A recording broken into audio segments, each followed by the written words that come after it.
put a bunch of fake crypto, like we'll send you money for crypto, and she had 100,000 plus followers on like almost all of them.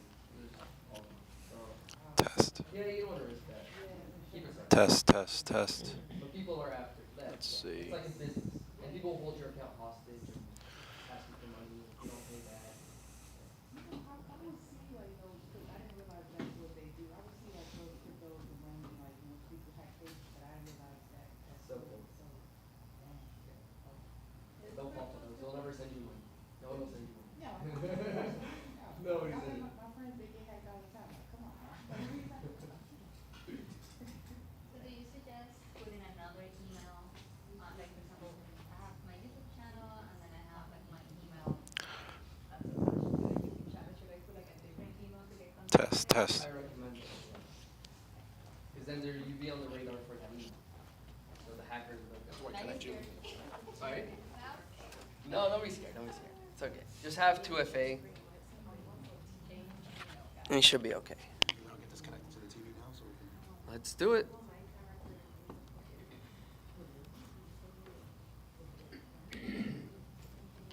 How's the email? How's the connection? Beautiful, Good. thank you. You just totally lost, Totally lost what? 10 years, I'm still on Amazon 10 years ago. How to catch up.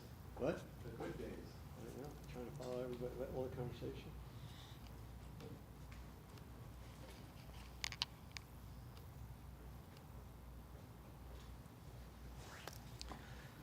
So, awesome.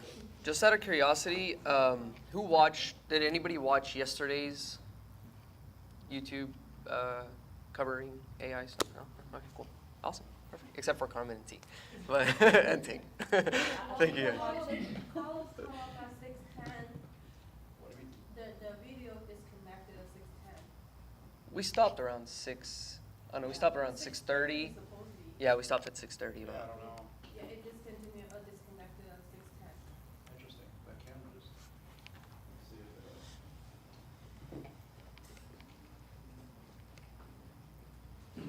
it. All right.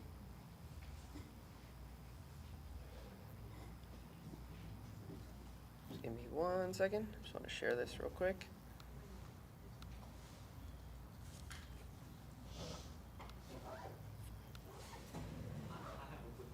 Yes. For sure. So 2 Chapters Ahead is a community that I started. I mean, I'll give you the short/long story. So I'm a high school dropout, and that's because I was never accepted in my school. And it was always like, you're dumb, you're this, you're that, and it was always judged based off of my grades. And I didn't really enjoy that, and I thought that people learn through experiences. And we're always 2 chapters ahead of one another. So we could always teach and pass down our knowledge to somebody else. So the school started off with the students becoming the teachers. So people come through 2 chapters ahead, they learn enough, and once you get enough experience, you're able to become a coach and teach other people down the line. So that's generally, it's a school technically, that's gonna revolutionize the whole school industry. Yeah. All right. So you beat me to his intro. Bathrooms are in the back. Sorry, in case you want to use the bathroom. Let me know if the temperature gets too cold, unless it's my wife, so she can't say anything. And she's always cold. I'm cold. Ooh, you're cold. Okay, I'll raise it. I'll raise it. 12:45. Is it 12:45 that it said for lunch? Yes. At 12:45, we're gonna stop for lunch.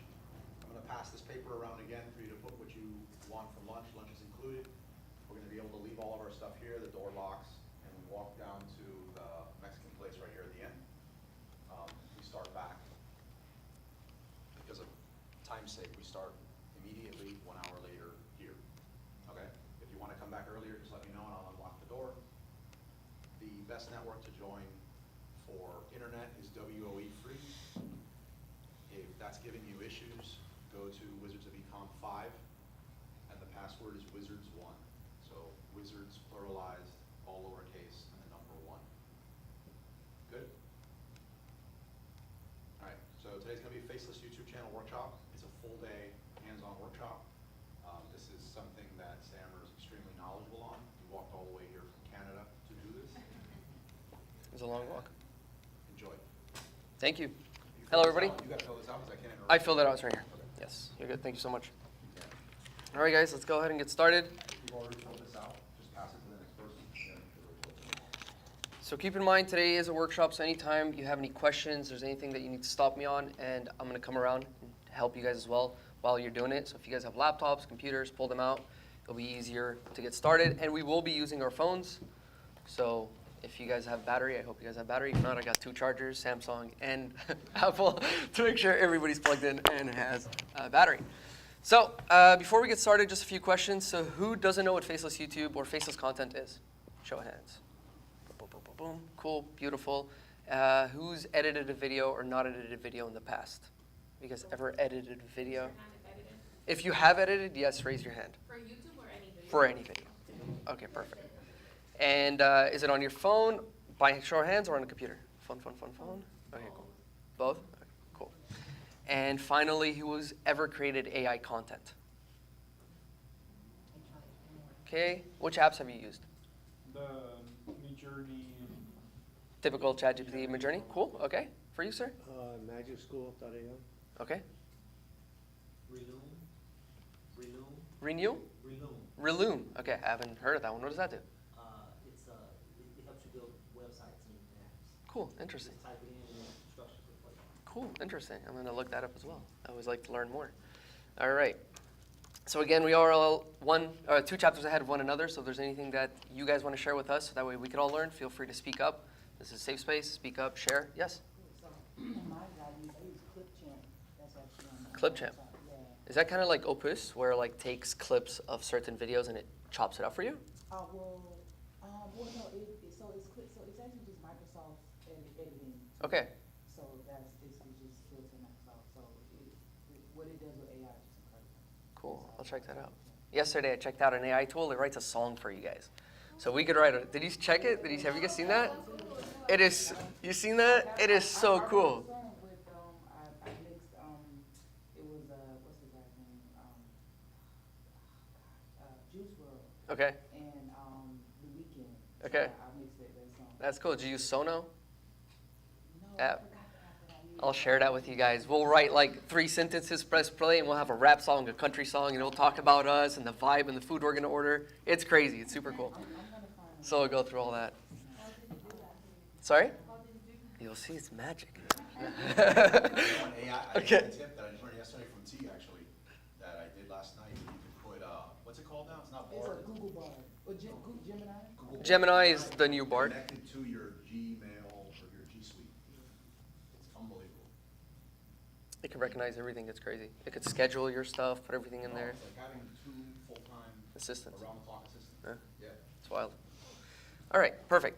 So this is going to be fun for all of us. We're going to have a good time. Today, we're going to go over what is Faceless content. Number 2, we're going to understand our audience. It's very important to understand who we're selling to, who the content's going to be coming out to. Sometimes the person that's watching it isn't the person that the content's for. For example, if, let's say it's a Mother's Day event, obviously the mother is not buying the gift to herself. So the content is for either her children or her husband that's going to buy the gifts. So we always have to understand who is actually the audience that's going to buy the product and who's the person that's going to receive it. There's always psychological ways of doing that.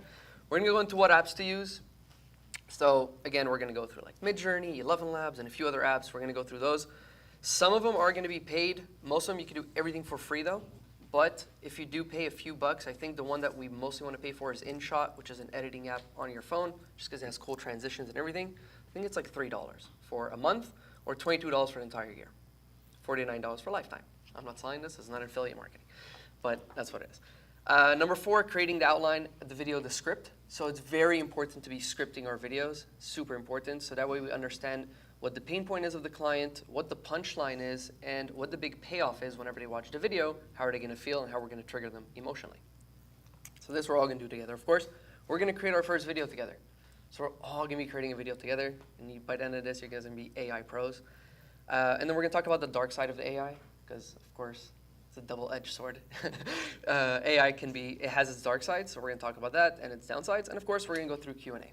Anytime you guys have any questions, feel free to stop me, ask questions while we're going through it. And at the end, if there's any other questions that you feel like you still don't understand, please ask. There's a saying, of course, if you ask a question, you may be a fool for a minute, but if you don't ask a question, you are a fool for life. So please speak up and don't be a fool. So again, I already asked you guys, where are you guys at? I just want to understand a little bit more with the AI stuff.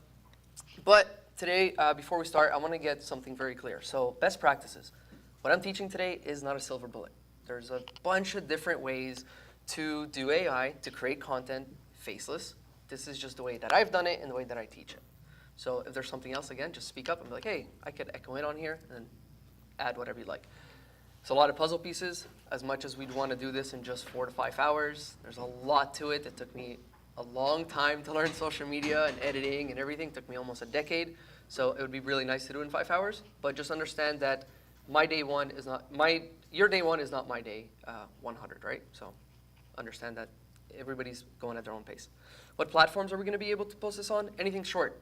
So TikTok, Instagram, YouTube Shorts, anything that you could post short piece of content, Facebook Reels, you could use the same content to recycle it and repurpose it on different platforms.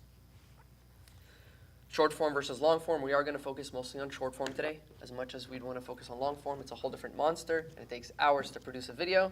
Short form, we could produce it in about 15, 20 minutes, and we could have an entire video from A to Z.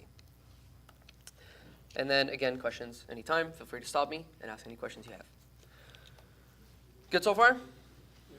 Cool. So what is faceless content? It's creating content for social media without being on camera or even using a camera. So really cool stuff. Sometimes you can use your cameras, but we're not going to be talking about that today. We're going to focus more on the AI side, so that way you don't even have to record anything, and you never have to use, well, you're going to have to use your phone to edit maybe, but you won't have to use your phone to record. So faceless using AI, create AI without filming, using the AI tools. We're going to go over how to create graphics, the voiceover, and the captions. This is a video here. Now, I don't know if it's going to play the audio yesterday. It didn't play. I just want to see if it's going to play today.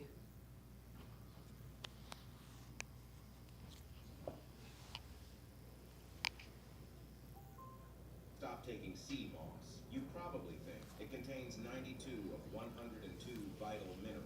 You were probably told it helps heal the body inside and out. And you might even think it was the favorite of Dr. Sebi himself. But what if I told you all of this is completely true?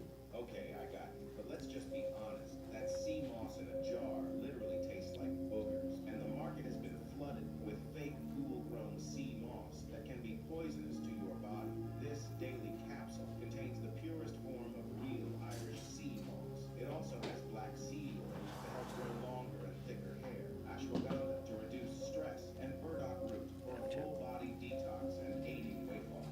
This is multi-mineral, the highest-rated natural supplement, and you can purchase yours from the TikTok shop below. All right, pretty simple video, nothing crazy. We'll use all the prompts in a second to create all this, the images and stuff like that. But that video got, I think it was like 12.3 million views. All right, generated $132,000 in sales. That boring little video generated that much sales, and it got 112,000 saves, 662 comments, and 530,000 likes. Now, there are countless of these. In fact, I want to show you guys a few of them. I just want to see if it's there. It's on TikTok.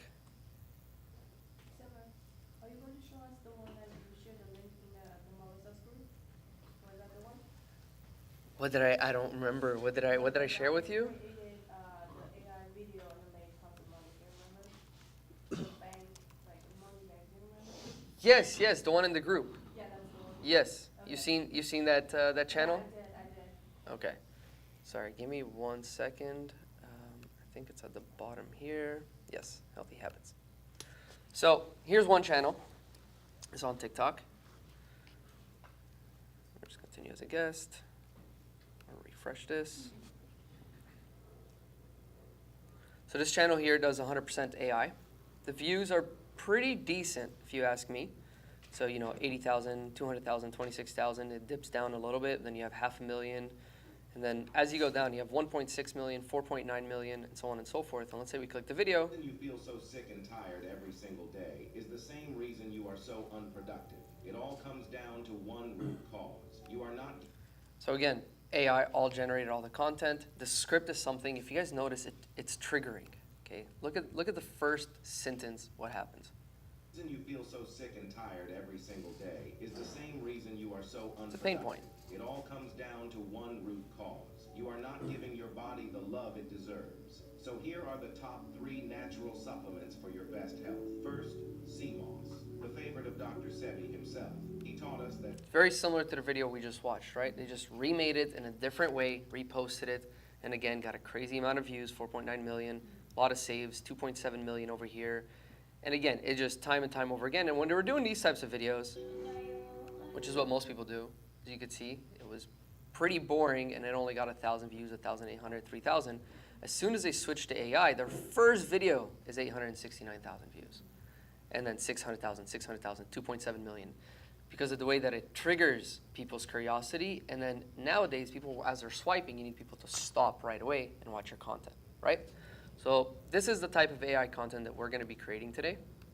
Here's another channel, Stellar Health. Same thing, same type of, AI. Fishy smell down there. Take zinc and black seed oil to balance your pH and smell. Right? But it hits pain points. It hits pain points, right? So at the end of the day, that's we're going to go through the scripting it. But for now, I'm just showing you guys kind of like the AI, how people create content with just AI. Excuse me, I dropped the ball on something. I never connected you to the computer. I just sent you the link, and there's some people online going. Oh, I got you. Okay. Sorry. So I'm just going to unplug this for a second. Walking around for an hour thinking everything was set up, making jokes, and I could have set it up. I was going to ask you, I was like, how's the audio working today? But usually it doesn't work. That's what caught my attention. All of a sudden it played good, which unfortunately it might start causing an issue. No, we need it. It's super important today. Yeah, you know what? Yeah, we can make that happen. Yes. That way everyone here can hear it. Yeah, because that part's super important. We saw that portable speaker, Bluetooth one, the Globe.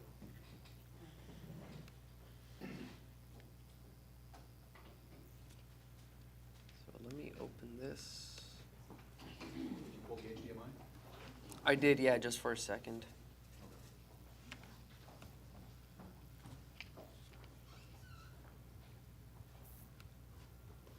All right, let me make sense. here's how your life would change. You can press play. And we're going to learn how to optimize our homepage so we see all this type of content, right? Sorry? Drop the volume on the computer that's connected.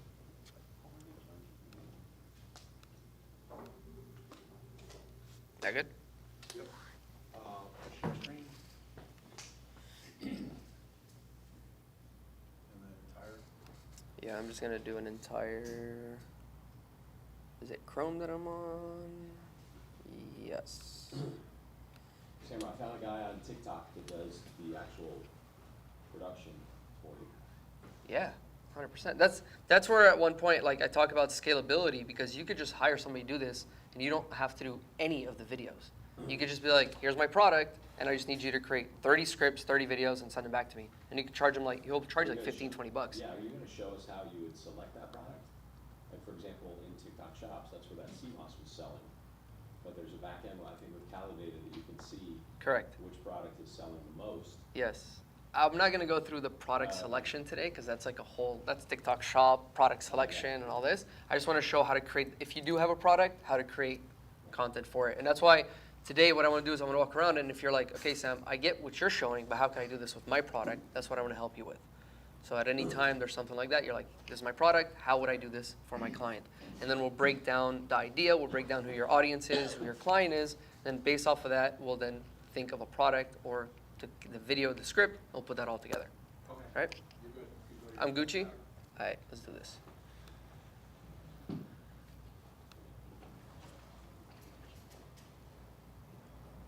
Perfect. So again, benefits for everybody, low cost, little bit of time, because again, you could either do it very quickly through your phone. We could literally generate the whole thing through your phone. So if you're on the plane or in an airport or somewhere in an Uber, you could create an entire video by the time you get to the second location, which is pretty crazy. So then low effort, doesn't require much effort, no setup, no crazy camera equipment, all that stuff. Crazy for ideas. You could generate a lot of ideas, especially using ChatGPT. I use that to get ideas rather than create scripts. Please, guys, don't create scripts with ChatGPT. But you could use it to get ideas. Super, super helpful. If you have language barriers, if you have accents, right? and you just, or you have, you know, like your voice is gone or whatever it is, you could still produce content. Sometimes I have voiceover artists that used to get sick and then not produce my content for like 2 weeks, and I'm like, oh my God, what's happening? So now we have AI to download their voice and just create their voice in the voiceover so nothing changes, which is really crazy. I'll also show you guys how you could upload your own voices if you want to be part of the product or the voiceover, and then you just upload it and then you type in your whatever words you want and then your voice starts speaking. It's really cool.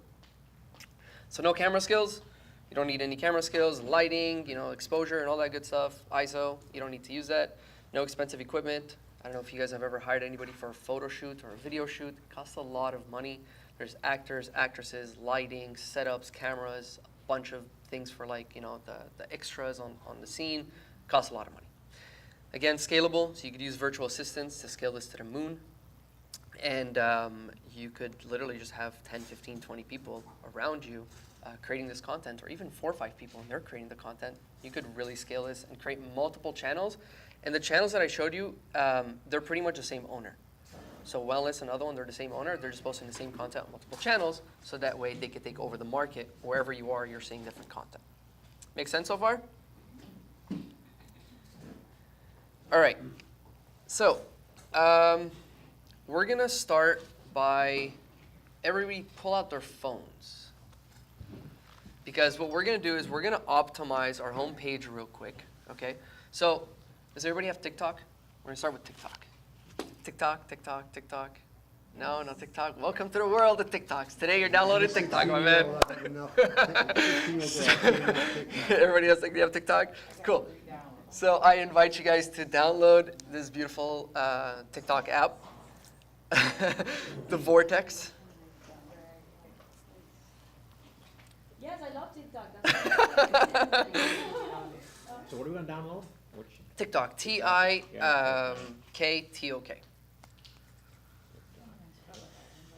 just hope it not get banned. Get banned? I hope not. Why? What'd you do? No, the TikTok ban, you don't know. Oh, the TikTok ban. Yeah. But they've been talking about that for years. It's just fear. They try to scare people. They're not banning anybody. 321 followers. Let's go. That's a lot of people. Look around. We're only like 15 people in here. Imagine 300 people in here. That's a lot of people. It's impressive. So the reason why we're doing this now is because the way that we optimize our homepage, and okay, so for those who have a personal account and don't feel like optimizing it right now for TikTok Shop or hot products, I'll give you a few minutes. Just create a new account. Create it with any account, Gmail. Just create a separate account. What we'll do is we'll go to the homepage in a bit and we'll optimize our homepage. Because what we'll do is we'll close the app and we're going to come back to that later, so that way in TikTok is going to be like, hey, you know, last time you got on this app, you watched this content, you watched it all the way through, so here's more content that's very similar. So just kind of to bring you back into the vortex, that's what they'll do. Yeah. No, you're good.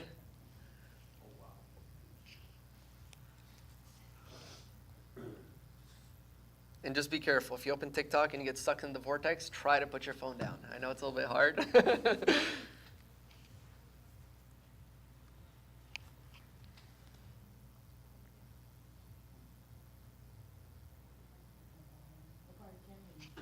Sorry? Montreal. Yeah, MTL. Have you been? Yeah, twice before I got a friend. What's the other side? Toronto? Vancouver? Vancouver. Nice. I wanna go, I never been to any of the cool places in Canada. You should. Canada's awesome. Well, only in the summer. Not only in the summer. It depends if you want to do like winter sports activities. That's a different story. But that's pretty. In the winter, what do you want to do there? In winter? Yeah, it's okay. It's much nicer in the summer. Okay. Yeah.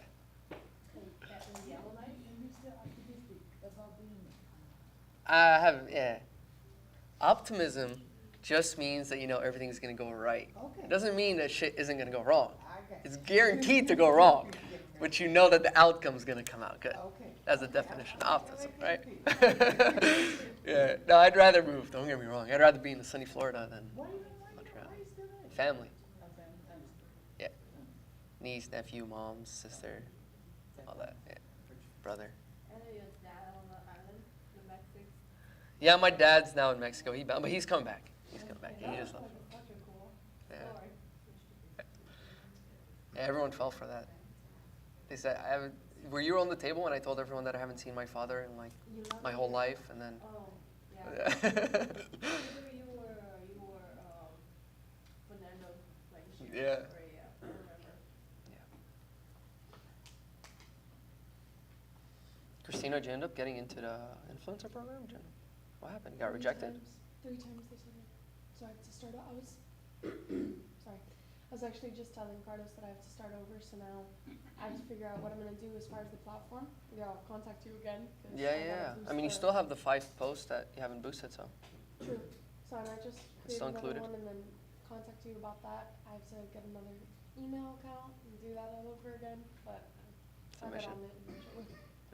Try TikTok Shop. I feel like it's better than the influencer. Yeah, we're program. actually getting into that now for my dad's business. It's So I'm huge. just kind of picking up things as I go, and then if I could repurpose it for myself. Cool.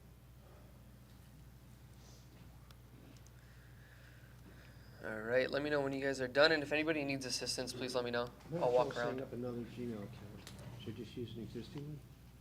If you have an existing one that you can use, feel free to do so. If you need to create a new one, we'll wait around. Just create a new one. And if anybody has questions in general about content creation, feel free to ask as well. It doesn't have to be exactly about this. Content creation or just anything in general, platforms, algorithms. Feel free to ask whatever you'd like.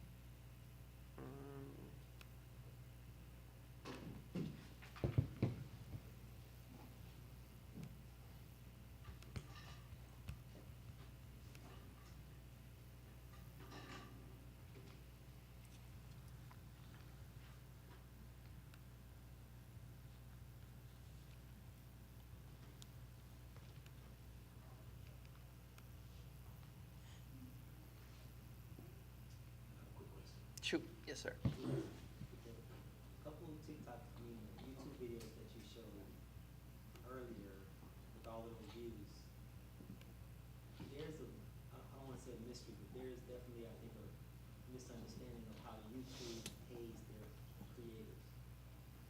Okay. Is it from the views? Is it from the ads? How would you, like, specifically, like, you see a video on YouTube that says, this person makes like earlier you said, I have a guy that makes $15,000 a month. Yes. So how is that money calculated within the algorithms of YouTube? So that money is coming through our AdSense, right? So advertisers pay Google or YouTube to advertise their content through our videos, right? So if you have a video on YouTube, in the middle of a video, you get like an ad, right? So that ad spend is like divided by 1,000 impressions. So let's say me as a business owner, I pay YouTube $10 for 1,000 impressions because I have a video that I want to send it to 1,000 people. And it's costing me a $10 CPM, cost per mil, right? So I pay that to YouTube. Now YouTube has to find videos to promote their video, to that video on, the ad.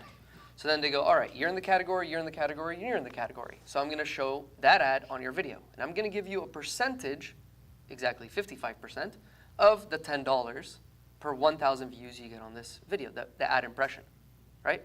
So long story short, it's the ads that people pay for to be advertised on.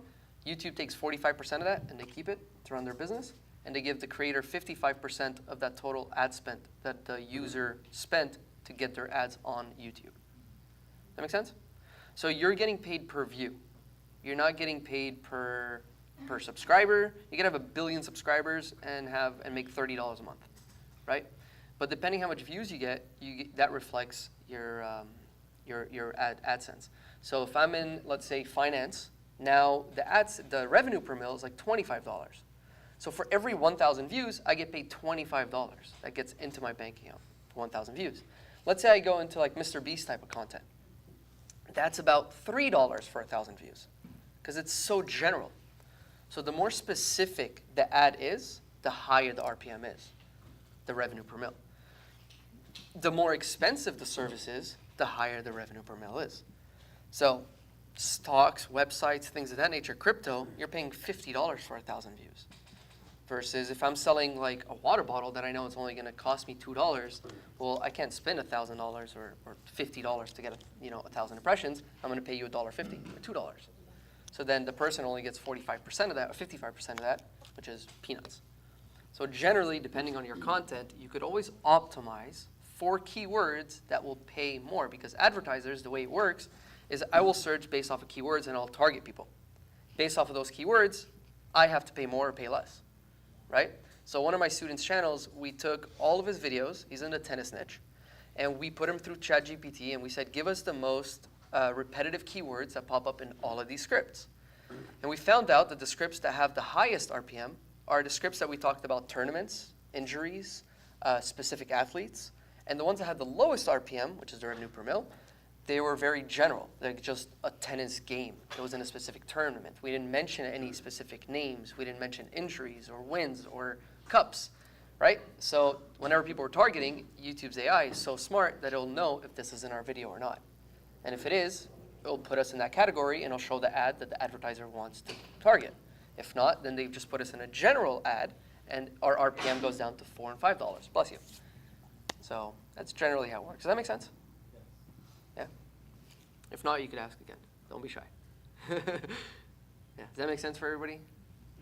Good. So, Samer, whenever you have a content ready, do you post on all of the platforms? Let's say if you have a TikTok, like, okay, I'm gonna post on TikTok, also you're gonna copy the same thing to YouTube or like Instagram. Do you copy like each exact one content that you post on several like different platforms? 100%. Yeah, so I have a checklist here, and I'll show you. I post them on every single one of my platforms. Let's say posting. But if you do, then how do you remove the watermark? Watermark? So a few different things. One, I post them, I edit everything through Adobe Premiere right over here. And then once I'm done, I export it, and then I put it on my Google Drive on my phone, and that's when I go ham. So I take it from my phone, I download it in high quality, and then I upload it to TikTok, and then I go to YouTube, I upload it to YouTube, I go to Instagram, I upload it to Instagram, I go to Facebook Reels, I upload it to Facebook Reels, and everything is done through my phone. So it's all high quality, and it's being posted through there. Some apps might compress it, some apps might not, right? So these are the apps that I always post on every time I post. So I go through Facebook Reels, then I go through Instagram, then I go through Twitter, I go through TikTok, I go through Reddit, YouTube Shorts, Pinterest, LinkedIn, and Snapchat. Right? Same piece of content. But if I asked each and every single one of you guys if, what app do you search on? If I asked you, what app do you usually use when I tell you to search for an account? Instagram. For you, might be Instagram as well? TikTok. Cool. There you go. That's a perfect example. What do you use, sir? Nothing. Nothing. That's a great answer as well. Does anybody use Google or Facebook or Google and YouTube? Perfect. See, everybody has a different platform. So if I'm only on TikTok, then I'm losing out on everybody that's searching on YouTube and searching on Instagram, right? So I just like to be everywhere. And if you talk to humans like a human and you tap into their psychology, you technically can do it on all the platforms and it'll hit on every single platform, right? So it's always just about tapping into the person's psychology. Now, we have to keep in mind that each platform, it's different age groups. So there is different psychologies between each different age groups. But with that being said, if your audience is still the same age group, it doesn't matter. You just post it all over, and the content should do rather good. Right? So these are the things that I post on. Facebook, Instagram, if you want to note them down, Twitter, TikTok, Reddit, YouTube Shorts, Pinterest, LinkedIn, and Snapchat. The thing is also is they all have different captions. Right? Each one based off of the audience, I'm going to talk to them differently. Right? And depending on how long I want the caption to be. So that's another thing. Twitter, to a certain extent, I'm not going to put a lot. I might even take the video and make it into a Twitter, like a feed, like a thread, and then at the end I'll put the video. So it really depends. I'll play around with it, so that way it's different every time, and I'm testing things. Testing is the most important thing when you're doing anything in business or in social media. You don't know until you try it. Sometimes things will surprise you, and you're like, I did not know this video was going to work out. Yeah. And sometimes you work 20 hours on a video, and the video completely flops. So just post it. You'll figure it out. Data-driven results are always the best type of results. I have a question going back to when you were mentioning about doing research to find ideas in terms of what keywords produce the best, or what does RPM stand for again? Revenue per mil. Okay, so is that how you would generate ideas and know how to script a video? By seeing what's working out there for your particular? I usually never focus on the RPM. I know it sounds counterproductive, but that's not my main focus. My focus, especially as a business owner, is to convert the client to pay their money for my services. So I'm not really focused on making a few dollars off of RPM, which is awesome, by the way, because it can make you a lot of money if you have a channel that's making you're making money through that. But what I would do is I would come up with the idea that I actually want to create, and then I will do my research on the keywords that I should include in the video based off of the idea that I want to create. And then from there, I will write the outline, and then I'll include those keywords. So like whenever you want to write out a video, right, so I showed this a little bit yesterday, but I'll add it here real quick. So if you go to,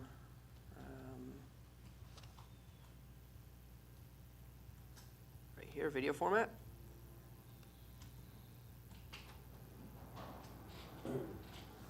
So when we're creating our videos, what we're doing is we're starting off with a video idea, right? So the video idea is very important to have, and that is different than the topic. The topic's what you're going to have in the video. The idea is what the general idea is, right? So generally, the topic is the need of what the person needs, and the want is the video idea. So, for example, how to close a client, right? How to close your first client. That's a need. The want is, I want to make $100,000. So your title would be, how to make $100,000 doing this. And your need would be more about the topic of how to do that, how to close a client. Yes, Carlos? Is it possible to expand the letters or the size? Yes, absolutely.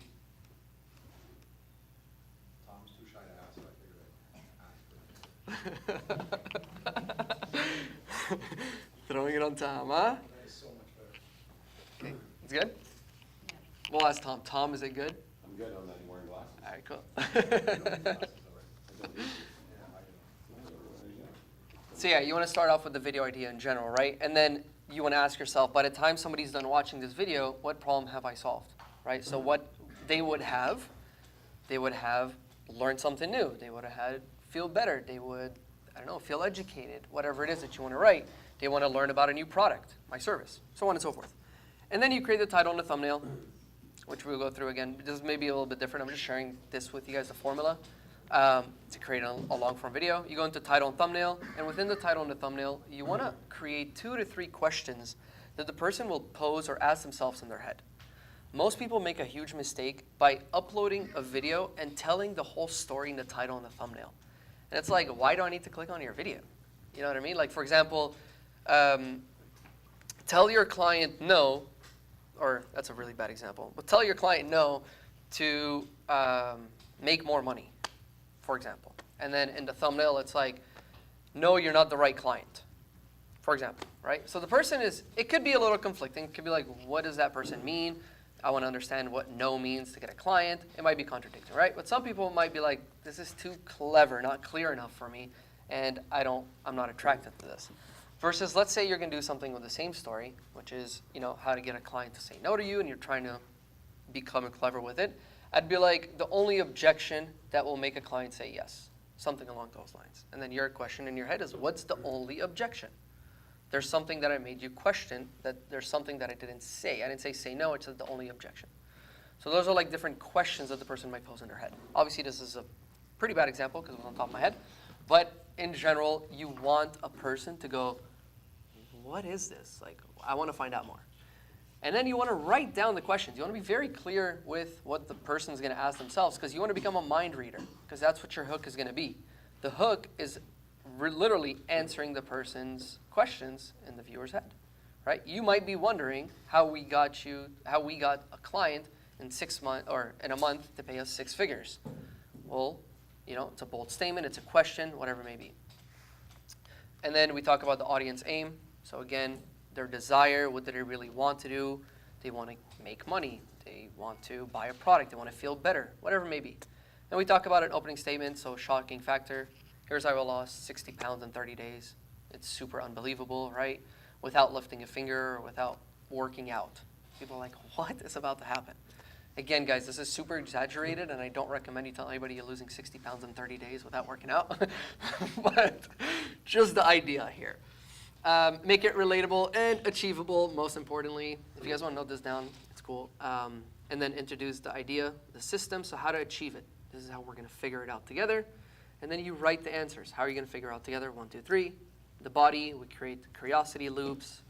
And then, of course, with every solution comes a new pain point. So at the end today, we've all learned how to do faceless content. And I'll be like, well, now that you all know how to do faceless content, and now you want to know how to upload it, be sure to click this video over here to find out how to upload your next video. And then you click on that video, and you walk into another video. So that's generally how you do it on long-form content. That's how I do it for RPM and everything. And I'd use this structure, and then I just plug and play all the other things that I would have to do. Where can we find this structure?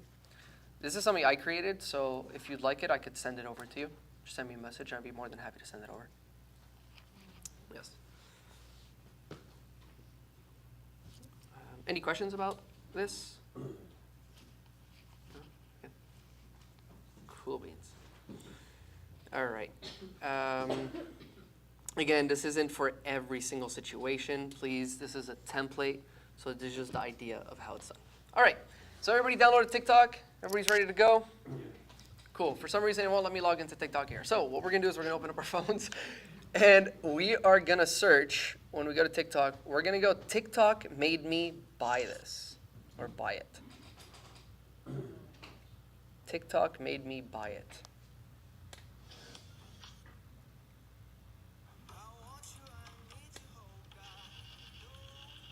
Once you guys are there, yeah, you could do one word. I have it one word. I'll walk around for a little bit. Yeah, and search. So go search. TikTok made me buy it. I only have one video.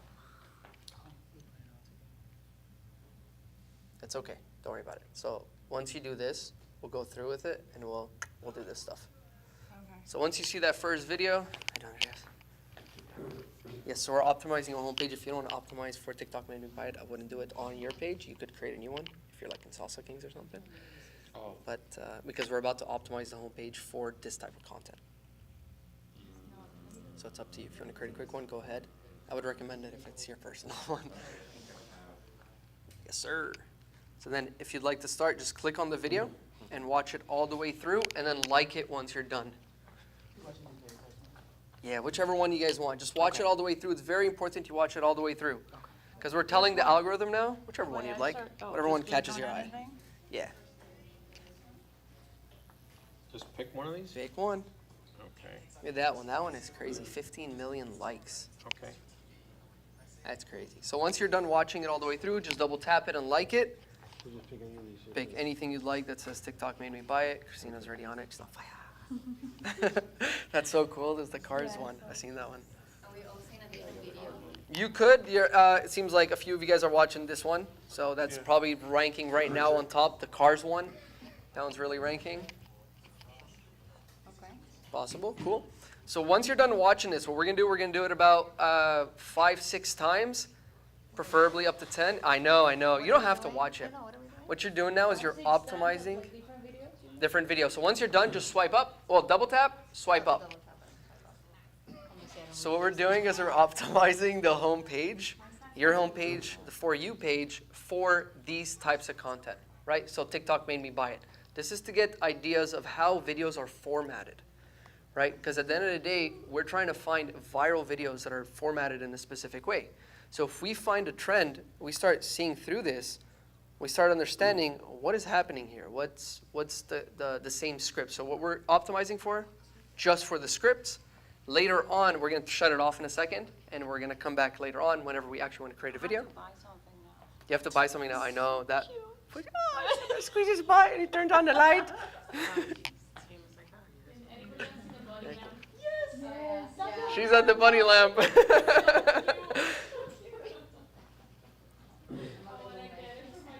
Can I run to the bathroom real quick? We are customers, we're not creators, what's happening? This is the problem with TikTok. Good catch, Sam. Yeah.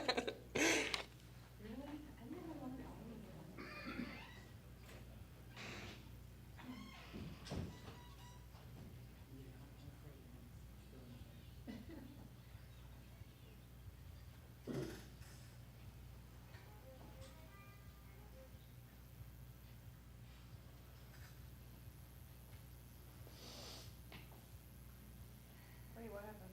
Something.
Am I supposed to watch the whole thing? This is terrible, by the way. I agree with you. And not only that, I'm watching, I mean, it caught me like naturally, but like, I'm watching because I don't know what it is. And I'm like, they're using it, whatever, I don't know. So obviously you're like, what is it? Everybody's in the vortex. I thought it was like That's our speaker. TikTok made me buy it, yeah. We could do Amazon finds or TikTok made me buy it. We'll start with TikTok made me buy it.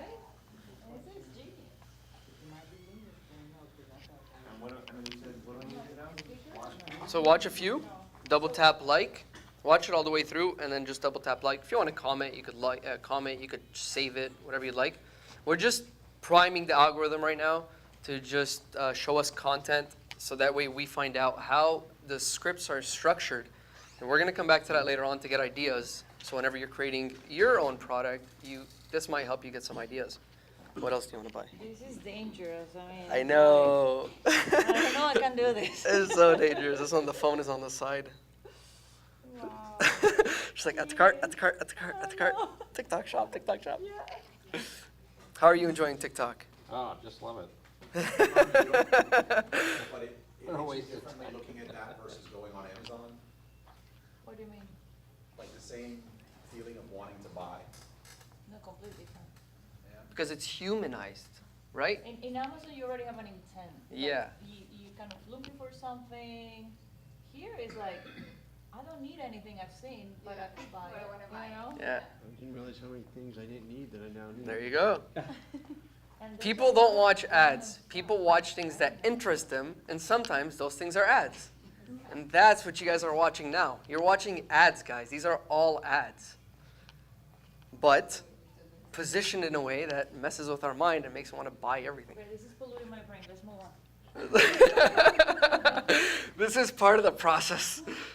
Trust the I need process. to be on the other side, not on this side. Shoot, yes. Want to create like a channel for, well, I want to start on Facebook, here, then a channel for Spanish, but I want to transfer that to YouTube to make videos. So I guess the question I'm asking, what is the best platform for that? Like, is it Facebook or is it YouTube? Like, For is it sure like an YouTube. audience of fans? Yeah, for sure YouTube. Now keep in mind that kids' content isn't monetizable. Got you. So there's no comments, there's no shares, there's no likes, you're very limited. No ads, no save to later, no watch later. There's like no up, like there's a lot of limitation to kids content. So just keep that in mind. Okay. So if you're doing it to sell a product or like an ebook or some sort of physical book, things of that nature, using AI generated content, you could definitely do that. Okay. Okay. Yeah. It's actually for, I'm just wondering. I just got too damn much. I gotta focus on. You gotta one thing, focus. yeah. Focus. Focus is everything. I used to not focus a lot, and I used to be spread super thin. And then I used the magnifier analogy, right? So the magnifying glass. So if you take a magnifying glass and you're trying to set the leaf on fire, right? And as soon as it starts burning, you move it onto another leaf, you'll never torch anything. But if you just focus a bit longer, that fire can literally burn through a rock. And that will set the whole freaking forest on fire if you could burn that one pilot leaf. Then burn the whole thing down, right? So whenever I had like 8 businesses at once. So I eliminated everything, and I just got focused on one. And that's when I actually saw like a whole change in my life, my business financially, everything. It was fun at the beginning. It was really cool. They were like, "Yo, you own so many businesses." It's like, thanks, but my bank account is in the negative, so no, right? So it's fun. Don't get me wrong. It's experiences, and it's cool because you learn a lot. You need experience. Yeah, 100%. I'm all for it. Like, for me to get to where I am today, I had to go through drop shipping. I had to learn a lot of ads. I had to learn a lot of content creation from YouTube. I grew my personal Instagram. Like at one point, it was like a brand to like 126, 130,000 followers. Rather quickly too, and it was a big community. People were getting tattoos on my logos and stuff. But like, yeah, it just started from the basement, right? But I had to learn all this, and then now I have a social media agency, and then I do like the YouTube and the coaching. So like, one thing leads to another. Just trust in the process and enjoy it. As long as you're enjoying it. Yeah. So I'm a therapist. Yeah. I'm a therapist now. All right, cool. So now we've all optimized our home page for the most part. Some of us might be buying things. Please just wait a bit later and we'll buy stuff. But save for later, save for later, save for later. I got you. All right, so now we're going to understand our audience. So the first thing we want to do is we can take out a pen and paper. We're going to write this down. This is like an activity. We're going to do it. So what I want you to do, first of all, write what you're selling. So what are you selling? I want you guys to write it down. Whatever it is, a product, a service, I want you to write it. And if you guys want to... Specific, like the actual product we want to sell, or just products or service? Preferably the actual product. If you want to do it about your stuff today, right? So if you just want to do an example, if you don't want to talk about your product or actually use your product, create a product randomly. But if you actually want to talk about your product and maybe create a script in your first video about your product, then write your product, because we'll go through the stuff now, the different steps, and we'll get more clarity on that. And if you don't have a product or service, just make anything up. And we just test it out, just to learn some AI today. So what are you selling? Number 2, is it for men or women or both?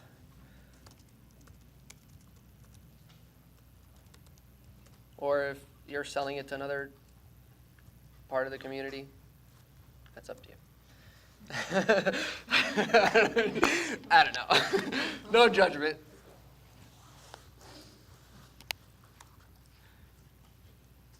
What if you're selling it to a company?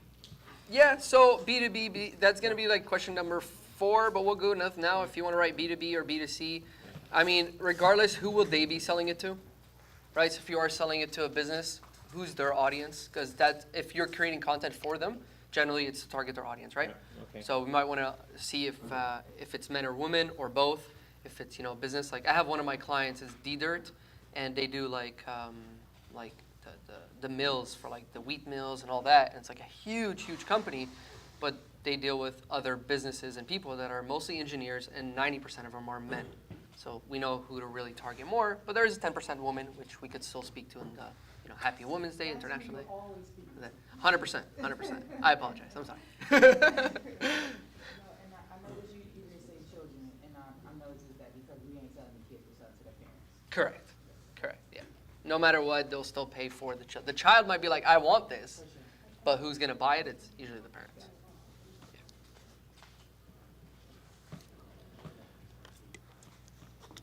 Yeah. And in a second, which is the next one, it was supposed to be before that, it's age group. So that's where you could write kids if you want to talk. Because you could still be talking to a kid, and the kid goes, Mama, Baba, I want this. Right? So you can still do it that way.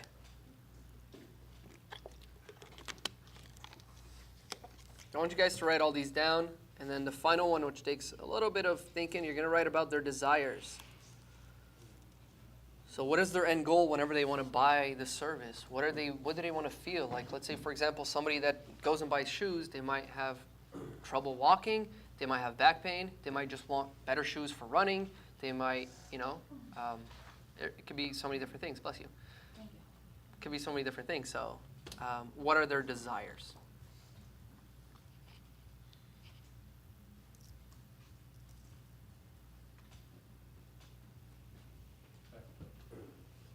Basically, how can you change your life? Exactly. How can you change your life?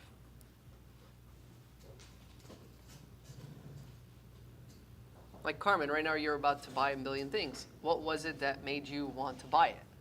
What was the desire? What was it that when you saw this, you said, I want to buy it? Oh, you want an answer? If you have one. Oh. If not, it's okay. The little cute bunny. Cute bunny? Compulsive shopper. Okay, cool. Compulsive shopper work. Compulsive, completely compulsive. I don't need it. Yeah.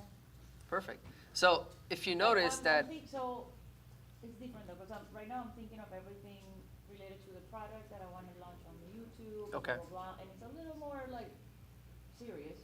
I mean, in terms of like not a bunny. Of course, of course. Thing. But we're doing this for like a TikTok faceless thing that is like compulsive.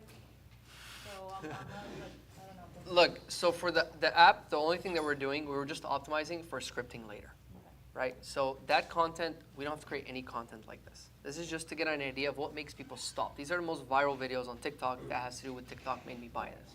So the only thing that I wanted you guys to do there is to prime your account. So whenever you're scrolling, you stop for a reason. Right. And then you ask yourself, why did I stop? Right. That's what we're going to get to later on, right? Because then that's why I asked you, what made you stop? Yeah. Right? It was emotional. Most people buy with emotion and justify with logic. So we need to emotionally trigger people at the beginning. The viral videos that I showed you guys earlier, it said stop if you feel overweight. So the person is, man, I feel overweight, they feel shitty, they feel down, right? And you might feel down or whatever it is. Emotionally triggered the person. They didn't say, this CMOS will change your life. Because people are like, squip, I don't care about CMOS. But they do relate to feeling fat and tired. So that's all we're looking for here. We're just trying to find what is that thing that's making us stop, so that way later on when we're creating our videos, it just helps us get ideas. Because sometimes we're like, okay, Sam, but where do I start? Like, what makes us stop?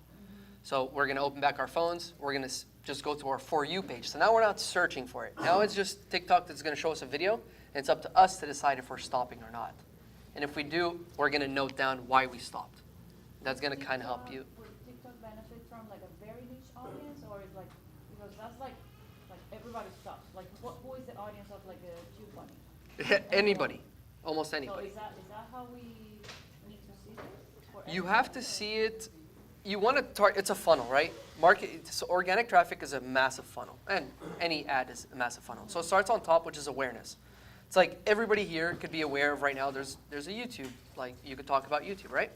So everyone's aware of that. But maybe a few of you guys might be a little bit more interested in learning more about YouTube later on, and maybe 3 of you might be interested in purchasing the product.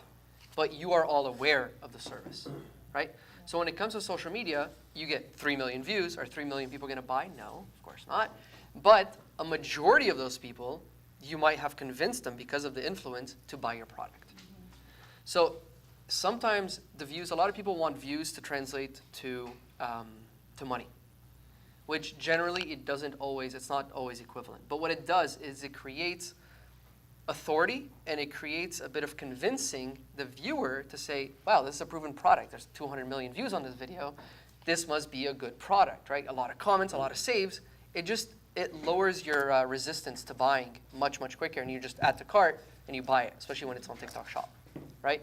So the views is to impress people, technically, and a few of those people, it could be a few thousand of those people, buy from you. So out of those 12,000 views that we saw earlier, 12 million views, right? They had generated 132,000 sales, so that's 200. This was new followers, so $3,690 a day, right? Which is pretty crazy.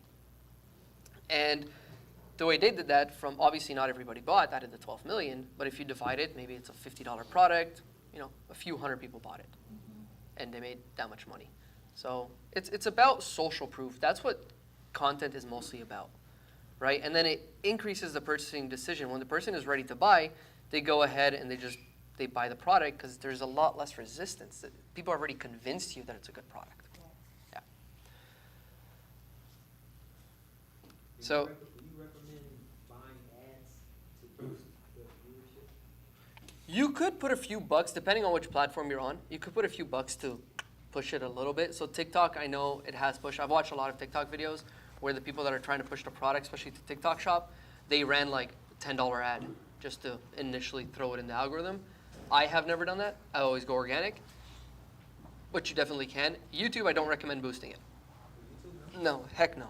Like, do not boost on YouTube. Anybody, please don't boost on YouTube. So the way that YouTube's boost works, it's positioned more of search, right? So you have discovery ads, but it doesn't always show it to the right audience. So generally, it destroys your retention rate.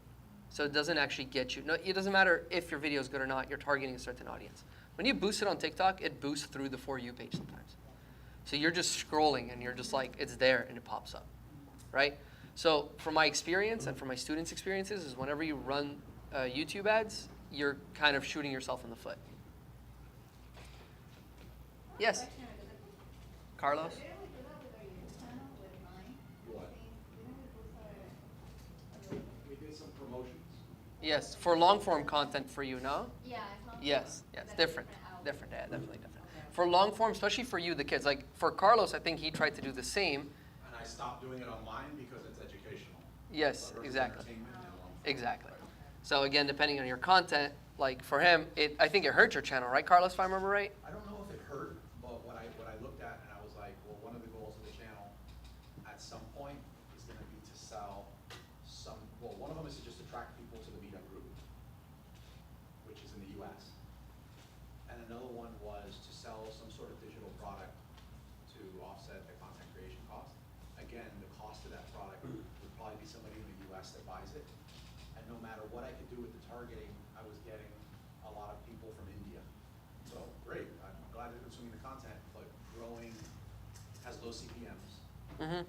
So growing a channel where there was, by the time I caught it, I think there was like 8,000 subs that came in from like India, and then I stopped it. And then I just realized after that the content that I was creating needed work. So I stopped. How was the retention rate on those videos? Do you remember? The ones you do. The ads, yeah, the one you do promotions. Do you remember? Well, it depends. So I think YouTube just rolled out a new metric, which was you can see the retention versus the people that subscribe to your channel and constantly view your stuff versus new viewer. So since they were a new viewer, they were right on par with everybody else. But they were nothing near somebody who subscribes to the channel that was your avatar that wanted to consume your content. So. Okay, it's a little bit different, okay. I just want to check something. The only here. people I've seen now doing promotions that just do amazing is if you have a video, and I don't know how this would apply to short form content. If you have a video, and let's just say you killed it in your offer, and it has a really great conversion rate, and maybe that money you're making on the conversion, there's like an arbitrage between what you're paying to boost or promote the video versus what you make in the conversion, that some people are just promoting the heck out of it and just profiting on the arbitrage between the two. Okay. Okay, it's good to know. I just want to check something real quick. Well, I'll tell you what was an interesting one, and Carmen and I were talking about earlier, is the amount of people that normally subscribe to a channel, and say your channel has 0 to 300 subscribers, versus the amount that will actually subscribe and pay attention to your channel if you're at a few thousand subscribers is totally different. Yeah. So like the amount of people that were like, I'm into this, let me subscribe, this must be a great channel, was much greater when there was subscribers. Yeah. That's generally how it is. It's monkey see, monkey do. A lot of it is. Okay. All right. So let's go back. So just checking something. Okay. So desires. Yeah. So running ads. Who was asking me? Did you ask me that? Oh, you asked me that. Yeah. Okay. Yeah. So again, it also depends on. He said educational. For entertainment, it definitely worked for her. So for you, it worked, and in the Spanish thing as well. Yes. It definitely helped a lot. Yeah. Yeah. Yeah. No, that's In the case useful. of her channel, it looked like there was a lot of people from Latin American countries that wanted to consume US stuff, but in the language they understood, Yes. and they weren't really getting targeted by it. Yeah. So it was nice. Blue ocean. You know, tapped right in. Good job. Congrats on the 100K. You're welcome. Yeah. All right. So desires. Did everybody write their desires of their clients potentially? Good. Does anybody want to share some desires so we can understand to make sure what's called? Tom? Relaxation. Relaxation? Do you mind sharing what the topic is or the product? If you have a desire to relax after a hard day's work, maybe you'll trim a bonsai tree. Okay. So bonsai tree. Okay. So desires. Okay. Yeah. 100%. Whatever your hobby is, you may want to read a book. Relaxation. Relaxation. Okay. And then is there a pain point? Which is next, by the way, guys. Understanding how to would be the pain point. Everybody may look at that as daunting. Okay. How to. Beautiful. So next up, yes, pain point, guys. So I want you to write the pain point of what your audience is. So that's really good. So relaxation, pain points also pretty good. Sorry, it's funny. Yesterday I saw a video. It was it says how to start I actually saved it, I think. How to start a bonsai tree. Is that your car? No, it's a rental. It's your Turo. It's Turo. I think it's this. Yeah. So it's like how to start your first bonsai under 20 bucks. So this guy does like a video. I saw this, I thought of you. And he just shows like how he picks up a plant. It's all faceless. He's not really in it. He takes it back home, trims it, cuts it all up, and makes it into a bonsai. It's pretty interesting, right? But this guy's channel, it's all about bonsai trees. So you would take kind of a script like this, right? That's what I would do. Take a look at this, how to start your first bonsai under 20 bucks. That video went very viral for him. So then I would create a faceless video, and it'd be like, how to start your bonsai for under 20 bucks. And then I'd show a bonsai tree at the beginning, and then so on and so forth. So maybe we could do that later and create that script if you want to try it out. Right? So this is where we get format ideas, and then we create our own videos using a very similar format within the same industry or somebody else's industry. That's what we'll go through. All right. Good so far? Cool. So give me 1 second. Yes? Oh, you're good. You can ask as many as you like. Yes, Andres. Would desires and pain points be opposites? Generally, yes. But they complement one another. So somebody's desire is to overcome the pain point. Right. Right? So, yeah. This is a weird question. However, based on those six points right there, let's say an agency such as yours. Yes. The content that you create, can you have, is it feasible to have 100 plus videos, the AI videos, but they're focusing on different, so the bonsai is one, and then you having something like a video about sea moss in another video. So you might have something about how to be a do-it-yourself mechanic. Okay. On your channel, with the idea of, since you're an agency, you are promoting these videos for clients in your one space, as opposed to that bonsai guy, and then video got 600,000 views. Does that make sense? Kind of. So me as an agency, I take on the client's account and I run it under their account, their personality, their audience, and everything. So it's not. I'm not promoting it on Mad Monkey Media, for example, 2 chapters ahead. Everybody else's products. It's like my client. Let's say it's a dental surgeon. We'll get his accounts. We'll get everything. We'll understand his audience, and we'll create content for dental surgeons that need to buy supplies. Then we have somebody else that again they do like peas and wheat and all these types of mills, and we know that it's engineers that need to buy these types of product, and usually they're about 35 to 50-year-old men, and they live XYZ, and we find out their audience, and then we create content that speaks to them, and we post it on their social media. Do not mix up social media like posts if you're talking about like CMOS and you're talking about bonsai trees and you're talking about mechanics. Just don't, you're a whole different audience. The Venn diagram, which is how the algorithm generally works, will be destroyed. So there's no data points that are overlaying, so then they can't find similar audiences, so your videos get stuck at like 10 views and 15 views.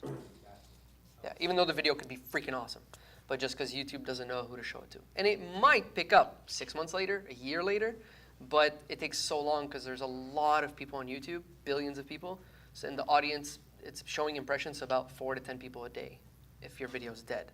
So 4 to 10 people, imagine that times, trying to figure out 2 billion people. It takes a very long time before it finds your audience. So, yeah, sorry.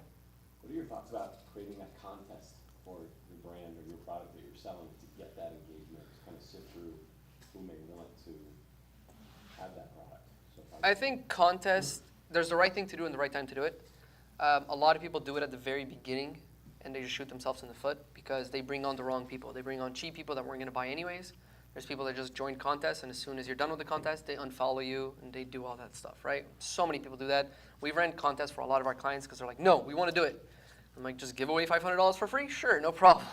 So they run a contest. They get like 40 comments because at first, there's nobody on you, right? Unless you get like a whole influencer campaign going, and you get shout-outs from each person to post it all on the same day, to come to your page, repost, tag, like. Even then, it ends up with a lot of dead followers because they followed you for a free trip. They didn't follow you for your content.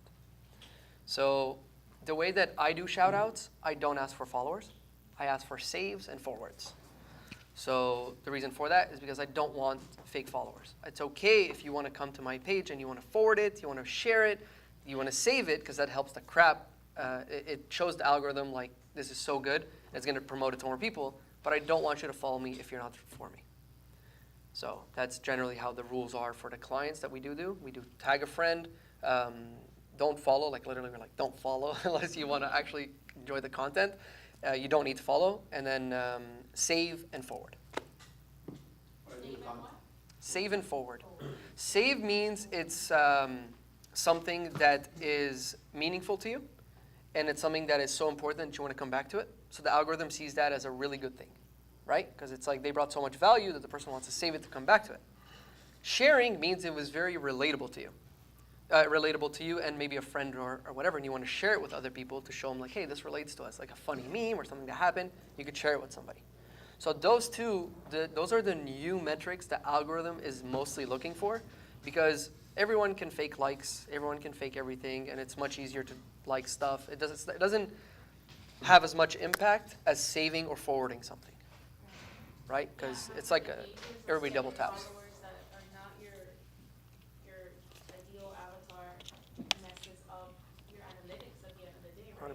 Going viral for the wrong reasons. There's a lot of people that go viral and then their channel just has to get shut down or change a whole different channel because they went viral for the wrong reasons, or YouTube chose their audience, they didn't choose them, right? So that happens, not just YouTube, TikTok, everywhere else, that could happen to you.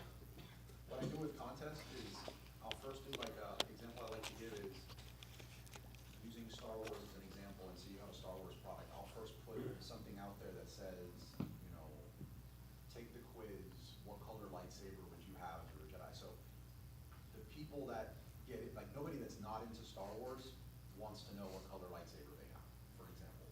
Or if it's a lead magnet that's, what is the 4 best recipes for coffee and ice cream, right?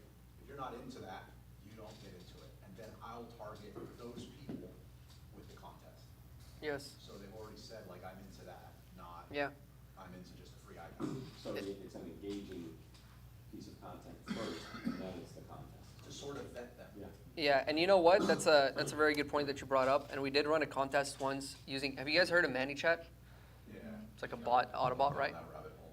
Sorry? When that thing came out, Ramon. Ramon? Oh, yeah? Oh, man, yeah. I love that app, especially if you do the contest this way. So what we do is we'll run a PPE ad, kind of showed you yesterday, an ad, and then we'll have 4 images on the ad. And then we'll say, let's say it was for a local restaurant. That's what we did it for. And we're like, which one's your favorite appetizer? So we put A, B, C, D, and then we put the person, like the appetizer or whatever it is, and we're like, win a free meal for 2. So comment your favorite appetizer. So then people would comment their appetizer, and as soon as they would comment A, B, C, D, doesn't matter what they commented, automatically ManyChat would pop up and it'd be like, hey, congratulations, you've been entered into the contest, whatever it is. For now, you have a free appetizer with a purchase of 1 appetizer if you'd like to use it. And we'll be running the contest very shortly to announce the winners. And the restaurant actually saw a big increase in sales because everyone would come, they'd get an appetizer, and then they'd get a free appetizer. So that increased sales right away. And we ended up doing the contest about 2 months later, but it wasn't for followers. It was just like we actually converted straight ROI, and we made money. So you could do this with a product as well. You could be like, we're giving away a free $500 gift card to bonsai trees, whatever it is. Which one's your favorite bonsai tree? 1, 2, 3, 4, boom. Well, here's a current, we have a promo right now, but you've been entered anyways, but because you've entered, we're also giving you a $50 gift card on our shop. Use code XYZ at checkout and save 50 bucks. So now you've actually increased their chances if they were going to buy something, not to buy it, and now also be entered in a giveaway. So that could be different ways of coming up with it as well, strategies. But the straight up, like, follow me, I personally don't like that. I'm liking the engagement ad first, and then followed by a contest, or the engagement and then followed by an ad, instead of just asking someone out to bid right away. 100%. Way better. Way better. Alrighty. So now what we want to do is we want to start coming up with ideas for our products. So now that we know our audience, we know what you're selling, who we're targeting, the age groups, their desires, their pain points, I want to start writing out ideas. This is what we're going to do. We're going to start writing out ideas on how, on our product, okay? So how does that work? So number one, I want you to write out your product all the way on top, and then we're going to start creating your first video. Are you guys excited for that? Yep. You ready for that? Okay. So write out your either blank piece of paper or computer all the way on top. What is your product? So what are you selling? We already wrote that down. So now what we're going to do is we're going to write one video. So obviously our product we can make 20, 30 videos maybe, but let's just come up with one video right now. What we're going to do is we're going to find that one of those pain points that we talked about, grab one of those pain points, one of those desires, and write them down as topics. All right? So I'll give you guys an example. Let's open up a Google Docs.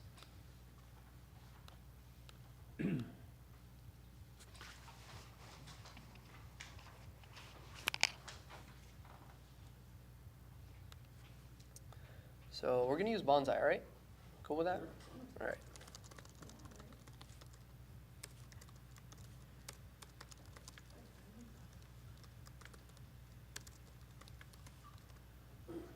So pain points.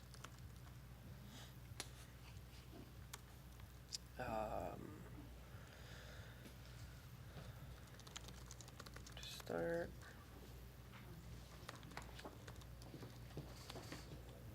Could it be expensive, Tom? What's that? Could it be expensive? Define expensive. Could you make the screen bigger? I don't know. I guess it is relative to who you ask. I'm asking a millionaires. No, but is it something that most, like a few $1,000, a few $100? Can you get into this? Like, obviously we saw one for like $20, but you need tools, you need the clippings. He didn't include all that. Whole kit and caboodle, like to get started. Probably. Let's say $249.99. $249.99. Okay. So not too expensive. And then what you want? Like, you want something middle of the road, or do you want something more expensive? I just want to know if it's a pain point of somebody that's like, I want to start, but it's just too expensive for me to start. Like, some people want to go skydiving, and your license is like $3,000. So you're like, I can't really start this right now. So is this something that could block somebody from starting bonsai, but like it's too expensive to get into? It's not the expense, it's more the knowledge is the block. It's hard to take care of a bonsai tree. Yeah, for sure, yeah. Yeah, so it's more the knowledge that is the Okay. pain point than the price. Okay. I mean, you can go buy a $50,000 bonsai tree. Yeah, exactly, yeah. But it's not the same as knowing how to make one. Okay. It was somebody that's getting, like your clientele is somebody that's buying, they're probably getting into bonsais, right? Right. They're kind of a beginner, novice. They're looking to, have 52 different bonsais around their house, and maybe one or two of them will make it, kind of thing. Okay, perfect. So yeah, so now that we know like that's the audience, so would the money factor be anything, or that's nothing? They're just knowledge. I think there's a way that you can store it, but it depends on if you want to go with like awe, like shock Okay. them with awe, like this is like the most expensive bonsai tree out there, you know, or something like that, you can do that. Or there was the comparison, right, for the before and the after. So there was a little bush, and then there was a comparison. Okay. And then there's also the kind of the explainer, like how to start a bonsai tree. Mhm. So I mean, I have some different storyboarding kind of ideas. Okay, beautiful. And then desires, you said it was to relax, Or also the curiosity. learn too, bonsai.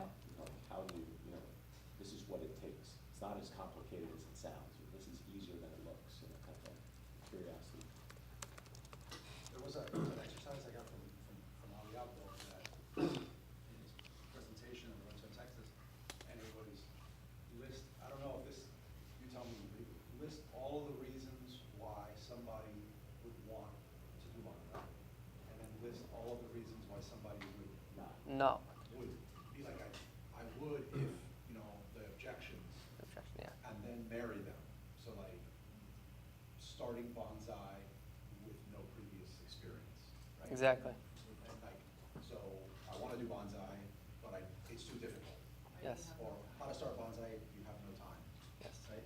Or no space, I don't have a balcony, like, you know what I mean? Like, Exactly. Yeah. does that tie into this? That's pretty much, yeah. So that's what he was asking earlier. It's you want to combine the pain point with the desire, so that way you could create the Juxtaposition.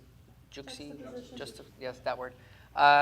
You want to create one of those, right? So like here, so money, yeah, you could show the most expensive bonsai and be like, but you don't have to. It doesn't have to be that expensive for you, right? So then it's attractive because be like, this is a $50,000 bonsai. But we understand if you can't afford that or start with something like that. That's why we're going to show you how to do it for under $20 today. How to start bonsai. How to start bonsai on a budget. This is the Correct. most expensive bonsai tree in the world. It costs $1.5 million. That would Correct. get somebody like Storytelling. Yeah. Right? So that's why we would write these, because we would probably use very similar to that. Most YouTubers will use that, right? We'll find out the objection, because we read minds. When you're script writing, you're reading the person's mind, and then you're going, okay, how can I tap into their mind and convince them otherwise, right? How do you do that? Because I'd love to take that talent over to my wife. You don't know her desires and her pain points? Oh. Come on, Tal. I'm my wife's pain point. Oh, don't say that. I said reading the minds, right? That's the difficult one. You have to do what? Yeah, reading minds is a little difficult. But when you want to understand them this way, you should be able to. Yeah, okay, perfect. So now that we've done that, so pain points, desires. So we're going to start writing some of our scripts. So again, I could use TikTok. So I invite you guys right now, if you guys want to open up TikTok, we're going to go a bit deeper and you'll start searching. Actually, I'd like to hear a little bit more about your services. Is that okay if I go around the table and just ask a little bit what services or products you're selling? You guys cool with that? Yeah. Cool beans. Andres? I'm gonna know what's also. Salsa? Cool. Like the dip? Like we did. Like the tip. More desires, pain points? Yeah, you know what? Let's go through them. Let's maybe I'll be able to shoot them back and forth later on as well. Desires would be companionship. Pain point, I guess you could say loneliness. Okay. Which is heavy, which is good. Do you feel like there's any other pain points there? Probably. Oh, yeah, skills, abilities. But that's, How not to have two left feet. yeah, none of those matter. That's all, they're just there. They're there because they're lonely. Do you think confidence has anything to do with it? I guess the reason why they wouldn't show up, yeah, confidence, yeah. Okay. Because these are what I notice a lot whenever it comes to a lot of people's, like when they want to show up to an event or a first time. I know a lot of people have never got a massage in their life because they're just afraid of like going to a massage parlor and feeling what it is and it's awkward. Or like go to like an Aussie or something. They're just afraid of taking that first step. So sometimes it's the confidence that they don't have in themselves that might not show up to a salsa class.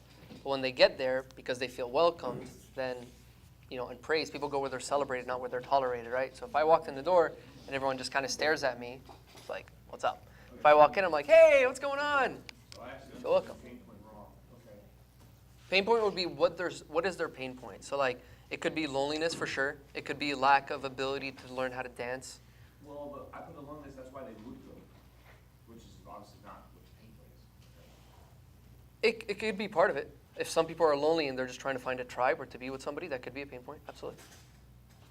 Yeah. So we're trying to find multiple pain points. There's usually not one angle, right? So depending on the person, usually again for dancing, I know a lot of people need it for confidence, Right. because they don't know how to dance publicly, and Right. it's something that helps them with their confidence, and they could be on the dance floor and be like, yo, watch me move, right? So that could help as well. So it'd be like, do you have low confidence? Maybe we'd start hooks like that, Right. See, testing everything. Fun way to exercise. Remind me your name, sorry. Eric, awesome, yes. I'm a developer, so for this practice, I was thinking building apps to market. I think one of the pain points for the average person is the technical knowledge of building, whether it's a website or an app. For most people, they look at it as it's an expensive process. So even if you have a great idea, I talked to a young lady the other day, and she's a speech therapist. And she told me that one of the problems in her industry is that's an industry that is not very innovative from the invention perspective. Like, if you go to the dentist, they probably have new x-ray machines. If you go to a urologist, they have, but for the speech therapy industry, they aren't really creating a whole lot of new ways for therapists to teach speech pathology to their clients. And so they're still using flashcards to teach a person how to pronounce. And Okay. And so she was telling me that it would be great if somebody came along and invented an app or invented some kind of digital service that they don't have to work as hard to teach their clients how to speak. So she and I were talking about that, but in general, that was just one example, but in general, the average person is 9 to 5 every day. Everybody has a good idea. And now that we're in 21st century with so much technology that consumes our life, people are saying, if they're on the phone, they're like, man, I have an idea for an app, but they don't know how to get it started. All the time, yes. So that's why I come in. Okay, so you are direct to consumer. If I'm a person, like a coach, I want to create an app, you're the guy that's going to help me create that app. Correct. Beautiful. That's really good, man. That's pretty easy to advertise, I would say. Pretty good. What are you currently doing for advertising? Or content creation, per se? Content, so I just found this dog sanctuary down in Homestead, and so I'm creating content for them, but not necessarily for myself. So all the business I get is really word of mouth. Cool. It's just referral. Cool. So I don't have, I do have a website, but I don't have a whole lot of marketing tools that I've started myself. So that's what interested me to come here. And I've been hearing about the Faceless YouTube content for A long time? last year, and so I'm like, I need to get into it. Cool. I want to share with you guys as well a few different faceless tactics that you guys can use if you want to go long form. Because I've done faceless for a long time. So I've been doing faceless YouTube and getting money from AdSense since 2017. So 100% faceless, meaning you hire an entire team to do your content. A video editor, a script writer, a voiceover, and a thumbnail designer. I don't even touch the computer to edit anything, right? So you hire these people anywhere between for $70 to $150 for the entire video, for the whole work. And they just create videos on hot topics, and you upload them to YouTube, and you make money through AdSense, right? So these are a lot of videos, maybe like top 10 places to visit, or you might have seen like craziest car crashes, or like all these compilation videos. People are making tens of thousands of dollars per video by just paying somebody 60, 70 bucks, creating that video for them, and they upload it. They're still doing that now? They're still doing that now. Now, there's a dark side to that. Sorry, was somebody about to say something? I was about to go into that, but you're about to. The dark side? Yeah, of course. There's always the dark side, guys. Nothing's too pretty. Something seems too perfect. It's because you don't know him well enough, or you don't know it well enough. Oh no! I got it. That was good though. But I'm. That good. Oh, sorry. It was horrible. So the dark side of that is, one, it does require work and effort to think of the ideas. Okay, so it's not completely automated. You still have to be the driver behind it. The same way as a producer in a movie, like a director, they have to work together to create the video. That's how you work with your employees. All right? That's number one. Number two, depending on how much you pay, you might be obviously dealing with what you pay for. So if you're paying somebody $35 to edit an entire 10-minute video, obviously this person isn't like Steven Spielberg. He's going to create a typical mediocre video for 35 bucks, right? Which comes with revisions and comes with edits. So you have to go in and dedicate time for that.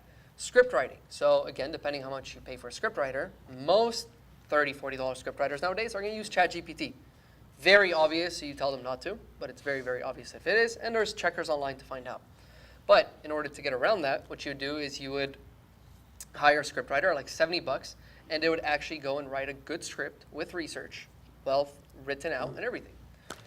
And then the video editor, thumbnail designer, you have to revise it, make sure it's good to go, and so on and so forth. So it is managing a team. A lot of people call it YouTube automation. That's what you might have seen it from the gurus. It is not automated whatsoever. You are working as a real job. It takes time, takes money, and you got to invest like a real business. I always recommend going with videos for at least $200 plus, so that way you actually get good quality content for people to keep coming back. The algorithm is very, very simple, guys. People click on your video, that's the top of it. CTR, all the way on top. So click-through rate, that's how it starts. And then how long somebody watches your video for. That's the retention rate, right? Once the retention rate is done, so how long they watch it for, YouTube then has to figure out if it was a good video or not. We've all watched a 10-minute video that was a complete waste of our time, and we've watched a 10-minute video that changed our life. So in order to find out, it's based off of our behavior. What did we do next? Did we like? That's the first thing they're going to judge, because that's the first basic thing that everybody does. We like the video. If it's really good, we might have commented, which is the next step. And if it's really, really good, we might have subscribed. And we might have then shared it with a friend, shared it to our community, Reddit post, whatever it may be. And then we came back and watched another video. And that is the most important metric, and that's why channels at first might start off slowly. Because YouTube doesn't know if your content's good or not. How is it going to judge it if somebody came back to watch another video? Because if I showed you a really bad piece of content, and then the next day post another piece of content, would you click on it? Odds are no. You're going to let it sit there on your homepage, and you're not going to click on it. It's wasted real estate for YouTube, because they know that a lot of people would have clicked on another video that is currently performing well and brings back people to the platform. So they're just going to favor that other channel. And that's when most people are like, well, I keep posting and my videos aren't going viral. Well, what were you doing? Right? Most people start off a video, hey, what's going on, guys? Today we're talking about YouTube automation. Please subscribe and like to my channel, whatever, before we continue. And it's like, who are you? Why would I like and subscribe to you? So then it destroys your first 30 seconds. And then what happens is we call it roller coaster effect. People hop off and they never come back. They kill off your channel. Can you revive your channel? Yes. It takes a lot more effort. I always recommend starting a new one or unlisting all the poopy videos and posting good videos. Because YouTube is always promoting your videos. Always. Always, always, always. There's no such thing as a dead video. It's always getting at least 2 to 3 to 4 impressions a day, which is nothing. But based off of those impressions, if it starts getting clicks and good views, the video might get revived later on. You could also revive another video by sending all your traffic to a video. That's something else that we could talk about. Let's say they posted a video in the past that underperformed but got a really good retention rate, but it just didn't get that many clicks. They could now go to their most recent videos and all their videos and put the end screen to that video. And because all the people are clicking on it, it picks back up, it gets thrown in the algorithm, and then it just goes crazy viral again. You can go back to past videos and change the end screen. Yeah, and you can even do it in bulk, so you don't have to go one by one. But what you could do, yeah, so like, let's say, I'll show you quick. So let's say you're in here. With children's channel, well, maybe we do it for the children's channel, I don't think I'm allowed to do end screens. Yeah, for children's channels, you might not be able to do end screens, exactly. Yeah. That's another downside of having a children's channel. The baby screen is the one that you click at the end, like watch this video? Correct. And you would want that video to be the one that You want to not getting that resuscitate. much. Correct. The one you want to resuscitate if it was proven to be good in the past. But it just didn't go super viral because either the click-through rate was too low or at the time you posted it, it just didn't perform really well. But the retention is really good. That's how generally you can tell a video is good, is the retention rate. How long somebody watched a video for. Because ask all of us, how you could just swipe away from a video nowadays. So what's making you stay on the video and watch it, right? So if it is actually good, if it has I'm not going to say a percentage because it's different relative to each one, but let's say on average 30 to 50% retention rate. That's generally pretty good for YouTube, and that's a video that should have been promoted, but sometimes they just kill it off, right? So, yeah. Who? Grateford? Mr. Grateful, not all, Mr. Grateful? nah. To me, he's killing it. And I'm just wondering, like, what you think about it. This guy here? So, like, he did, like, he did the ChatGPT challenge, and he made 100K, just using ChatGPT and AI and all that kind of stuff. Is it this guy here? Yeah, that's him. Yeah. No, I haven't watched him. So he's really big. So he has taught me a lot about AI. We use a lot of AI. What he did was just revolutionary. The way he did what he's done with AI. That's So dope. I follow him. Yeah, some people really like dive crazy deep into AI. Most of my clients are face clients. I just do some AI because of, again, I was coaching for a company and we were coaching a decent amount of students, and it was a lot of AI generated stuff. So I learned all the ins and outs. I learned how to use it. We're gonna go over like Runway later on and so on and so forth. Really fun stuff. But yeah, for sure, some guys are out there are crushing it with AI. It's crazy. Yeah. I was like, cause like his like he got that. I'm just like how he did it. And he did it like in like I want to say like the challenge was like 30 days. Mhm. He did like so I'm just like I guess that's a page I want to study because I'm just like what did he do? Like, There's a lot of like, there's a guy that made $2.8 million just in affiliate marketing on a free dropshipping course on YouTube. So dropshipping course, right? And it's like an 18-hour video. It's right here. So 18 hours, 2.1 million views. There's like very few videos that he has on his channel, but this is the biggest one that he has, 18 hours long. And he generated 2.8 million just from affiliate marketing in the first month. Was that a live stream or post? No, it was a post. Yeah, he just filmed, put them all together, compiled them, and uploaded it as a full course. And in the course, it's like Oberlo affiliate marketing, Shopify affiliate, like every affiliate thing that you could think of, he had in there, and he killed it. That was a video on YouTube, or was that a course that he created? So it's a course that he had created But instead of for paywalling you. it, put it on YouTube. Exactly. So instead of charging people for it, he just put it on YouTube, and then he made money off the affiliate because it's reoccurring. What was his following on YouTube before the course? Very little. We could check if you guys It's a want. great thumbnail, by the way. It is. Oh, I like that dollar bill or that $100 bill thumbnail. Oh, that's cool, yeah. I see you doing something like that, Carlos. I see your face there. Right there. Print it, put it on the wall. Carlito. Kind of eyes on the side for you. What's the guy's name? Jordan Bound. Bone Bound. I don't know.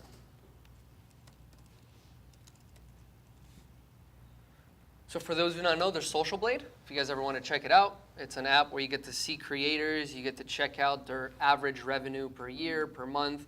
Keep in mind, it's never the high end or never the low end. With all the channels I've ever seen, it's usually right down the middle. So on average, this person's making 1.5K a month, on average, on his channel, from AdSense.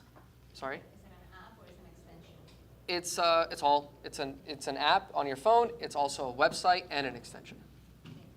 Pleasure. That's a good thumbnail. So right here, you could see the subscribers as he grew, what days, and then how many views he's getting per day, right? The estimated revenue per day, again, usually it's right down the middle on average. And his revenue is coming from views, From AdSense, correct. So this is only AdSense. This is not, we don't get to see here sponsorships. We don't get to see affiliates or anything. This is just straight AdSense, what YouTube will pay you. Okay. Just keep going back to this, but I'm happy you keep coming back to it. I wanna make it clear. When I go to bed tonight, I want to make sure I have great understanding. Good. I'm still a little fuzzy about how YouTube pays. So, let's say particularly for music. Okay. I'm dealing that rub a little bit. So you have sites like Shopify, Pandora, and so forth. So let's say YouTube always gets criticized for a musician will put a song on YouTube, like officially. And the song might have 1 million streams, but the musician only gets $100 or $1,000, something like that. And so within the music industry, there's this uproar about, it's different from when you were buying CDs and records. You could count the money. If you buy a $10 record, you know what you was getting. Yes. With the stream from the streaming services, the artists are getting screwed over. So when there's a conversation about if you have 100,000 subscribers and you have have your platinum plaque from YouTube. You have 100 subscribers. Ideally, the rumor was you had to have 100,000 subscribers to start making money. Mm-hmm. But then the conversation goes to, if you have a large number of views, that's when you start making money. So the gray area for me is, do they work together? Can you have 100 subscribers, but one of your videos has 2 million views? Or do you need 2 million subscribers and your video can have 100 views and you still get paid? You're only getting paid based on views. So I'm going to show you a few accounts right now. And I'll show you the different subscriber amount, right? And I'll show you the different revenue amount, like live right now. I'll show it to you, all right? And hopefully, it should be a bit clear. And if not, I want to please keep asking the question because I want to make sure that it's clear for you. Don't be shy. So, He's not shy. good. In high school, my teacher used to pass me and just look at me and then just be like, no, you're wasting my time. And then just walk away and give exams to everybody else and never give me an exam. I'm like, what a fucking dick. And then, excuse my language, but it was, am I allowed to?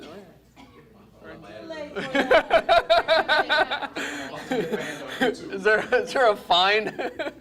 So, you know, and that's because I asked a lot of questions. And I used to think he was just a bad teacher because he wasn't explaining. He would just brush everybody off that asked questions. So one thing that I vowed is I will always spend as long as it takes to make sure that the person understands whatever the question is. So this is one of my students' channel. This is a Faceless channel, 100% faceless. He's never been in it. He doesn't create the content and everything and anything in between. So let me go ahead and go in the back. And I don't know why it's going so slow. I don't think my computer had its coffee this morning. You got all those tabs open. It's going super slow. What, are you heating up? It might be. Here. I lifted it. It's getting a bit better.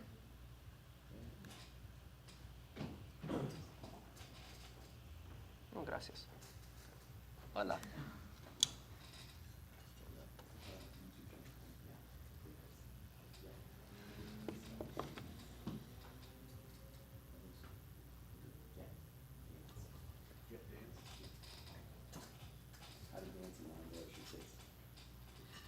Okay, so this channel here, 23,000 subs.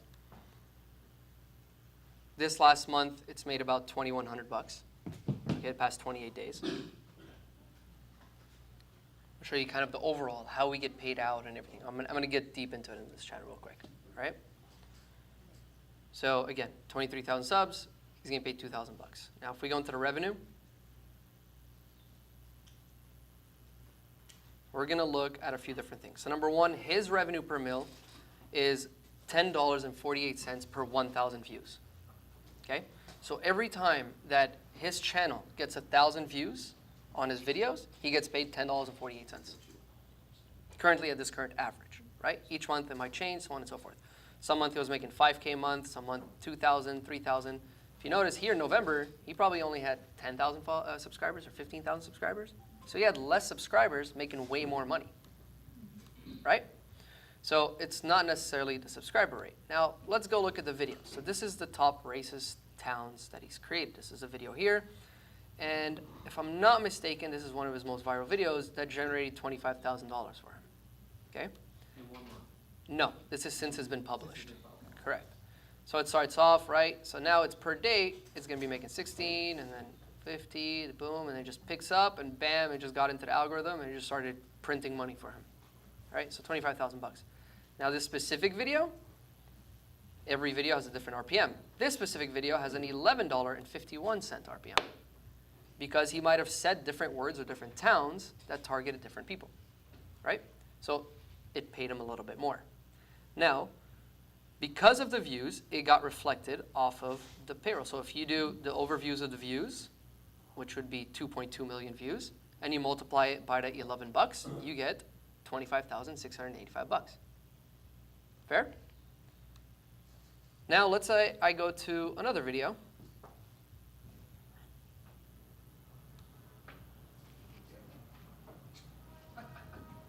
So full transparency, it's not all rainbows and sunshines. Not every video is going to get 1 million or 2 million views. If you look at some of his other videos, you know, 400 views, 200 views, 3,000 views. he also has a little bit to learn. So he's still learning on what actually gets people to click. He got lucky on some things. Let's say we go to this one now. Why nobody lives in Mexico, right? So this, The question is it unique views? it doesn't matter. So it's showing me, is the person asking me for the AdSense? Is it unique views? That matters? No. So I could watch a video once, and I watch 2 ads. The person gets paid for 2 of those ads that I watch. I get off the video, and I come back here, and I'm going to show it to you again, and I get another 2 ads. The person gets paid for another 2 ads that I watch. So it's per impression that you're watching the ad that you're getting paid for. If that makes sense. Does that make sense? Yes. Yeah. So if nobody clicks on the ad, you don't get paid. If nobody watches the ad. So even the skip ad, you're still getting paid for that. Okay. It's paid by impression. So as long as I see the ad, Right. I'm paid. Okay. Yeah. Okay. So this video here has a different RPM, again, $5.74. So half the RPM on that other channel, on that other video. Why? Because the location was different. This specifically was nobody lives in Mexico. And when we go to the reach or the audience, sorry, we'll see that a lot of people came from the United States, Canada, we have Mexico, they're all over the place. And because the keywords were just nobody wants to live in Mexico, advertisers weren't advertising necessarily Mexico. Well, New Mexico in this case. But they were targeting the United States with that other video of like 10 towns maybe, or American towns, or so on and so forth.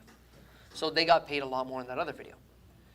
So now, because of how much views they're getting per month, it's reflected to how much money they're making. So again, we're going to go back over here. We'll look at the analytics, 215,000 views, $10 RPM is literally matched at $2,154. Cool. Let's go to another channel. We'll go through 2 different ones. This is another, we'll go through actually 2, 3. So this is another one with almost 1 million subscribers. They have destroyed their channel by mixing long form and short form content. Sorry? This is another one of my students, yes. All the ones you see on the right, 90% of them are my students, and I have about like 10 channels. They have 1 million subs, but they've only made $400 this month. Right? 1 million subscribers almost. Sorry, 928,000. And they've only made $401. Okay? Now, again, subs are crazy. They're not getting paid by subs. They're getting paid by the views. Right? But their views, the reason why it's so low is because if you notice, they're posting mostly short form content. And these are ads. That's why I asked you, by the way, if ads hurt your channel, because this one has like, he always has like 14% retention. And all of his ads have like 15%, 14%. So I was just wondering if. I was just hearing though from Film a new metric that came out. Yeah, it's exciting. It's imminently going to be on all the platforms to where they're going to be looking at, like retention's important, but Yes. it's your retention. If you post something and your core watches it, the retention is very high. If you're trying to grow your channel and reach new people, It's lower. it's lower, but that doesn't mean it's a bad video. 100%. Right. So they're going to split that metric, and Yeah. you'll be able to see returning viewers versus. That's really cool metric, by the way. So I'll show you guys right now kind of the retention graph of how these videos look like. And the new metric, what he's sharing is that YouTube will tell you, is this a new viewer? Is this somebody that's already subscribed to your channel? Is this a returning viewer? Or is this from ads? And depending on which graph, because sometimes we get one graph, and it's like 30% retention. But is it from who? Is it from the people that I actually posted the video for? Or is it a whole new audience that YouTube's testing? Or did I run an ad and it just didn't perform well? So it used to all be mixed in one. Now it's going to be separated. Yes? What you see though is, especially on a promotion, say, for an entertainment channel, is that the retention drops dramatically. You're like, oh my God, this is horrible. But then when you look at the next video, first of all, the amount of returning viewers is so much higher, and the retention from new existing viewers is great. Yeah. So. Yeah, because it matters, right? If I'm used to you and watching your content, I'm going to come back and the next time you post, I generally will watch longer. But if it's the first time, I may not be used to your personality. I might not be in the mood. You might be have too much energy, too little energy, right? There's so many things that go into, like so many factors that go into that whenever you're joining a new channel.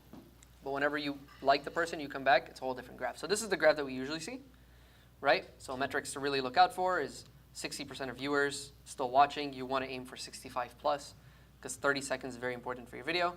and it's just a regular graph. So what we're going to be able to see is we're going to be able to break this down into different graphs. So one, returning viewers, subscribers, new viewers, and ads. So just a little side note. Really cool. I'm excited for that. Yeah. That's going to be really good. All right. So is that clear? Is that getting a bit clearer? Yeah? So again, you can have a lot of subs, but if you're getting really low views, because again, they're only being paid exactly proportionally to their views. So this is probably a $10 RPM. There you go. So you multiply this number, the views, by the RPM, you get this. RPM, so actually let me zoom in for you guys. Sorry, I'm going to zoom in a second.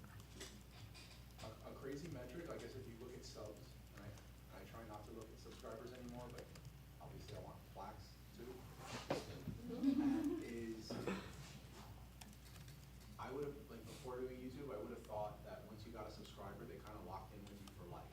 Yeah. But if you stop posting for a bit, you'll see that number drop. Like, and if it stays static, that number will you'll lose like 40 a day. In some cases, so it makes sense to keep posting. Yes, 100%. It's like any algorithm right now. As soon as you guys go and you follow anybody new on any socials, their posts show up all the time. So right now, if we all follow each other, right away you open up Instagram, it just shows our posts right away. Even though we've never interacted, but it's the newest activity, which means that it's going to keep you on the platform. So the same thing, if you stop posting for a little while, or somebody doesn't click on your videos for a little while, they become dead subscribers.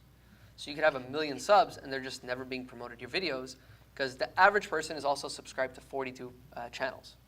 So because of that, YouTube wants to keep you on the platform, and they're just going to keep showing you things that you do click on. So if there's something you're not clicking on, they just stop showing it. Yeah, that screen you were on before showed, like that video had, I think, -9 subscribers. Correct. Yeah. -9 subscribers. It lost people. Yeah. Yeah. Mostly this channel, again, that's why I don't recommend mixing long form and short form content. So quick, since we're on here, this channel started long form, recently switched to short form. And this is what happens to your content. Number one, you destroy your RPM. Number two, you guys can see here, shorts only. 65% of people only watch shorts on their channel. That's crazy. Only 2% watch both. So the people that came in and watch shorts don't really watch the videos as well. Only 2% of those. And then 33% of those only watch the videos. But that's because they started as a shorts channel, a long form channel, right? So I'll show you another channel real quick. And this one has a little bit over 1 million, 1.3 million subs. Do you pay attention to the comments on your videos? In what sense? Did you see something? No. Oh, yeah, of course. Yeah, comments are very important. Respond. 100%. You build a community.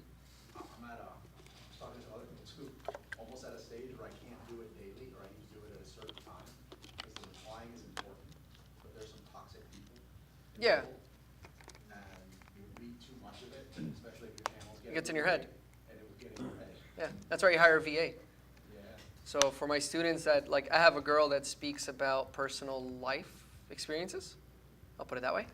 And there's a lot of weird comments, a lot of crazy things, and it gets to her head a lot, like very insecure about certain things. And I understand it, right? Because it could mess with our head, especially people's opinions. Sometimes we're insecure about those opinions, and when people share it, we're like, damn, other people see it too, so we might not feel good. So what I would recommend, and I recommended to her, is just hire a virtual assistant to go through those messages and just be like, hey, thanks so much for your comment. I appreciate you. Always welcome. Hug your haters. Hug your haters, right? So thank you so much for your feedback. Thank you for watching my video and commenting and helping the algorithm. I really appreciate it. There's always a positive way to look at it. And just remember that they're on the sidelines, right? So boos don't stop dunks. As much as they boo you on the sidelines, they're just sitting on the sidelines. So just keep doing you, keep posting. And if you really can't do that, then turn off your comments, no comments. Yeah, kids channel. Do you make money you don't have AdSense, right? Yeah, you have AdSense. You have AdSense? It's just, it can't be ads that are targeted to kids. Like, you can run ads that could be relevant, but you won't have a targeting type as someone that's running ads where you cannot specifically target a kid's channel between 1 and 1. Okay, interesting. I But didn't know there's that. still ads that run, but since people that run ads know that they can't be hyper-targeted. But are they clickable ads? Yeah. Yeah, that's interesting. Yeah, it's just less. Yeah. But it's interesting because when I first started it, they had no ads whatsoever. And I understood it because I was like, if a kid just sees an ad and just clicks, and now he's in another world if he's on the iPad or the phone. But that's good to know that now there's ads. I need to update that. Thanks for sharing. What's the RPM? Is it generally over? It's like 3 to 5. That's really good. Yeah, but it's so little amount of people are actually running ads in that. Yeah, okay. area, so Makes sense. It probably translates like to a 2 to 3. Okay, makes sense.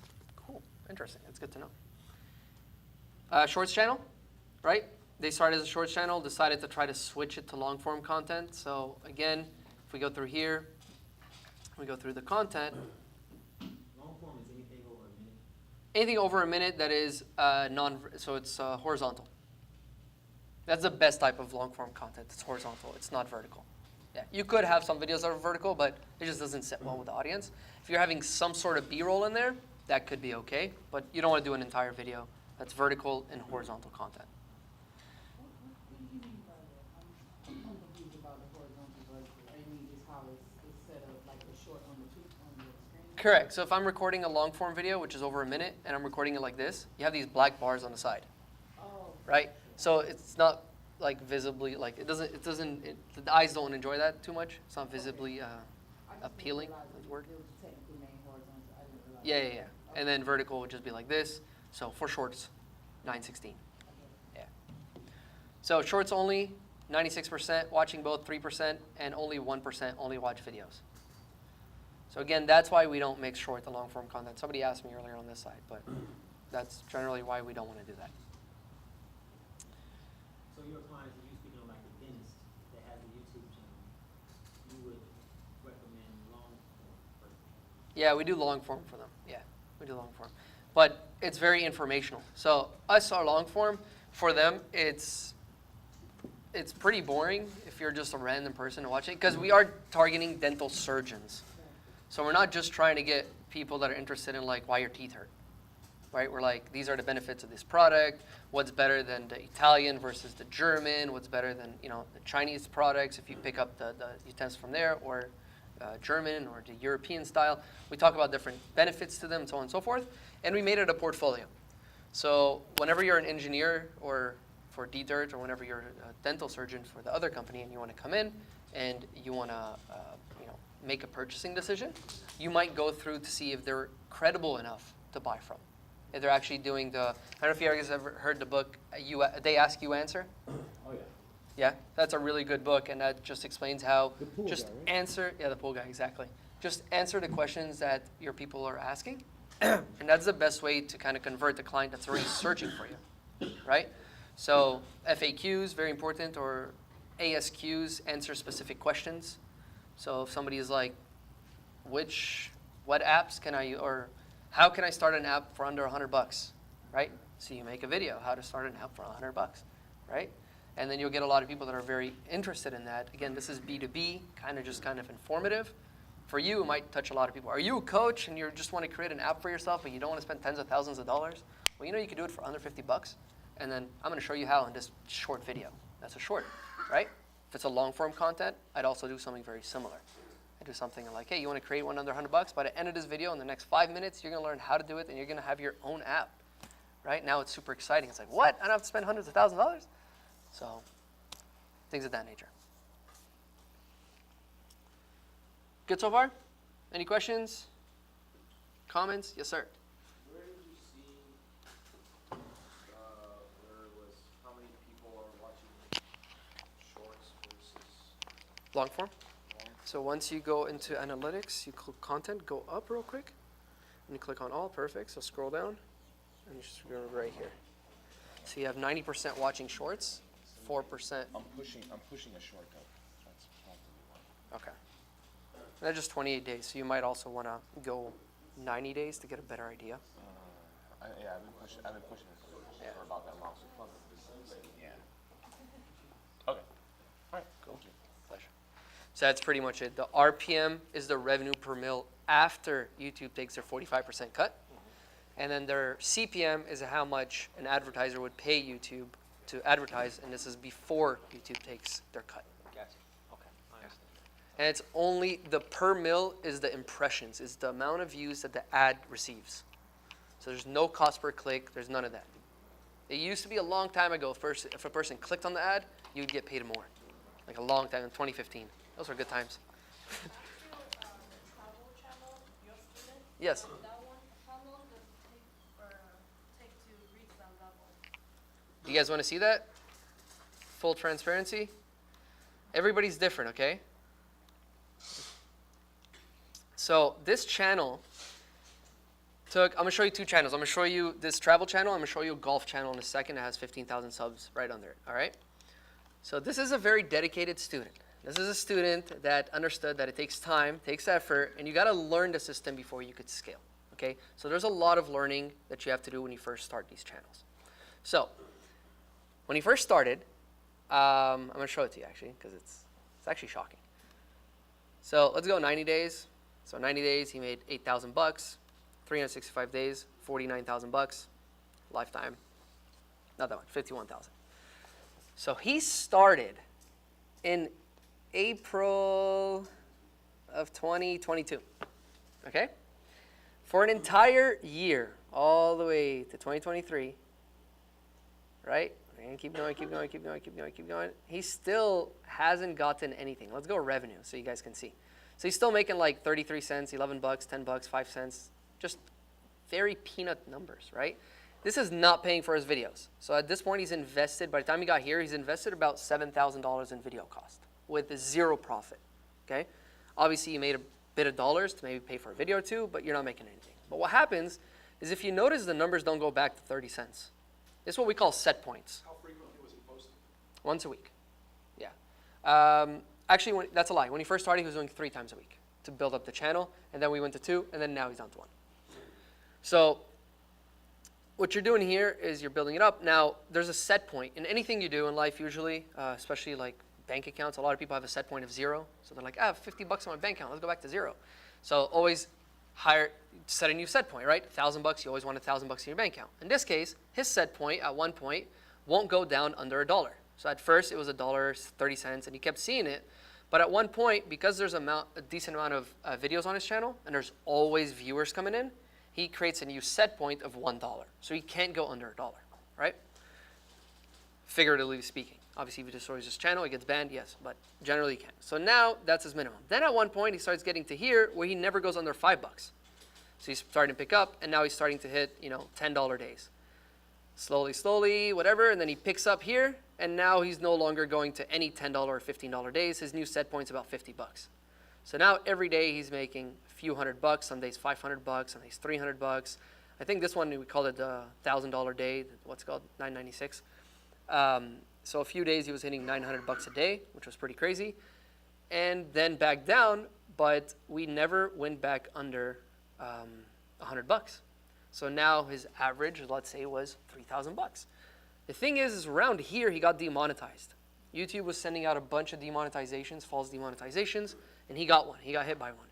So for a few days, we made $0, which destroyed the set point, because then it just shadow bans a lot of your videos, and now you got to restart the whole thing. Why did they demonetize? It was, right now there's a big demonetization for reuse content. So again, all of our content, Faceless, is reused. It's taken from another channel, we repurpose it, and we add value to it. So we explain. Let's say, for example, somebody went to Toronto. He would go to his channel. He'll take a bunch of his footage. He'll go to like 5 other channels, take a bunch of their footage. And then they'd be like, welcome to Toronto. This is a place where you could go. And he'll just take B-roll from all these channels and put them in there, which is legal by YouTube. It's called fair use guidelines by YouTube. So you're allowed to do that. Even when you go to copywriting school through YouTube, it tells you this is allowed. If somebody takes your content and transforms it and adds educational value to it, you are 100% allowed to use that content, and they can't do anything about it, right? Because that's the internet. You just put yourself out there, and the internet owns your content. You don't own your content. So keep that in mind that people can do that. But you could get striked. You could get in trouble for this, falsely sometimes. And there are ways to overcome this, which I've created an SOP. If anybody ever goes through that, I could share it with you guys. And we got it back a few days later. So again, the first day was like $8. So we did see that it was a penny actually, sorry. And then we saw like $8 and a few bucks, $4, a few days. Then it picked back up and it hit the $90. And then now it's back to $90, $100, and so on and so forth, right? So these are what we call set points. Now, it did take a while. It took almost a year, right? Now, there's a few different things. I want to show you this golf channel. This is also one of my students, well, ex-students now, and no longer manages stuff. But he's an older gentleman. I think he's like 55 or something. And he was just like, I love golf, and I want to create golf content. And I said, cool, let's do it. What? No, as I get closer to 50, it's like when you say older gentleman, I'm just like, I didn't say old man. I said older gentleman. I'm 33. I'm a younger guy. old and gentleman. This mighty fine gentleman. So in this scenario, he blew up within a week of posting, about a month. And his first day, he already made $148, right? And then from there, it was just printing money. And he was just making money. And he made $60,000 since he started. Really, just within the first few months, he already had made like $25,000. He posts, I need to check. I haven't worked with this client for a minute. I still have access. So every week, every 7 days, he's posting. Right? And he might skip some here and there. So skipped here 2 weeks, 2 weeks. Show me your other guy's first thumbnails. His oldest thumbnails. Travel? For sure. Yeah.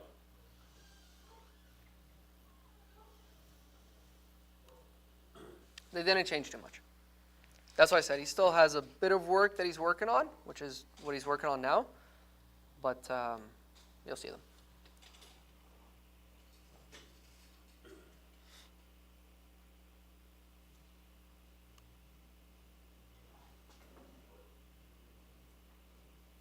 So it was all testing, right? Remember how we talked about testing? This is pretty much the winning one that he uses now. But look at all this. He has like a timestamp, like a post stamp on here. He has Six Flags Over Texas, the Grand Canyon. Pretty bad thumbnails. Those are the oldest? These were the oldest. These were when he first started. What's your thought about creating the thumbnail first before you script? You have to create a thumbnail before you script. Titles and thumbnails have to come before anything you do. Video idea, sorry, that's a lie. Video idea is the number one thing, so what I want to talk about. Then you make sure that the video idea is good by searching, let's say you want to talk about 4 different topics in that video idea.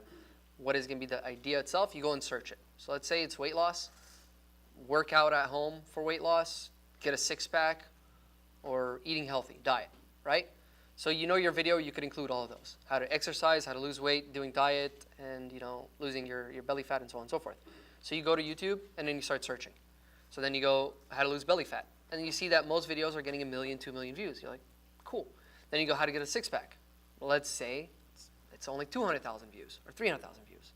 So you're like, okay, more people are interested in losing belly fat than getting a 6-pack. Now we're on to something. And then I'll go to the third one, like diet. Okay, well, when I go to diet, they're just too spread over. It's a lot of health channels. Might not really talk to my audience, which I want to be about fitness. So now I know that I want to talk about how to lose belly fat, and I want to include that stuff inside of it. That's like the idea. Then we go, okay, now that they want to know how to lose belly fat, my thumbnail shouldn't be about the 6-pack. My thumbnail should be about somebody losing belly fat, so maybe like pants that are like super loose on them, or a tummy, whatever it is, right? An arrow, whatever it is. So then you get that. Then you go, okay, what type of title will intrigue them to want to click on this video? Because now they're going to see this belly fat. And then you're going to be like, do this one thing to lose weight in 30 days. So now the person's go, what is this one thing, and how do I lose weight to look like that? They click on the video. Your intro, that's when you start the hook. So you're probably wondering how to lose weight in 30 days by using this one thing. And that's what I want to show you today. But not only are you going to get that, you're going to figure out how to eat healthier to keep that weight off, because most people end up, gaining weight again. Again, this is on top of my head. Sorry, guys, if it's not perfect, but it's kind of there. So you always start off with a video idea. Then you talk about the title, the thumbnail to get the person to click. And then you create a hook that matches with the title and the thumbnail. Then you create your whole video. So the topics and all that stuff. That's kind of what I shared earlier with the Notion format, with the format video. And again, if you'd want it, I can send it over to you. But those are very important steps to take. Title, thumbnail should be the number one thing you start with. Yeah. Any questions? No? So yeah, that's how the thumbnails look like really early on. I don't know if you guys can see it from there. Yeah. And huge difference, right? And that's why I don't recommend also, by the way, changing all your thumbnails at the beginning. First, try to see what works. Try like 5 thumbnails of one style, one format. and then try another 5, try another 5, try another 5. And once you have about 20, 30 videos out, then you could start comparing your click-through rate on each one. And you could be like, this one worked better, this one didn't. Now pay your thumbnail designer and change all your old ones. Because again, all these old videos, they're pretty dead, right? So let's say I click on this video here. This could work or could not work, but we're going to do it live anyways. So let's go to reach. Let's look at the impressions. So 465, 468, like I mentioned, right? 5 to 10 impressions they're getting per day, which is nothing. Nothing, nothing, nothing. But it's still getting impressions, right? And the click-through rate on average is 0.0000, and then every once in a while you have one person that might click on it, which will give you a 33% retention rate. If it gave 3 impressions that day and one person clicked, it's a 33% click-through rate, which is awesome, but that's not a real click-through rate, right? Because it's really inflated. So what you would want to do is he would want to change his thumbnail, because YouTube is always promoting videos in the past. If they're running out of content that's actually good. If you believe your content's good retention rate, you definitely want to do that so it can revive. When I go to the homepage of YouTube, look at this. So some are going to be 3 weeks ago, 1 day ago, some are going to be 2 years ago. I've already watched all of Mark Rober's videos, so they're like, you haven't watched this one yet, Sam, you want to watch this one? And they just keep showing me this video, like over and over and over, until I click on it. Sorry? I love his stuff. Mark Rober's awesome. Yeah, he's great. Right, so Patty Galloway 9 months ago, sorry, that was Jay Clouds. 4 months ago, 8 days ago, and so on and so forth. So the point of this, 3 years ago, 2 years ago, YouTube will always promote your content. But if this thumbnail didn't look like this and look differently, I may not click on it. So YouTube, if you change your thumbnail, it's going to say, hey, let me promote it again and see if this thumbnail maybe they want to click on it. So then you could always revive a video in the past. But until you find a winning format, do not keep changing your thumbnails, because then you don't know what works and what doesn't, and then you don't know what to compare it to. 2 to make it true is my rule, but I like to do 5 just to be safe. What do you mean by 5 again? 5 thumbnails for different formats. So like, let's say my next 5 videos have one format. So let's say it's the text is going to be all the way on top, and then I'm going to have my face, and then I'm going to have the product. So three things max in your photo. That's how I would be. And then let's say now the other 5, the next 5, I'm going to have my thumbnail, my face on the left side of the image, right?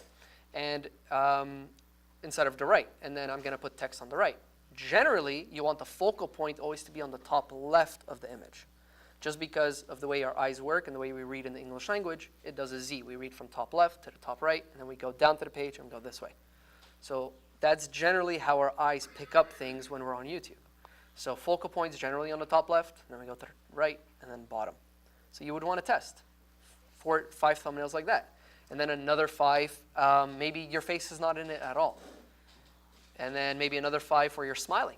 Another 5 where you're not smiling, right? So this is just a format that you're testing. Now, once you start finding a winning one, then you could start split testing using split testing applications like thumbnailtest.com. And what you would do is you would upload 2 thumbnails of the same exact thing. One is smiling, one is not. And you'd let YouTube do its own thing. Let it send it out there for the testing.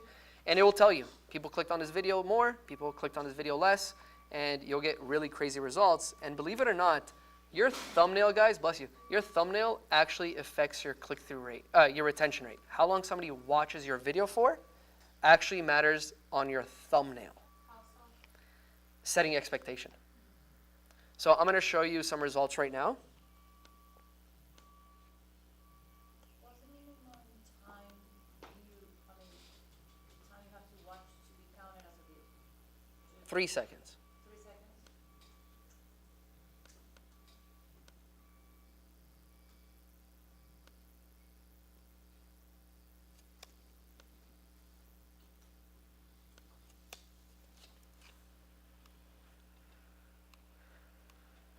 All right. Can you guys see this? Nice and clear? I need to make it bigger. All right. So these are 3 different thumbnails that we tested for one of our students. It's 50 Cent. It's the luxury lifestyle channel. All right. So on the left-hand side, we have 50 Cent in a suit with a car with no text whatsoever. On the far right, we have the same exact image, but with text on there. Right? The one on the far left, we got a click-through rate of 4.1% with no text.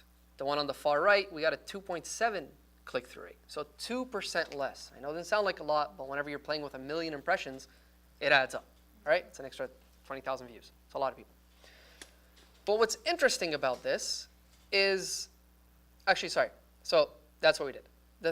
Then we added this guy here where now he's smiling and he's a bit more relaxed, chillaxed with green text instead of white text.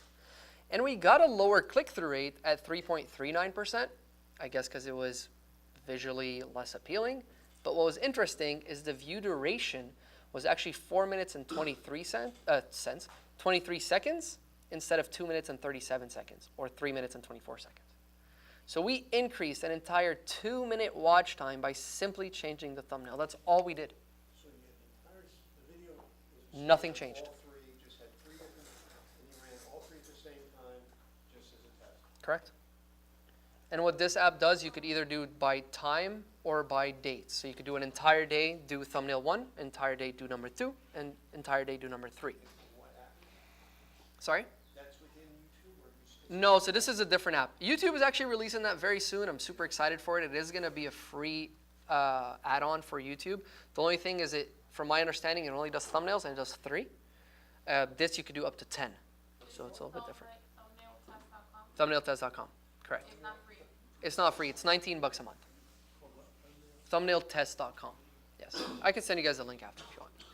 And so what happens? You show people the thumbnail and obviously the video too, right? Like they have to watch. They click it, yeah. Get those analytics. So out of all of those stats, which one would you prioritize? Like let's say looking at this, your click-through rate is better, or no, your click-through rate is worse, but the seconds are better. So how do you determine? Good question. So depending on how much it differentiates, that's what I'll choose. So in this case, again, I've had a lot of experience in it, so I know like retention to me matters way more than 1% click-through rate. So here, because it's only a 1% click-through rate between the winning and the non-winning, but it has a 1 minute increase in time, I'm definitely going to choose the time increase. Because yeah, it's 1%, again, on 1 million people, you're talking about 10,000 people, it's a lot.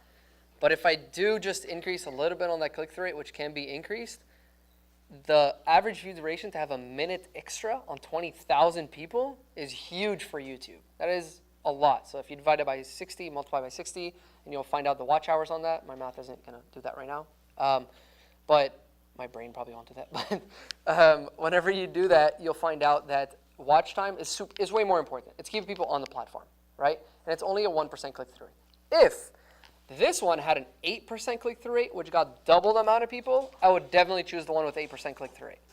Because that is a lot more people to come into that, and the retention rate might change. Because I'm targeting more people, so somebody else might watch it for 10 minutes, somebody else might watch it for 3, 5, and that could increase my average view duration, right? So I definitely prioritize click-through rate if it has a massive jump. But if it's a 1% to 1.5%, I always prioritize average view duration. So this thumbnailtest.com is tacked on, is an API is tacked on to your videos? Yes. It's behind. Correct. So once you sign up to this, you just link your account. And then once you upload it, yeah, it automatically links with the YouTube API, and it just split tests for you. I recently found a site, it might not be relevant, but found like 1 of 10. Yeah, that's really good. Yeah, 1 of 10. It's a bit costly, but it's worth it, I think. Yeah, 1 of 10 is really good. I don't know if it has this. No, it doesn't have that. I don't know, but it's a really good site. Yeah, it helps you find out outliers and videos. Yeah, it's a really good 1 out of 10. It's a little more advanced though, no? The sense of like, if you have an established YouTube channel and you really want to take it to the next level. I don't know, but it's pretty good. It's really good. Yeah. If you guys don't mind, can I just step to the bathroom real quick? Wait, no, I have a question first. Shoot. I'm just kidding. Oh, wait.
So we did stop at Eric. We're going to keep going around the table probably until lunchtime.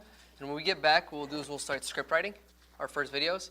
We'll get into the tools, and then we'll do everything. We'll start uploading to 11 Labs. We'll get everything started so that way you guys can walk away with a video today. Sounds Gucci? All right. Thing, you're up next. Oh, sorry. Let me just answer Andrew's question real quick, and then we'll come back to you. Yes? For short form, would you say, I'm assuming here, that average percentage viewed is the most important metric for shorts? For shorts, the most important metric is swipe versus viewed.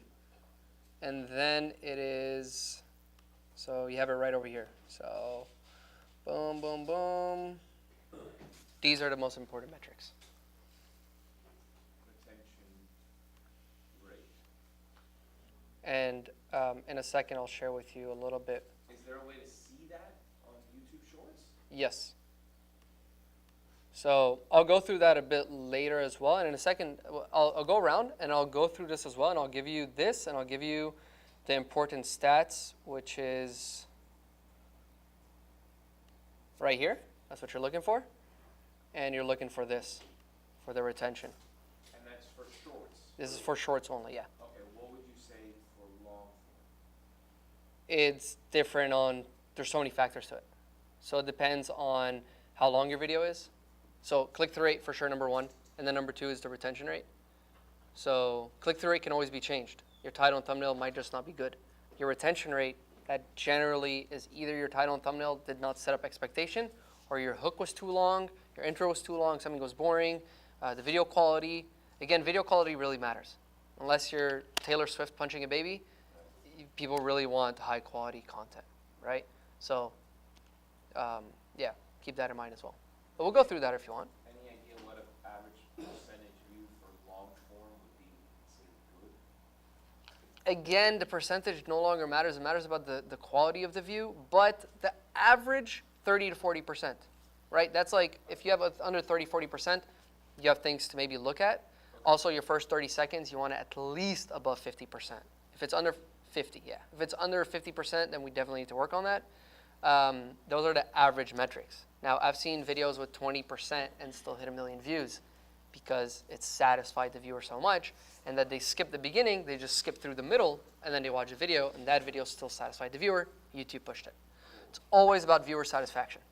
That's the number one priority on YouTube. It's keep people on the platform, and how to keep people on the platform? Keep them satisfied. And how do you impress new visitors? By putting great content on the homepage and putting content that people are going to watch.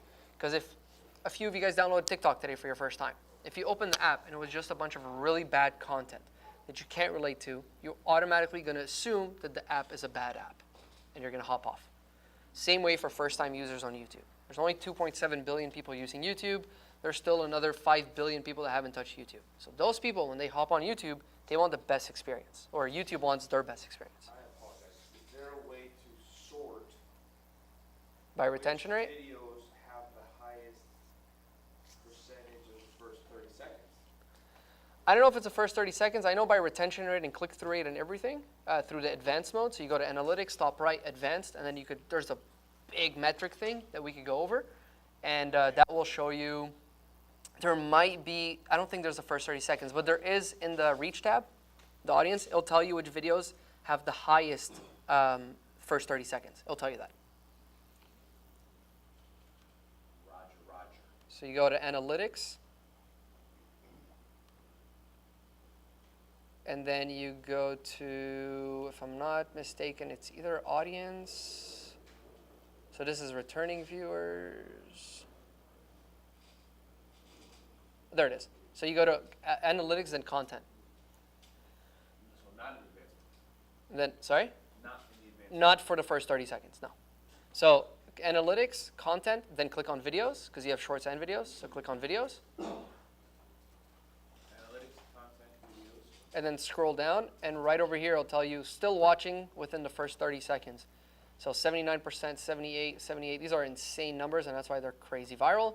And then these are okay, 60, 64, but you want to aim for 70% for virality.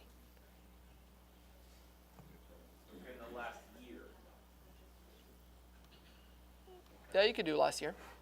Well, no, that's a nice way to say latest videos, key moments for audience retention. Yeah.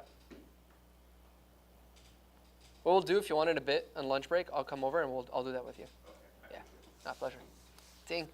So do you have that earlier, sorry, Oh, you're good. the percentages in mind as to what are the best metrics? Okay, first 30 seconds, you want that above 50%. I don't know what the CTR retention rate should be. Do you have that in that PowerPoint? Like those? I don't, because it was more long form content, but I'd be more than happy to share. So like click-through rate, depending on your content, depending on where you're at, niche and everything, like if you're a product or service, a good click-through rate on average is like 4 to 7%. Is that a great click-through rate? No, of course not. If you could get 10% or 15%, wow, amazing. But you could still go very viral with a 4 to 7% click-through rate on educational content. If you're entertainment, you're looking for 7 to 15% or like 12%, right? Now, that's generally like Mr. Beast is sitting at like 10, 12, 13%. He might go down to 8 or 9% at sometimes, but those are generally the numbers. Most entertainment channels will sit that. My celebrity channel was sitting at about 10 to 12% click-through rate, right? Very clickbaity. Versus coaching is very different. It's people that are wanting to learn. So I've learned different, what's called, depends on your niche. Those are the average numbers you're looking for. A retention rate, on average, you want 30 to 40%, right? That's considered, okay, if somebody watched 30% of your video, that's really good.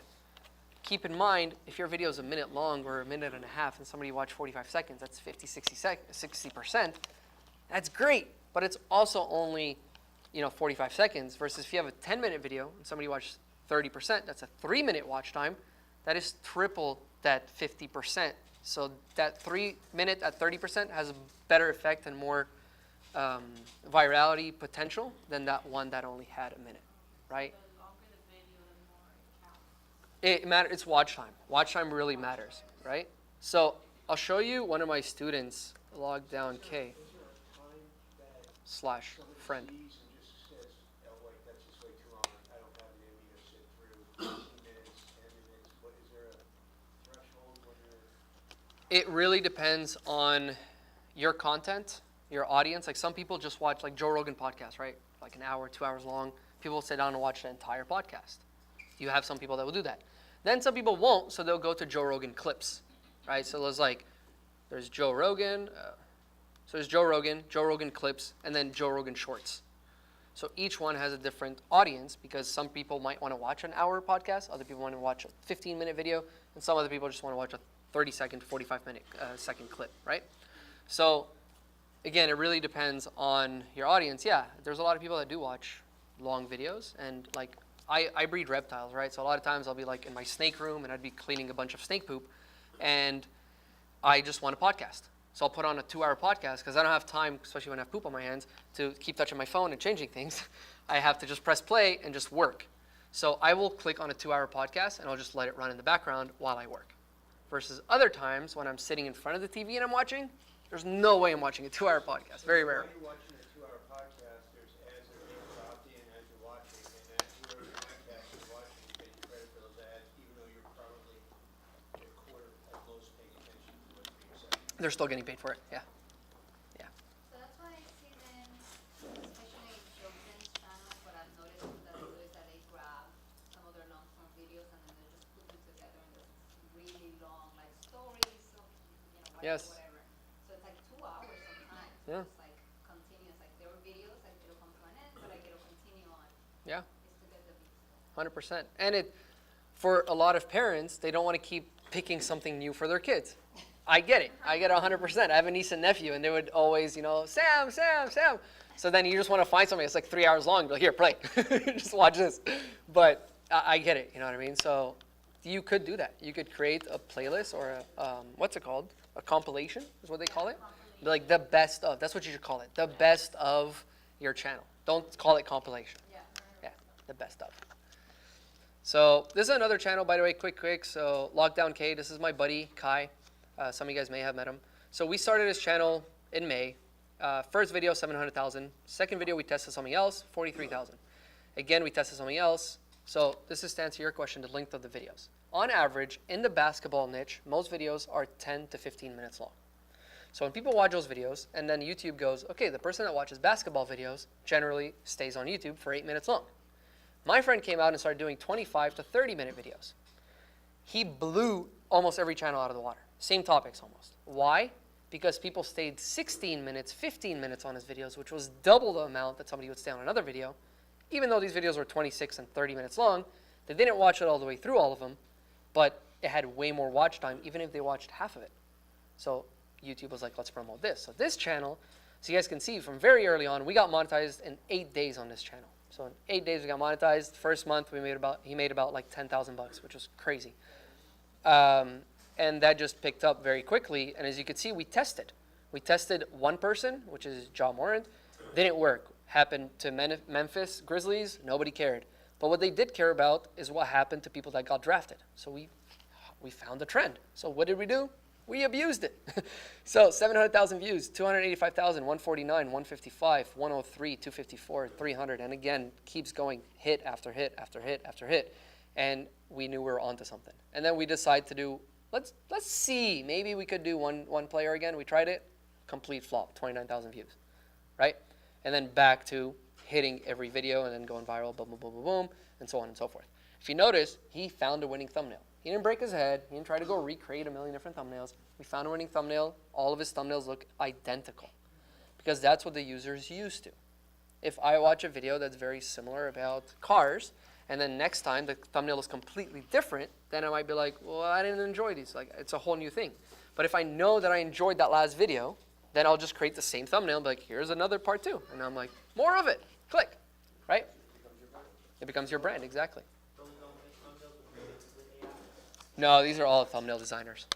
Yeah, we pay for thumbnail designers. AI, the only time you're going to create thumbnails if like you want to create something that can't be created at all. So a lot of my students are in History Channel. They'll use AI because there's no pictures of like the Roman times. So they'll go through Midjourney and then they'll be like, I'll show you guys a really cool plugin that you guys should all have for ChatGPT.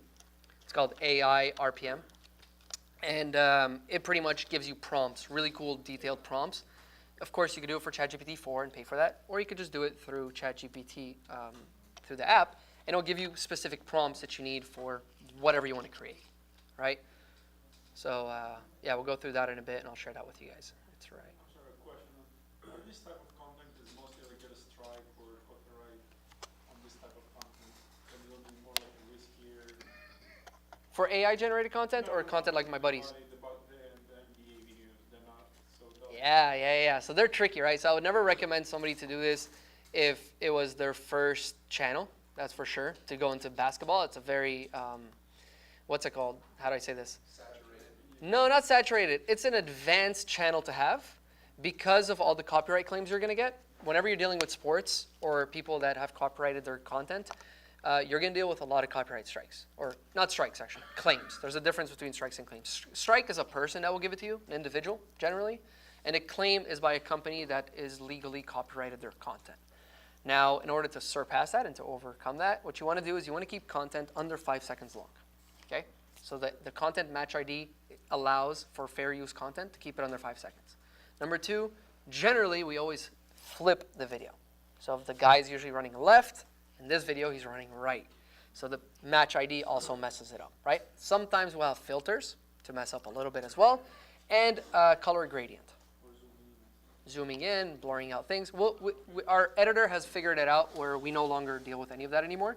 Very rarely will we get a copyright claim. We'll just trim that part out. We'll send it back to the editor, and he'll fix it. So we always schedule uploads to see if any claims come by, and then we do that.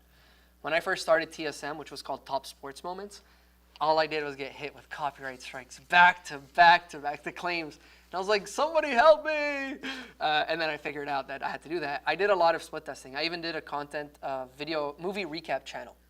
So I'd literally take a whole movie and I'd recap it in 10 minutes. So if you didn't want to watch a whole movie, you could watch it in 10 minutes. So that also, you could deal with a lot of strikes, a lot of copyright claims. So what I started doing is I started putting, simply like just testing it, just putting arrows on the screen, text on the screen.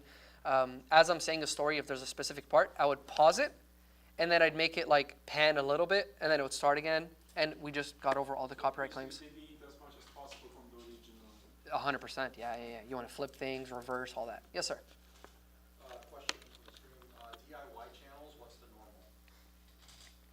What's the normal? I don't know. I need. Yeah, what's the normal? Just a little bit more context, please, on that.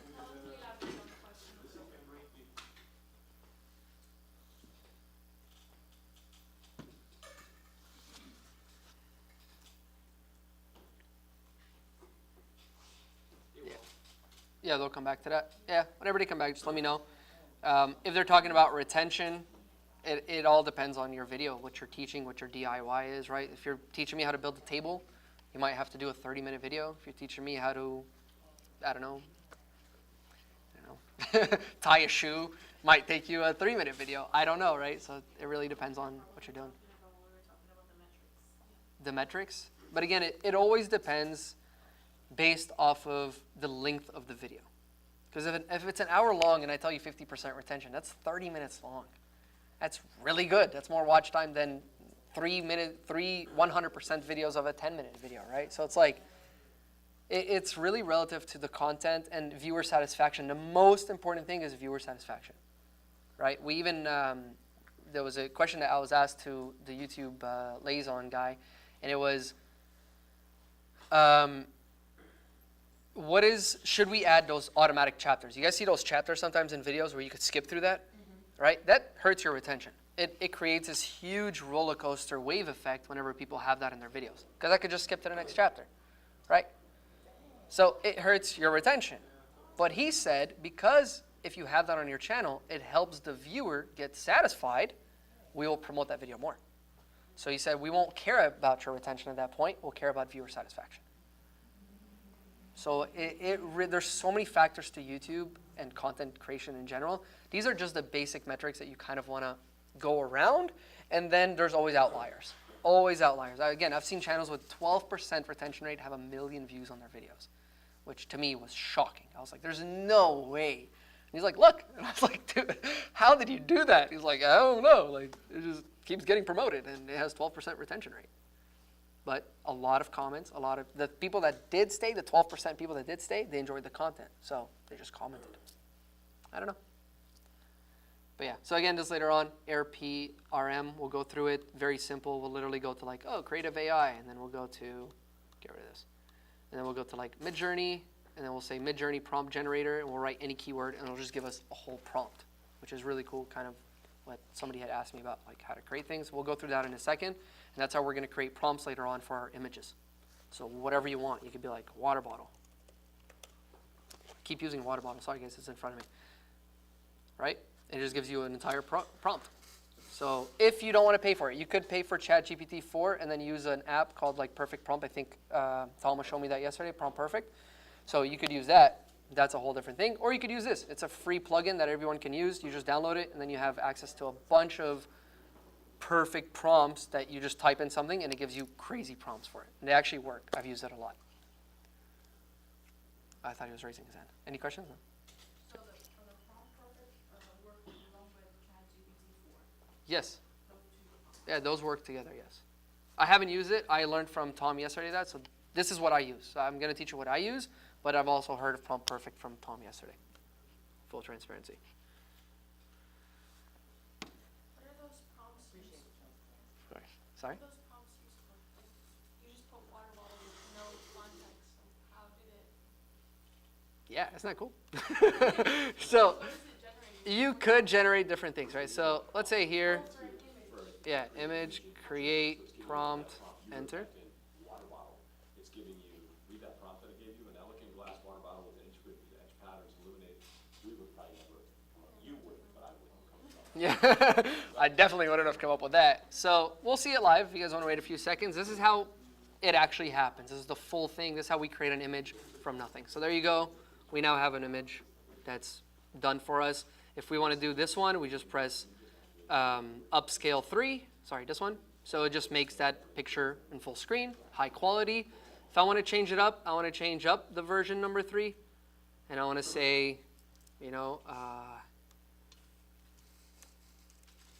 ultra realistic, 32K, shot with Canon, for example. And I press enter, submit. Now it just recreate the same, so version number 3. or recreate that one, and then it should add, you know, ultra real, make it more real, ultra realistic. You could say remove the light. You could remove the candle, right? And make the candle green. Whatever you want to do, and then you could change it up. So these were the different ones. So these were the different versions of this one that it gave me, right? So again, it's AI, guys, so make sure that you got to keep playing with the prompt sometimes and so on and so forth. But you get it as soon as you start picking it up and you start figuring out a prompt, you'll start figuring out keywords that you would save for later on, and that's what usually we do for our clients. We'll find keywords that work with that client, and then we'll just always put that into the prompt. So it just makes life easier for us. But it's all about, like how we mentioned in the beginning, the dark side, it's all about testing, especially with AI. What's cool is you need to pay for the Midjourney. It's $10 a month. But you could just keep generating content and content pictures. And again, I'll show you guys after this, but let's say I want a specific water bottle. If I want that water bottle in my picture, in the video, I could take a picture of this and then submit it, just drag and drop into Midjourney. It'll give me a link. Then I say prompt, use this water bottle on a table. And it will generate that water bottle on a table for me. So you don't actually have to create anything yourself. AI PRM. It's a free plugin. And there's so much you can do with it. It's really, really cool. All right, Ting, we're back to you, baby. We have 5 minutes. I do like Gourmet foods? foods, yeah. Nice. Okay. Are you selling a product of that Yeah. service? So I'm like, so now this year our Amazon model is wholesaling. Okay. So in the meantime, I'm selling on Amazon for those food, and then we can so I also do on TikTok.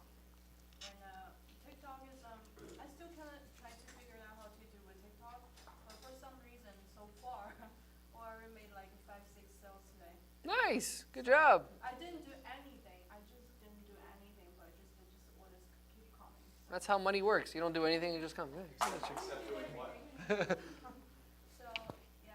You said except doing what? What? So you just posted a video on TikTok, TikTok Shop, and now you're just printing money. Is that what's happening? Something like that, yeah. Okay. Very nice. But the video is not related to the Shoppo video is not the sell and The gourmet, okay. It's not related to each other. Okay, okay. So that's kind of Where you're at. So right now you're creating wholesale Amazon and then gourmet foods. Are you targeting people or are you targeting businesses? both. Both? Okay. I And see both business buyers and the regular buyers, yeah. okay. And what is their desires? What are their desires? I guess just want to try different things. They're hungry? And we have to think about it, right? Gourmet food. We have to think outside the box always, guys. What I want, this exercise is to really not just go, all right, the basic thing. We have to really dig into people's needs and wants. So again, the dance. What window do you have that GPT thing under? It's not showing on the screen. Oh, okay, yes. It's under the, let me change that up for them. So on the Brave browser.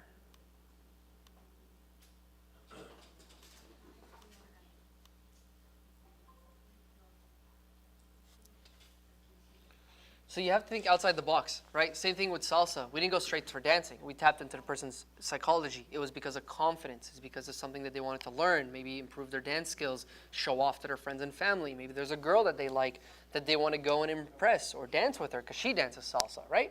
So we really have to tap into that deep into our audience. That's winning branding. My main thing is marketing, right? So when I market, we really have to go into what is it that they actually want? Not what we think they want, what they need. What do they actually want? People go to the gym not just to feel fit. They want a six-pack and they want to feel good so that way they could feel good in front of other people and be like, whoa, you're fit. And this part of it is for themselves. But there's also a big part of it that they just want to take off their shirt, and that's why they call it a beach body. You take off your shirt on the beach and you have a nice six-pack and you have a nice, chest.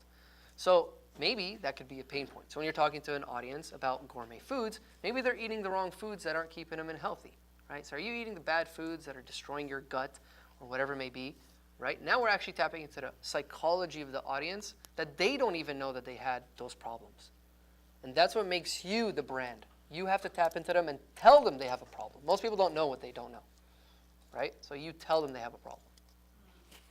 Yes? Go ahead, T. 100%. Yeah, yeah.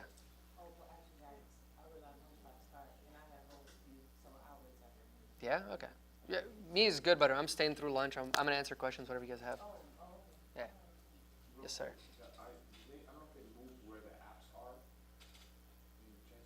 Yeah, the plugins, I'm looking to it. So, okay, so it's, you got to go to the Chrome plugin. So either the browser, so you go, here, let me open that up for you guys.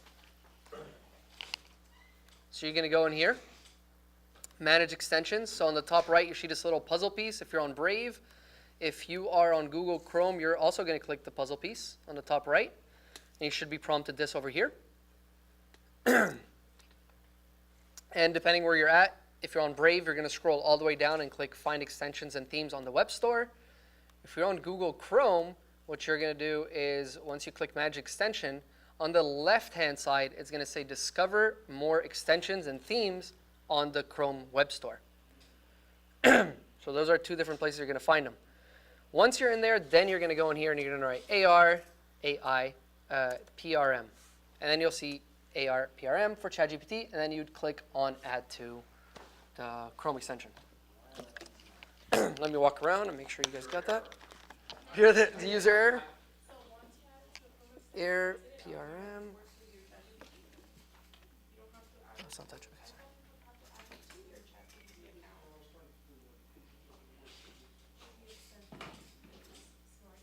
We gotta head down in a minute for. There it is. It's one word, guys, so make sure not to put a space in between. And just click Add to Chrome. So now all ChatGPT are Chrome extensions? No, not all of them. This specific one, because it's free, and you don't have to pay through anything. If anybody needs help, let me know. Where did ChatGPT move? AI, PRM, right there. Now what do I do? So now you're going to have to scroll over to that side, this way, because it's cut off. Yeah, there you go. Add to Chrome. Yeah, it's all tricky in there. Sorry, what was your question?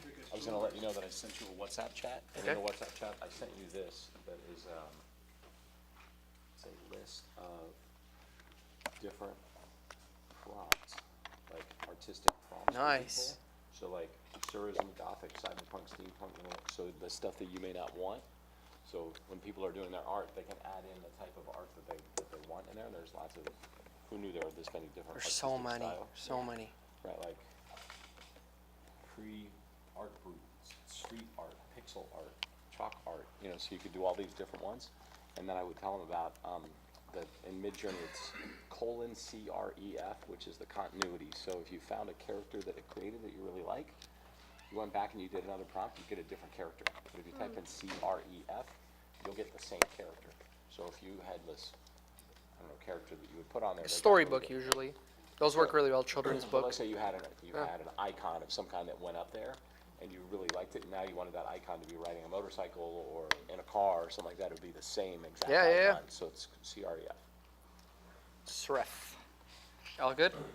Yes, that's not for your part.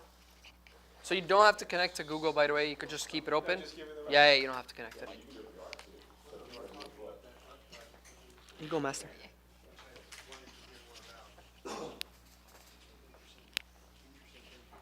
All right, we'll break for lunch. I'll lock the door. If you want to leave your stuff, I'll lock the door so nobody else can get in. You are welcome to stay if you don't want to go to lunch, but I saw you guys filled that stuff out. The food's going to be waiting down there at the end, and we'll resume again at 1:45 sharp. Okay?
artstores.com. Artstore.com. Yes, sir. Hey, it's a family event. Salsa dancing later. Salsa dancing. Artstore.com.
Just go on YouTube and just find the 20 top scuba diving and travel channels on YouTube, and then just populate those in and just watch them, and that's it. And then they'll even like populate them in the background. And then set up the. There, I'm gonna record a quick video.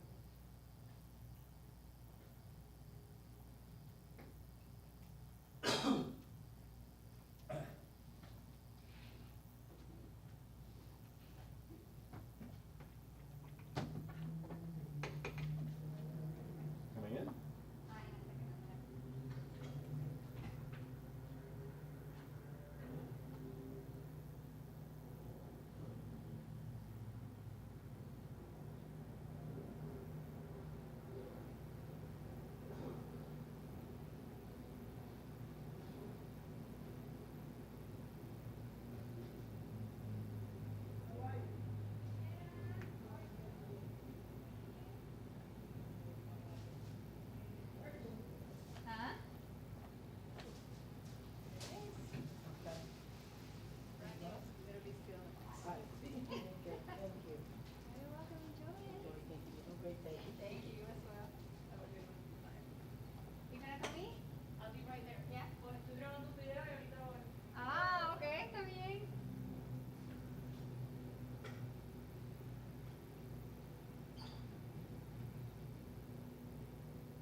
You good? You need help?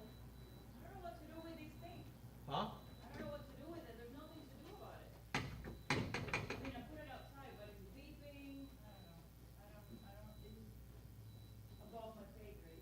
I mean, I guess it stops beeping if it goes in the water. It has this thing that changes the temperature. What's the other? That's the only. Does it do the temperature, keep it honest? No. I put it here just so that I could like show how to install it. It's supposed to go inside the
gonna do a YouTube channel on it, and I plan, it's not an easy category, but I find it would be easy if you're in control of your traffic from a YouTube channel.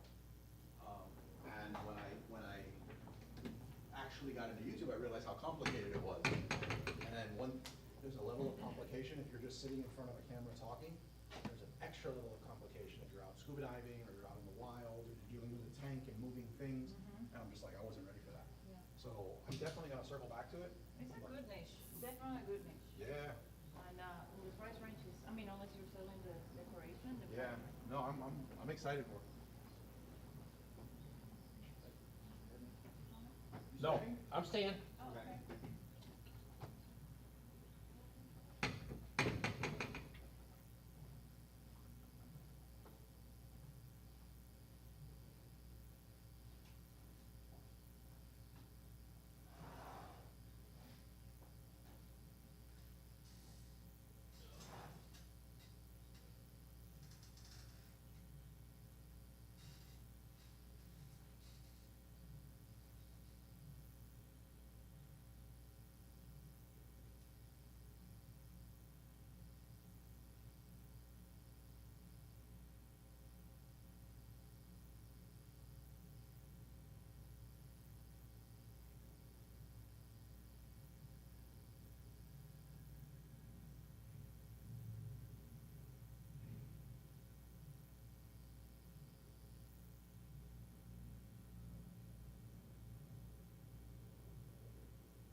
Yes, sir. We met a year ago. Yes, sir. You're Carlos's best friend. I'm Tom, yeah. That's how you were introduced. How are you? We're still friends. He always keeps me busy, right? Are you gonna start a YouTube channel? Oh, I don't know. I'm just trying to see if it may fit. Because I got two situations. One where it might, and that was some of those people I brought last year. They started a health supplement brand. Okay. But I'm helping this other company that's a manufacturer of refrigerators for supermarkets. And I don't know if any of this would fit.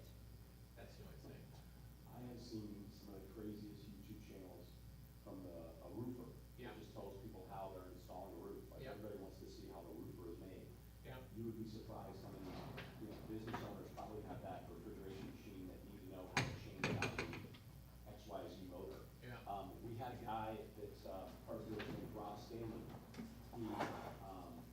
He still has videos up, by the way, and he basically took apart every iPhone and put it back together, and then chopped it up into little shorts, Oh, yeah. so that you would know how to take off the screen, or the space bar, Yeah. or whatever it was, replace this, so just took it all the way apart.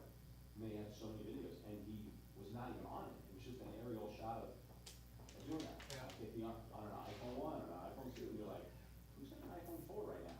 Yeah. People are like, I forgot I had an iPhone 4. Yeah. Yeah. So it's evergreen, so.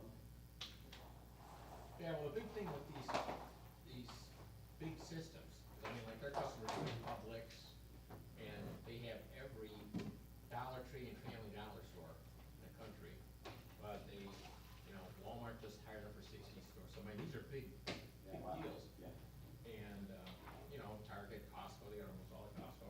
But now they all have to shift. There's a government mandate, like within the next 2 years, they all have to be environmentally friendly, so they all have to shift to CO2 systems. And that's a big thing. And so a lot of these, like I know Walmart has a corporate objective to be zero emission free or something. Carbon neutral stuff. Carbon neutral stuff. And this is one way to get there for these stores. But, so I'm just thinking, because these companies are old school. I mean, they just hired like their first digital marketing person, who's actually pretty good. I think she came from Kohler, the bathroom. Yeah. But I'm trying to think, what would set them apart in their customer base, because their competitors aren't doing this either, so does this help put them out there? Did you ever read a book called They Ask You Answer? Yeah, yeah, I mean, I think that's spot on, the guy selling crippled swimming pools, Yeah. sell refrigeration yeah, units. yeah, And who knows, what's the cost to do something like that, yeah. Especially if you're the So what do you do, first you one. hire this guy? What do you do, hire this guy to do that? Do a channel for you, do like a company or something? He's good. Does he charge? He says it's nothing to create them, I mean, what does he charge? I mean, it depends, like, are you learning YouTube? No, I mean, so I'm advising this one company. You out of here, Tom? Yeah, I'm not feeling good about it. I'm gonna watch the rest of the stuff, so. Sorry, man, I'm just like, No, bro, get better. you took the wrong charge. So he has like an active group where you see people getting annoyed and stuff, right? Well, he has a course, teaches you how to do YouTube. Because I used to yesterday, I was start the live video, so when I go home to watch but the video disappeared the live. I think he's really good. He's here to do Faceless YouTube stuff. I recently just took the rest of it. Apenas se register, they send me like an email, but Entertainers. Entertainers? Edu. Should be able to. So the question that I would want to know is, which one of them I need to type for you, which one?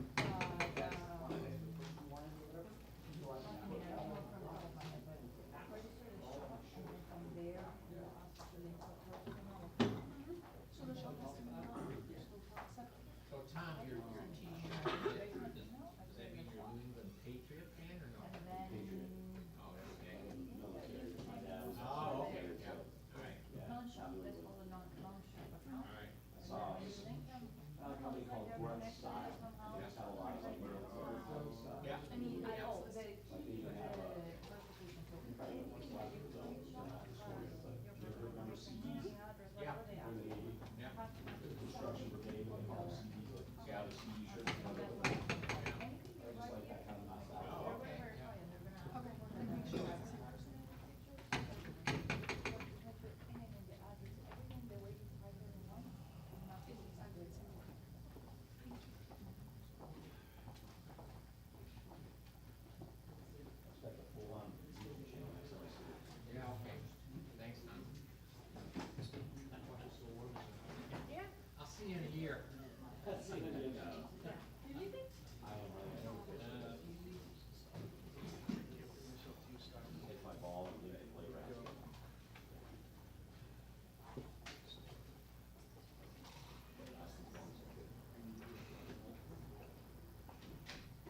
figured out I said hello.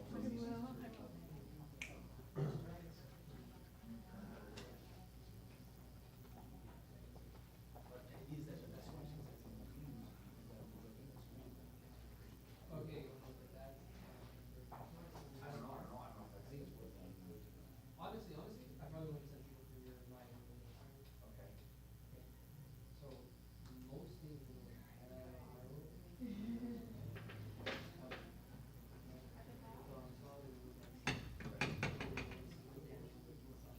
right? So it's how you film your content. Do you just have a webcam for filming it?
Diet anything before we Well, it's all bad. It's all bad. It's a Yeah, cultural we gotta get thing. there or something, but getting him is like, Oh, I don't see him. I'm seeing him now with him here. dude, I think I see the Pope in Santa Claus when I see him.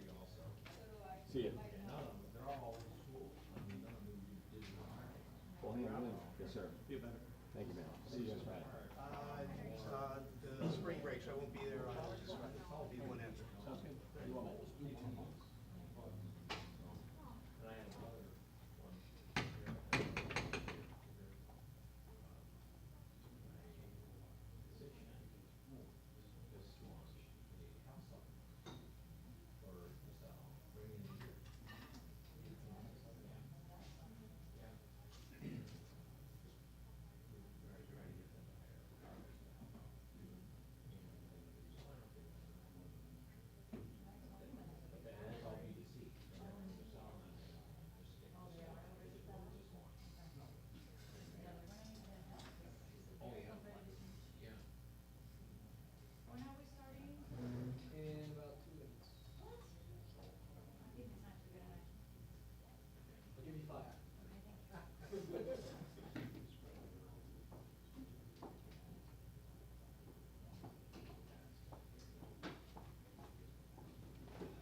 Test.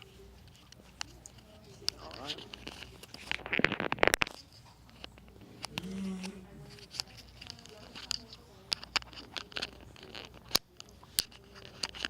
So the ones that we're really interested in is, you guys can go through, if you want to try to write maybe like main point. I want to see what you guys come up with when it comes to your own scripts. So let's write something like, right, do you want to increase your confidence? Well, most people think that it's just by talking to people, but we've also known that it's with dance, for example, right?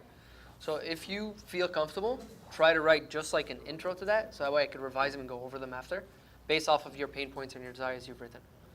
So first try it out just to see what it's like, and then I'll show you guys, and then you'll see how to improve it. And this is for the, I guess we could say the purpose of an ad.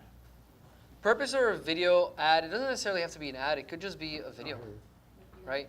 So for you, if you're doing a faceless video, that's a different story, right? We're doing a different script. But if you're going to do a video for salsa, right, for shorts, what I would definitely do is text on screen. So probably like these POVs, POV, increasing your confidence, POV, picking up the girl you want, POV, dance skills that everybody desires, whatever it is. That's what would probably be my header on the screen as soon as they see it. And then the first millisecond, you're doing a camera close-up to two people dancing, and there has to be something that's different, something that's nice, that's in the moment, right? Not like two people standing and then waiting to get together. It's like he's already like, boom, he's throwing her and up, and then it's like, what the heck's happening? Person stops, then you watch a video. And that could be non-linear storytelling. So you might start with that and be like, do you want to look like that on the dance floor? Like, follow these next steps. All right, first, hold your partner. Put one step forward, one step back. Those are the videos that are going to get crazy amount of saves. Like a crazy amount of saves. Because people always want to come back later to learn this dance move. So first, show me, don't tell me, right? Show me the dance move and be like, do you want to learn this killer dance move? Cool. And then pause and then be like, step 1, do this. Step 2, do this. Step 3, step 4, step 5. Now all of a sudden people can start showing up on your live dance salsa classes, knowing at least a step or two that they could follow along through your lives. And that's where we could funnel them in, because those are going to get a crazy amount of views, to saying, hey everybody, we actually have a live this week, so everything that we've learned this week, that you've learned through the shorts, we're going to apply them in our live. We'd love for you guys to come and join. So you do that through a community tab, right? You won't do it just like as a regular post.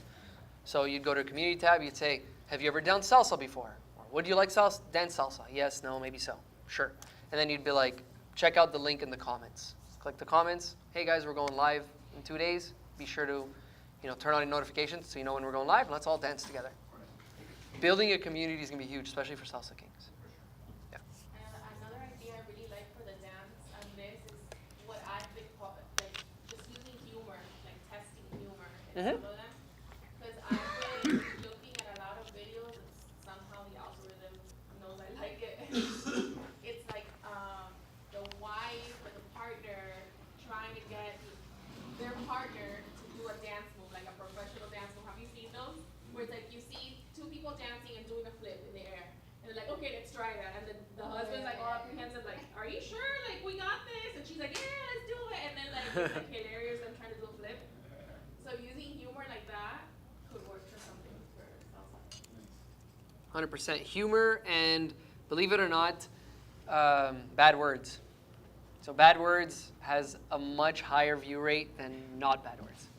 So yeah, like by a lot. Obviously not for kids. Don't. She's like, you don't let them do that. No, but if it's for adults, yeah, because it creates more realism, right? We all cuss, right? So when you see it, you kind of laugh, you giggle, because it's different. It's like, it's a pattern interrupter. It's not every day that you see somebody cussing. In our industry, like board games, there's one lady that's like really popular, and she has a sailor's mouth for sure. And like she'll be talking about kids games, and she'll still be cursing. Like I think, and this woman is killing it in that space. Yeah, 100%. Her and a couple other people. Because it's real. Like, it feels more real to a certain extent. It's not professional anymore. It's crossed the border, and now it's like invasive a bit. But it's relatable, and that's what people care about. It's always about being relatable. People are tired of the whole perfect content, super curated. They just want to relate and connect with people, right? I've built a community, and Carlos probably knows this as well as a lot of us, including ourselves, some of us here, we're alone on our journey. We're alone what we're doing, right? So it gets very lonely, and then we don't know who to talk to anymore. So if a person picks up the camera and they're picture perfect, we can't relate to them because we're like, we're never going to get there. How are we going to get there? But if that perfect person picks up the camera and just shoots the shit with you, you feel a lot more relatable, and you're like, I want to hang out with this person, right? I don't know if you guys saw, did you guys see, obviously it was Kanye West, so we're not going to do too much of it, but the Super Bowl commercial for Kanye? Yeah. I know, yes. Really funny. Yeah? Seen that? Anybody else see it? You seen it? No. So Kanye West, obviously when we watch a Super Bowl commercial, we always look at the commercials. Super Bowl is like known for their commercials. And it's always like the craziest $1 million commercials that cost them a few $1 million to produce, right? So Kanye West apparently booked that spot, booked everything for his Yeezys, and then he forgot to film the ad, apparently. I think it's a marketing thing, but he forgot to film the ad. So he just, in his car, he pulls out his phone. He's like, hey, what's up, everybody? I forgot to film the ad, even though we booked the spot. So my shoes are launching. They're going to drop on this website. I'm going to leave right below like the thing. And he'll just literally say like Yeezy.com. And it was just a text. He's like, check it out. And if you guys want to buy my shoes, buy my shoes.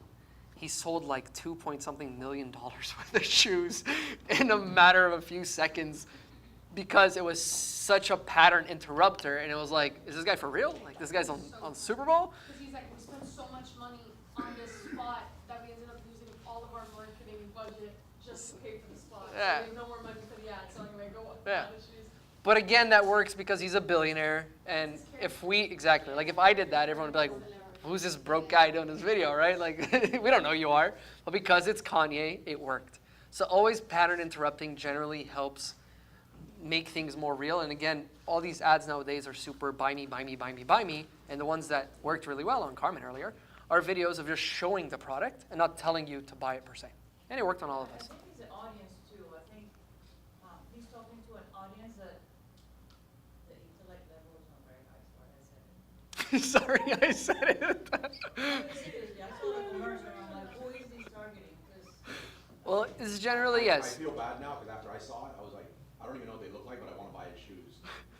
you wanna like these shoes? Just to support what he did, like, I don't know. So I'm one of those people. She's like, Retracting. yeah. Ignoring his anti-Semitic rants. I'm not sure that I would wear the shoes. I don't know, I have a few brands like that, like Dr. Squatch, the soap. I don't. You just buy it to buy it? But it was like, okay, but now I just buy it because I support like what they're doing with their ads. Like I really like. That's a very nice. Yeah, I want you as a client. Well, I don't use your product, just buy a it. store that's local, I was like, I could get these half the price online. But like, I kind of want to support the store and have the store there, so I buy it. It's nice of you. At the store. She's like, sorry. I didn't know that. He expels himself. All right, cool. So second half now. We haven't went until what? Is it till 5? Until 5. I have a built-in break. Bless you. I'll tell you. Built-in break. Okay, because the reason why I went It through. doesn't have to go till 5, but like wherever you fall. Yeah, I'm good. I probably will go to 5 for sure, probably, because we still want to go through script writing, voiceover generation, video text, and all. Like, there's still a lot to go through, right? Obviously, we could create a video in 15 minutes, but to teach it to you might take a bit longer because there's a lot of questions and stuff like that. We have a 3 to 3:30 break if needed, Okay. depending on where you're at and where we're at with stuff. Just like find out, like usually after lunch. Yeah, of course. We want to run Yeah. brain to main vein. Gotcha. Yeah. Okay. So the reason why I went through the table earlier to ask questions is so that way it jogs your creative mind as well. So to think outside the box, right? So with him, we found out that we talk about confidence. With her, it might be food that's destroying gut health or hurting people, making them feel tired. For you, the developer, it might be people that just coaches and businesses that want to create apps but think it's going to cost them $100,000 or whatever it may be. So make sure it's open, right? Yeah. So yeah, T, you want to go? So I want to start something kind of deep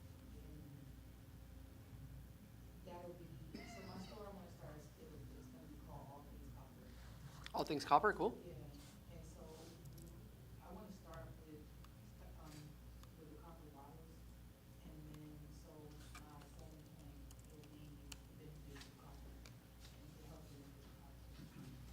And well, I guess learning about desire today, I guess just getting people to understand like the benefits of copper, because a lot of people are incredibly sick. Right? Okay. And copper can help. Okay. And so, just I guess understanding how to just teach people that hey, this is good for you. Basically. Good for you. And how would you do that? Because you tell me the benefits or like what's inside copper is technobabble. So it's information that the person would be like, I don't know what you're talking about, right?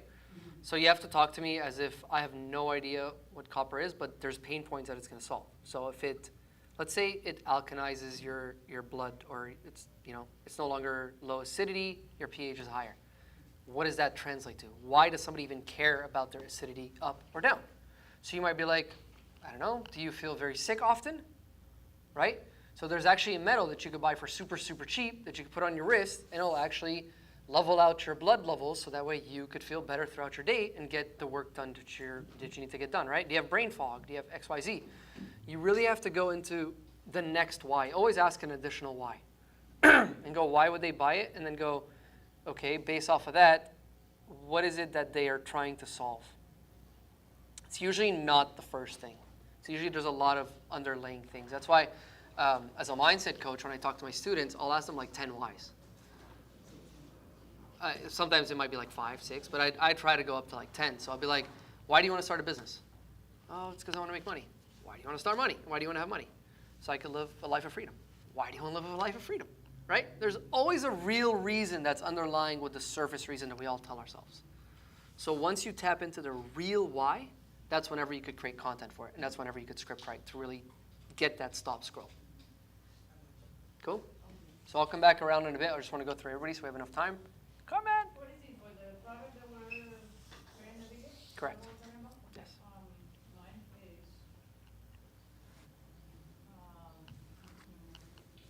the wetsuit changing parka robe poncho for scuba divers. Okay. So, it's men and women, it's B2C, ages are between 40 and 60, and, desire would be to use specialized scuba gear, so everything out there is for surfers. The product is the same, but scuba divers are very into like using their things that are for scuba diving, even if it's the same as for something else. Okay. So part of the desire is that use scuba gear, identify with the community, feel comfortable, look cool. Pain points, it's just, we are cold when we come out of the water in a wetsuit, and we have to change on a boat, kind of thing, or wait for an hour before we go back in the water, so that's for the product. Cool. That's pretty good. That's pretty good. So cold wetsuit. Okay. It's a changing kind of poncho, it's not a wetsuit. Yeah. So it's something that you put on top while you take off your wetsuit. Which computer Cool. are you writing on? Are you attempting to write on the one that's? No. Yeah. I'm going to start script editing in there in a bit, but I'm just writing notes here so that way I can come back to that. Yeah. I know. Sorry, guys. You want me to write here? You guys can see whatever. I'm just literally writing what they're telling me so that way we have an idea on how we're working. So this is supposed to go on top of it. It's poncho, and usually people are feeling cold. So let's say for you, if somebody were to come in, how would you start your script? Do you have an idea on how to do it? No? Okay. So we'll go through that in a second. We'll go through. But generally, it'd be like, are you tired of either feeling exposed when you're getting off of a boat, where you're naked trying to change in front of everybody, you get cold or whatever it is? Well, there's this actually crazy product that I found that helps me XYZ, right? Or it could be another way where it's, are you just always cold when you get out of the water and you have to remove your wetsuit and it's super uncomfortable, and if you're like me, you get super, super cold? Well, then there's these products that can help you. We'll go through that in a bit and we'll create an outline. Awesome. Yes, sir. Product service? Remember my name, Skip? Skip? Okay. So So I'm trying to figure out if this fits for, because right now I'm trying to help a company which is a manufacturer, sells B2B, and make refrigerators for supermarkets. And they're quite large. You know, I mean, Publix is a customer, Walmart, Canada, Sobeys, you'll know those names, Costco, Target, Dollar General. And the whole industry is going through a shift to go to change the refrigerants. You know, you hear how you know, like in your house and stuff like that, you used to have Freon, now you can't use Freon for your air conditioners and stuff like that. Same thing in these big systems, now they have to go to what they call a CO2 system. So it's very costly, takes a long time to do it, but it's a mandate from the government. So that's kind of what I'm trying to understand is these companies are, it's, you know, what they're selling is environmentally friendly refrigerators. And it's not men or women, it's really a company they're selling to, supermarket owners. It's B2B. And the people, the age group is, I mean, they're probably older, they're very senior technical engineers in big companies. Their desire is to have zero carbon footprint, you know, in 10 years or something like that. Pain point is more like the switching cost from what you have now to what you have to have. And a little bit about, this is still new technology and it's still pretty buggy. I mean, a lot of the installations are fraught with a lot of problems. And what happens is, I know in some cases, they might install something in the store, it might leak. And what happens is everything in all those coolers they have to throw out, and they lose sales and all kinds of stuff. So I mean, they want to avoid that. So I'm just trying to understand though, does this having a channel fit a business, you know, of that sort? So in this case, if there's a lot of product awareness that you need to share with your end users, with the engineers, right? I think you definitely can create videos like this. Yeah. So their desires, you know, you said zero carbon footprint, and this is something that it's a mandate, they have to do it, right? So first you're like, you know, I understand you need to switch out your refrigerators now, and you think it's gonna cost you a lot, or, you know, the new technology is buggy, so on and so forth. Now, what are the benefits of your company? What can they provide to remove this pain point? So if generally switching cost is super expensive, does your company offer something for a cheaper price? Is it something that's a little more affordable and environmentally friendly? Is the new technology less buggy, or do they have a good service that they could always come back and make sure that, you know, it's bugged, right? So those are things that you could include as part of your portfolio, but what you do is maybe some of the guys don't know certain things that you might share. For example, like it's no longer Freon, it's CO2. So there might be a new engineer. Obviously, a lot of them already know this, but this is just to show that you also know what you're talking about, right? It's credibility and social proof. So whenever people come back to your page and then they see something along the lines of, you know, they're getting rid of Freon and now it's gonna be CO2, the government has to do that, and you're worried, right? You have to switch all this stuff. You're not even sure if the system's gonna work on you. I get it, we get it too, and that's why we made our thing so foolproof that anybody can plug and play it, and we have customer service, right?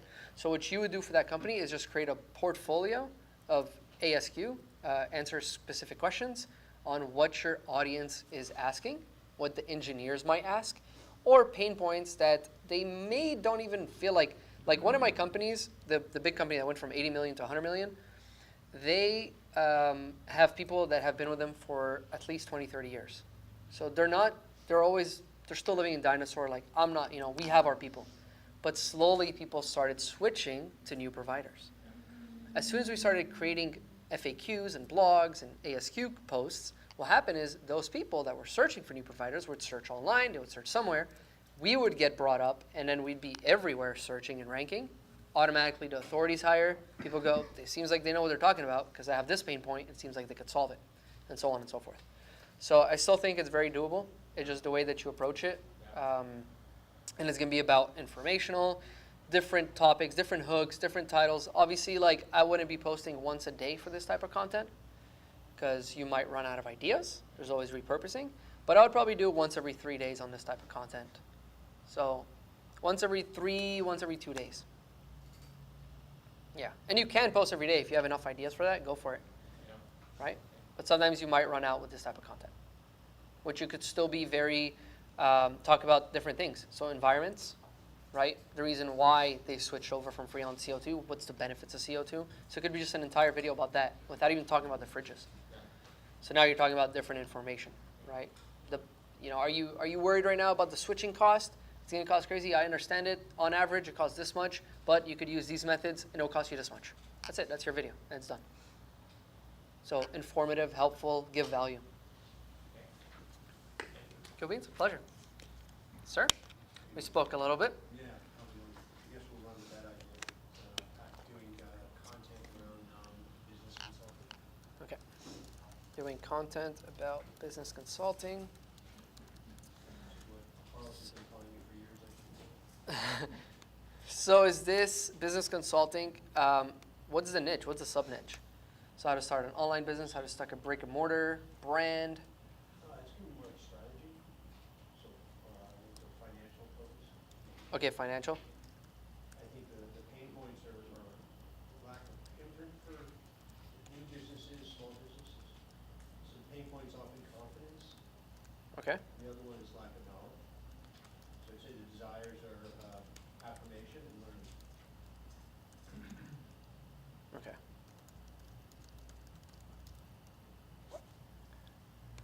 Now this person is starting a business. Is this person, they're brand new, they're starting a brand new business, or is it somebody that's already It could be under 5 years probably. under 5 years? Okay. So do you have a business? Are you struggling with the business? Brick and mortar, Okay. not tech. And their main goal, you said it was they lack knowledge and lack confidence? Yeah. Lack confidence. Those would be the pain points, yeah. Okay, and they lack confidence in, What I find a lot of times when mentoring small businesses is that they know what they have to do, they just don't, they lack the confidence to make that decision. okay. So it's a lot of affirmation. So these, everything you're telling me, by the way, these can all be hooks, right? So let me guess, you know exactly what you're doing, but you don't know how to do it, right? That could be like a hook. So a lot of people are like, what? You know, or you know exactly what you're doing, but you keep procrastinating because you don't know which steps to take, right? So that's why we want to always write out the end. So confidence in what, right? So that lack of knowledge in what exactly? Because these just become hooks later on in our videos. And that's why we're doing this process, by the way. So that way each one of you guys now should have a little bit of an idea of how we're going to create our hooks for our videos based off of our desires and our, what's it called? Paid points. But it's interesting again, is I think what you were saying earlier, it's not necessarily a profit, it's really more about putting content out there to generate. Views, money through AdSense? Yes, 100%. And then you could even send it to affiliate later on and sponsorships. And then build up Yeah. the audience and then maybe shift it.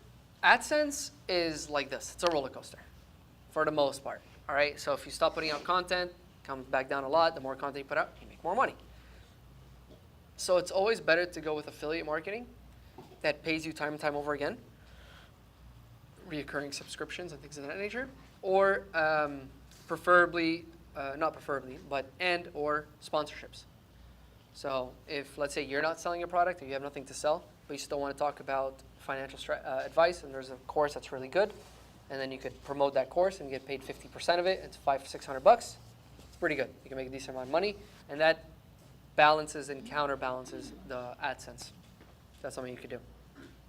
But with here, again, you could start off, whether it's short form content, you just give financial advice based off of what people lack. So you'd have to be a little more, like, you don't have to, but I would recommend being a little more specific and finding out exactly what type of financial services they're looking for. Is it to get a small business loan? Is it to know how to use the money after they got the small business loan, right? These could all be different topic ideas. So you've received the money now, but how do you manage all this money? These are a few tips that I would recommend for anybody who just received the grant and they want to manage it without losing it, right? Or vice versa. You want to get a business loan because you're stuck and you just need something out of it. Here's a few different ways to get approved for your next business loan. Cool beans?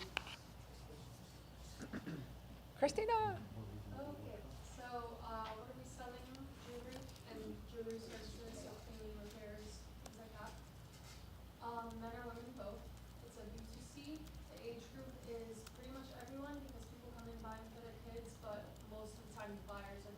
coming up. The desire, luxury, fashion, or sentiment, because people could come in for engagement rings or like a namesake gift, but it could also just be for luxury, buying like a really blinged out chain, or fashion. Pain point, money. Jewelry tends to be pretty expensive. Okay. That's it. Okay. Luxury, fashion, pain point. Do you ever feel like somebody might not know what to choose? Is that something that ever happens, or everyone really knows what they want? They just go in. There's so much that most of the time a pain point could be you want too much. And That's you what I can't mean. afford it, so Yeah. money. Okay. So it always comes back to money. Yeah. Okay. Okay. You do custom jewelry? Yes. Okay. Because that could also be a pain point, not finding what you want, right? Yeah. That could be a small pain point. When it comes to money, do you have any things that cost a bit less that somebody could buy without breaking the bank? We have a $99 collection, a lot of promotions. In the brick and mortar stores, there's a good balance between like where we have like the ticket price and then what they mark it down to Of course. keep them from like we have our ways of getting around that specifically. Okay. Okay, cool. So that could also be a thing, right? Are you trying to keep up with the Joneses but can't afford it? Here's the $99 collection. Here's a collection where you could choose anything you want, and so on and so forth, right? So a lot of people want to flex. I get it, but they can't afford to flex. So that could also be a target audience, and that could actually be more than the rest of the people that can afford it. Now, obviously, if you sell one $10,000 piece of jewelry, it's much easier than dealing with 1,000 people buying, a $10 piece of jewelry. But just if you still want to get them, I'm sure you and it's with your dad, right? Yeah. So I'm sure you guys want to still go through the inventory and sell out. So yeah, creating videos like that, talking about pain points. And you could also make videos for more luxury things. But keep in mind that you might also touch two different audiences. If you are creating something that's like very expensive and something that's regular, right? So like there's a lot of diamond, like in the diamond district and like things like that on YouTube and on Instagram. There's a lot of these guys, Ben Baller and like all these guys.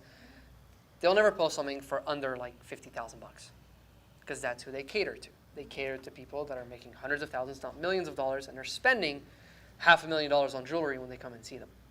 So they just posted a $99 chain. It ruins their reputation, for example, right?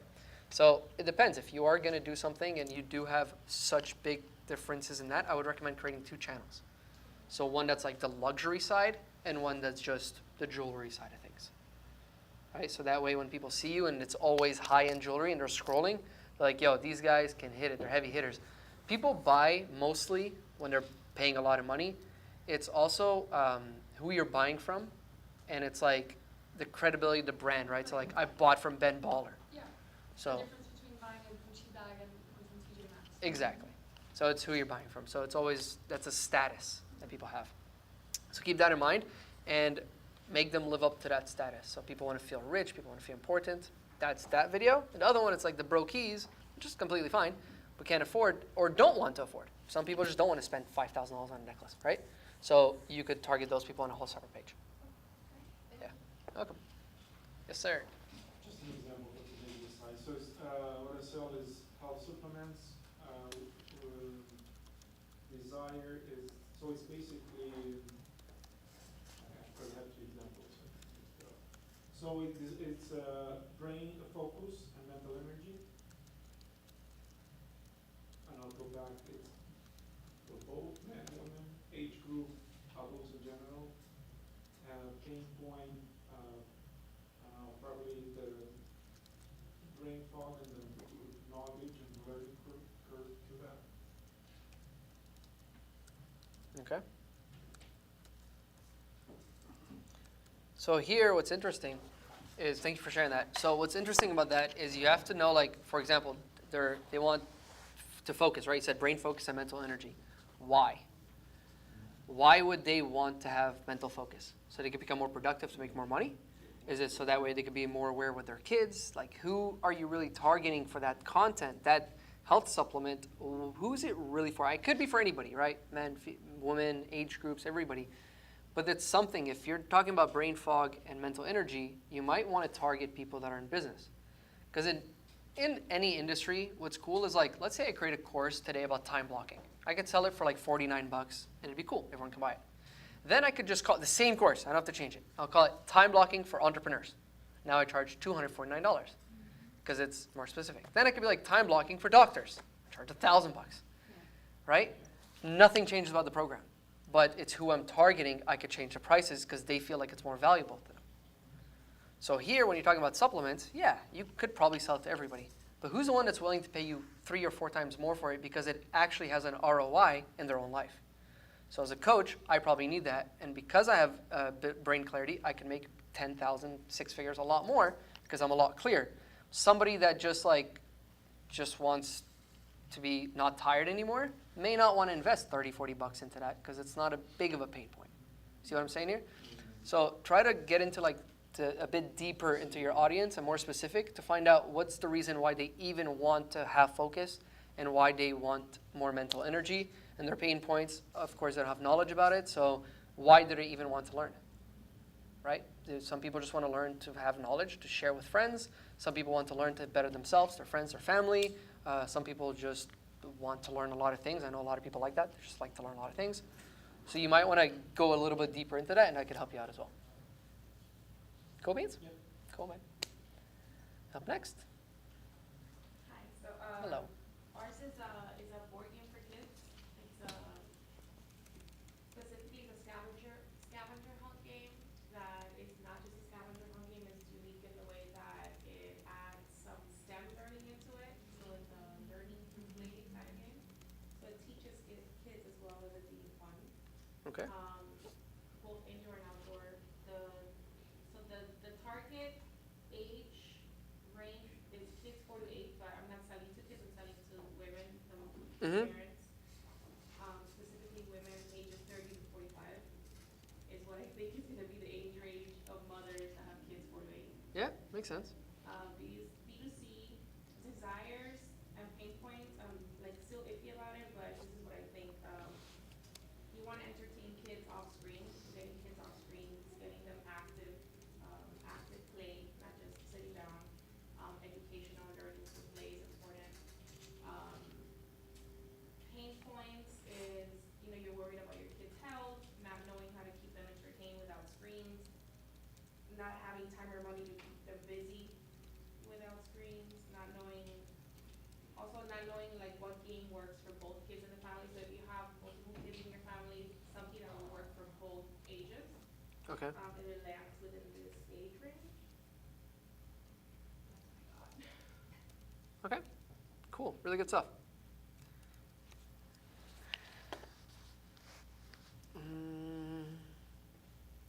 How would we do this? It's challenging. There's a way. There's always a way.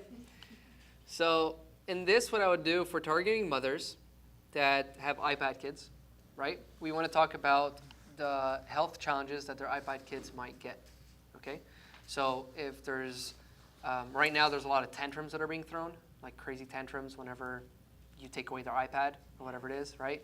There's a lot of ADHD, call it ADHD, so high definition HD.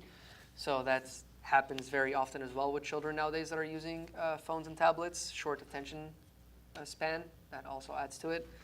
And it doesn't really work their brains that much. It kills off their brains. So now what we're doing, a mom doesn't want that for their child. They love them, right? So you love your kid and you want the best for them. So instead of, did you know that, I would start off, did you? Dads love them too. Sorry? Dads love them too. Dads love them too, of course, of We're course. talking Talking to moms. moms. That are buying this. Yeah. Well, Daddy's at work. He's buying it. So what I would do is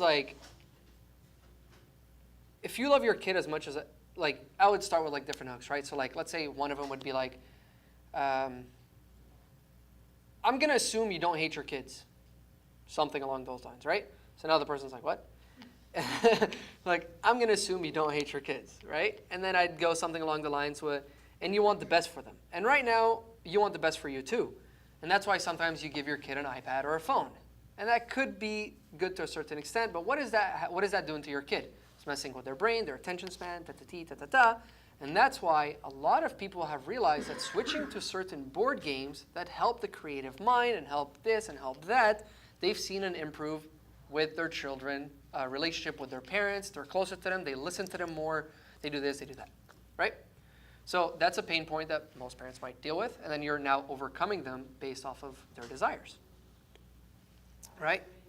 Maybe, it's on top of my head, I don't know. But, yeah, so if there's, so I would go something along those lines, or maybe like, if you don't want to go super, you could do Faceless, where you grab a video of a kid throwing a tantrum, and be like, you don't want your kid to do this, right? And that's why most parents end up getting this type of game, so that way it helps them overcome this challenge, and your kid won't throw tantrums like this. So I could think of actually 10, 15 videos on top of my head that I would probably create for kids' boards game. I thought of screens rotting your kids' brains, Mm-hmm. feeling guilty about your kids becoming zombies in front of the screen. Yeah. Screen time's over, what now? Or Yeah, those are good. And always exactly keep in mind, don't try to sell, good job. Don't try to sell them the product. Don't be like, this is a board game, and then you click here and you do this and you do that, and then there's benefit. No. They'll figure that out later when you get to the website and all this. Right now, you're just trying to sell the idea of the pain point that it's going to solve. And that's what you're doing through content social media, right? You're just showing the Lego box from the outside of what's going to be inside. Yeah, the most important thing is hitting that emotion. 100%. Making sure they feel something and give them the urgency that they need to get it, or their kids are gonna die. Yeah, or their kid's going to die. I mean, it's that drastic. It is, it is. You want them to feel shocked. I gotta get this now because I'm hurting my kids. 100%. I'm hurting, their health. And this is something I watched a video the other day of iPad kids, and it was a whole 10-minute video of the tantrums they throw and the things that happened. And I was like, That's this shocking. is shocking. Is shocking. Yeah, but that's the type of content that's going to shock people. All the time. And you put those on your hooks of your videos. So your first hook is a kid that's spazzing out. Those trending videos. I always wonder about that. I see that all the time. The TikTok videos that start with the trend, and then the person starts talking. Stitch, yeah, 100%. That's what it's called, Stitch? Stitch, yes. So you take part of the content, you stitch it with your own thing. And You that's could, allowed? yeah, it's allowed. And you could stitch with your face, after and talk about it, or you could stitch to a Faceless channel that we're gonna do, a Faceless video. So it just stitches and then it overcomes that challenge or whatever the person was thinking. That makes me feel better that you said you could think of 10 ideas off the bat. That's good. Yeah, we'll talk later if you want. I'll give you some ideas. Next, do you guys want to go through it? Sure. And I have Yeah? to say, my kids are actually watching tablets on my parents right now. That's okay. So I could be here. Alright, so bear with me for a second because I wasn't sure. The first thing that comes to mind with me is, the YouTube channel that I have with the kids. Of course. But I wasn't sure if that was going to be the best. It's long form videos and stuff like that. So I recently got accepted into the TikTok shop. I haven't done a video yet, but I was thinking that it might be best fitting for that. Okay. But I don't have a specific product that I'm selling. I'm just gonna get products that are Viral and post them? viral, Yeah. whatever, and then I'm gonna do a video. So Cool. I don't know. I kind of picked one off the top of my head that I have at home. So I don't know if it would be better for that type. So that question for you first: would it be better for that type of content versus what we're learning today? Yeah. We can do it for anything, any type of content. So we could do it for any product that you have, and then we could just create it here. So the video that I showed you guys early on, that was actually a TikTok shop video that generated 137,000. So I think I might probably use it more for that. yeah. Okay. And what I would recommend with that, when you do create a TikTok shop, there's two ways of going about it. You could do the TikTok find page. So you create a bunch of different content on there, right? And people know you as a TikTok finder. So you find different products that are hot and they'll buy all of them. Or you could go just niche. So one channel, one product, you post it over and over and over and over. And some videos hit, some videos don't. Okay. Right? So I think it was... One better than the other. I've seen recommended that you should stick to niche, but that sounds like a real pain if you have to create all these different TikTok accounts if you want to become an influencer that sells products. So I agree with that. And again, it depends on what you, hold up, I'll bring up a video here real quick. I hope. Okay, so I showed a little bit yesterday. So this video here, we can't hear the audio, but she literally just clicks on it. It's a 10-second video, clicks print, takes the paper, rips it off, and puts it on the thing, right? TikTok shop style. This video here has 281 million views, okay? Now they're posting the same thing over and over and over. Look at the page, right? But it's still a crazy amount of views on almost all the videos. The same product? Nothing changes about this product. Literally, So same they're exact making- product. It's called Print More One. Right? Get very boring. It get very, very boring. But with this, what you could do is, I would have been so much more creative, and I would have waited for a top comment that says, or I would have created my own top comment, and I'd be like, print a cat next. Then I'd pin that comment, and then I'd print like a dog. And then everyone in the comments would be like, this guy doesn't even know what a cat is. And then the video just goes hella viral. Like, we did that so many times. Oh, you know, I actually saw that recommendation. This guy was reviewing a fox or something, and then it was like a stuffed animal, like for the dog, like a toy.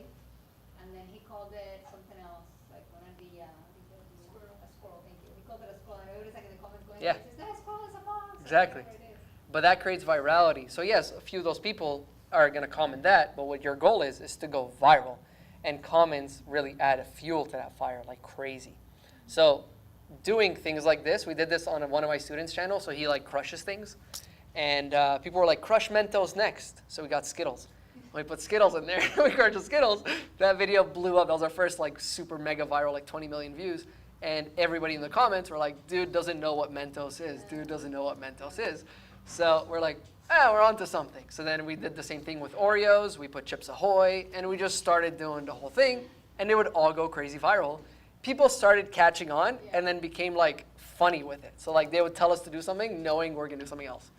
So that's what I would have done here, right? I would have just done that, and these would go way more viral because now it creates a community of people that are coming back to tell you to do things. I don't know if you guys ever seen those twins that are like, go to Chipotle and ask for nothing on your plate. They like dare people in the comments.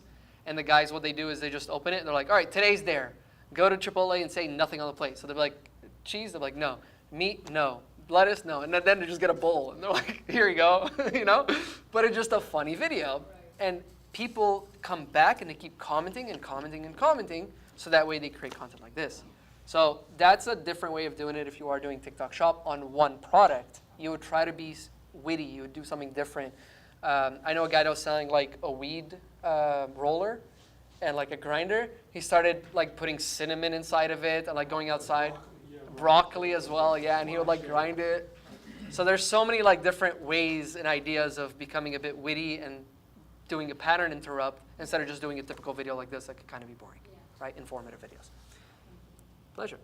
So yeah, you could definitely do something like this, and then that's if it's one product. And I think this channel was the multiple product. I just want to make sure.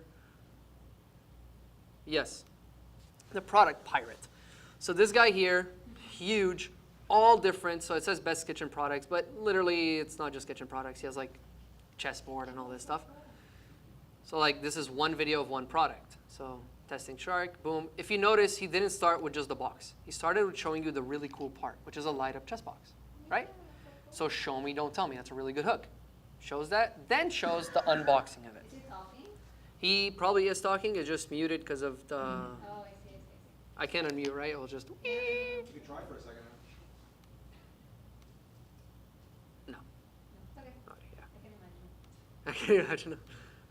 Yeah. That's cool. So everything that you see here is what's called. So that's number one, and now he's showing a different product. Same video. The video hasn't changed, right? So it's like a banana holder thing. It opens by a simple combination lock, and to test it, I put a load of cash inside and attached it to a central London park bench. When I came back the next morning, it had survived the night, so I would definitely recommend it for travel or for beach days. Mark Cuban and Laurie invested in this tape, which sticks only to itself. It's being super laggy. It's stretchy and I'll drop the volume so it doesn't screech. There you go. Or you can play with it. Yeah. Thank you. So that channel, that guy over there, if you want to look him up on your TikTok, he has a bunch of compilation videos on one channel. He doesn't change it up, but you know that when you go on his channel, this is the type of channel. You're just trying to find the next Amazon find, right? Or the TikTok find, or whatever they want to call it. So that's the way of doing it. And then here's actually the video that I originally saved for you guys. I want to show you. What was the name of this channel? Sorry, I'll show it to you right now. oh, okay. Oh, you're going to it. Yeah. Thank you. My pleasure.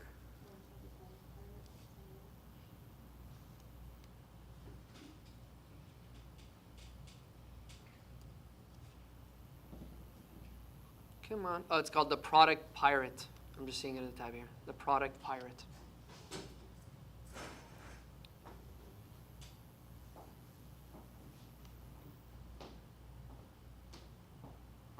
If it loads today.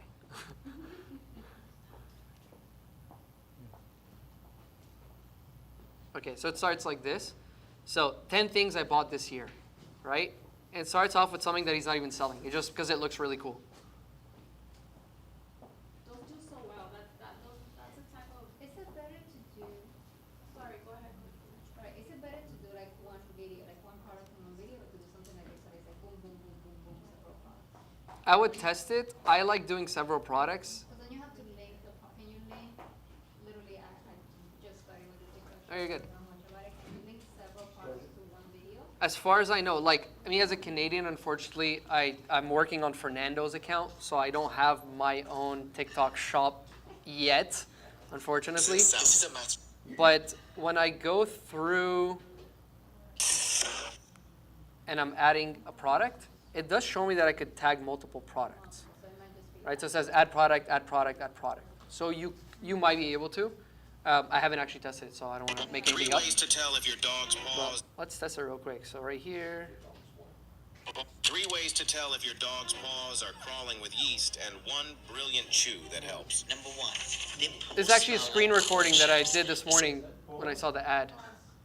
Pause.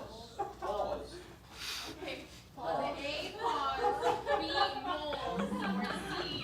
Or C. Everything but pause. I was like, No, it was not. Well, my captions are important, right? yeah, it's exactly why captions are important. Well, I've seen some epic fails on captions. You have? Oh, yeah. Oh, Yeah, yeah. if they don't look over their captions after, oh my God, there's some bad ones. As a matter of fact, I have one. I have a short on the YouTube channel that, kind of going to what you just said, it says, I think I say sheet. A few of you pointed it out to me too, and that the caption says shit. And that one went bonkers. 3 ways to At the very tell if your beginning, it dog's shows- paws are. I know I say 6, and it says sex. And it's the caption that shows up kind of like in the thumbnail of the short, and it just went. Because people see that, and they just saw sex, but that's not what I said. That's a good trick, though. But it wasn't on purpose. What makes it Okay. should And be. then I was like, yeah, I'm not gonna delete it. I'm like, manipulating the. Yeah, exactly. Sometimes you gotta do that. I mean, I'm an actor, so imagine what would happen. Sorry, I'm just linking up to the Wi-Fi. What's another one with email? If you misspell something in the subject line, Where? if you misspell Oh, something yeah, in yeah, the yeah. subject line, what do you get? Yep. The best way to increase open rate, but it's not best for bounce rate, is when you do RE. So reply, as if I'm replying to something we've spoken about. That usually gets the highest click-through rate. What used to work and it got played out was you put hello, and then you know like the percent, name, percent, at the back end shows that it should automatically populate, but if you intentionally put that, if someone thinks that your software didn't kick in correct, your CRM. So I think here, so whenever you go in here and then I put add link, go product. So add, and then it says add more products. So product marketplace, and then I could add whatever.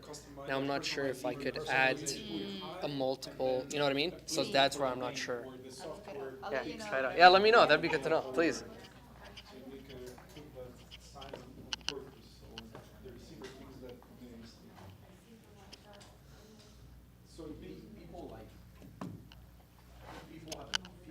pointing out errors, and they like pointing out when you're wrong. They love that. At the end of the day, it's engagement. Like if I want to get, like with the group, we did this, and I think that's how we landed on 1 to 3:30.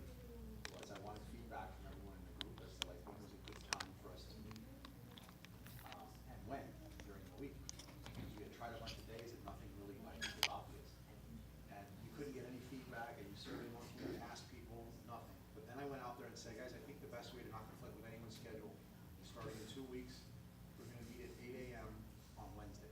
Yeah, everybody, no. Everybody had an opinion. Everybody got engaged, and come to find out it was Saturday from 1 to 3:30. They wanted to, they were eager to tell me what my idea was bad. And I was like, okay, I got thick skin, I just want to know, like, what's That's very smart. I'm gonna use that for my school. I'm trying to figure out what days they want. Like it's 7 a.m. on Saturday morning. No. That's like the verbal equivalent of the misspelling or. Yeah, that's really cool. For those watching in the school, we're doing 7 a.m. on Saturday morning, Sunday morning. You change it though, because you put someone, they feel like it's very obvious why their reason is bad, is good and yours is bad, and they want that opportunity to shine, even if it's on you. That is interesting. That's a good way to do it. Yeah, man. Psychology, it's all about human behavior, like we talked about earlier. It's all about human behavior. Yeah. Yeah. Entertaining and interesting. Again, here, 10 things I bought this year starts off with this, but it's just cool. But he doesn't talk about that. He starts with the VR TV remote and the Finder and all this. My husband, we need that.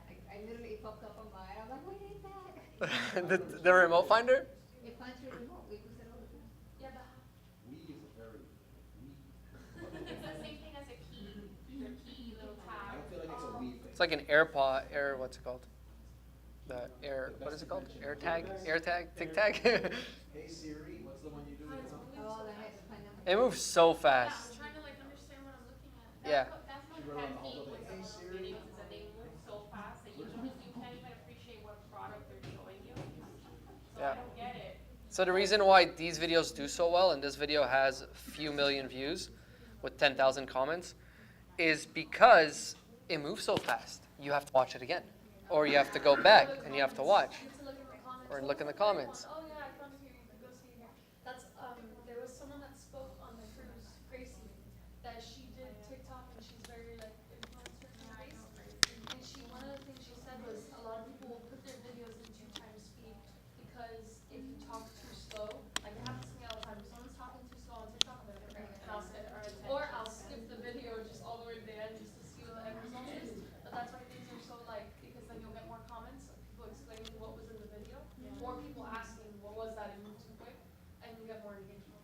But I think also it's just like the more product you show in a short period of time, the more people relate. For example, you relate it to one thing. I noticed the stickers that I need, so it's like. Yeah, it's different. Opportunity. That's the difference also with one product. So one product could be boring. Same thing with the basketball channel I showed you. When we talked about one player, it got boring very quickly.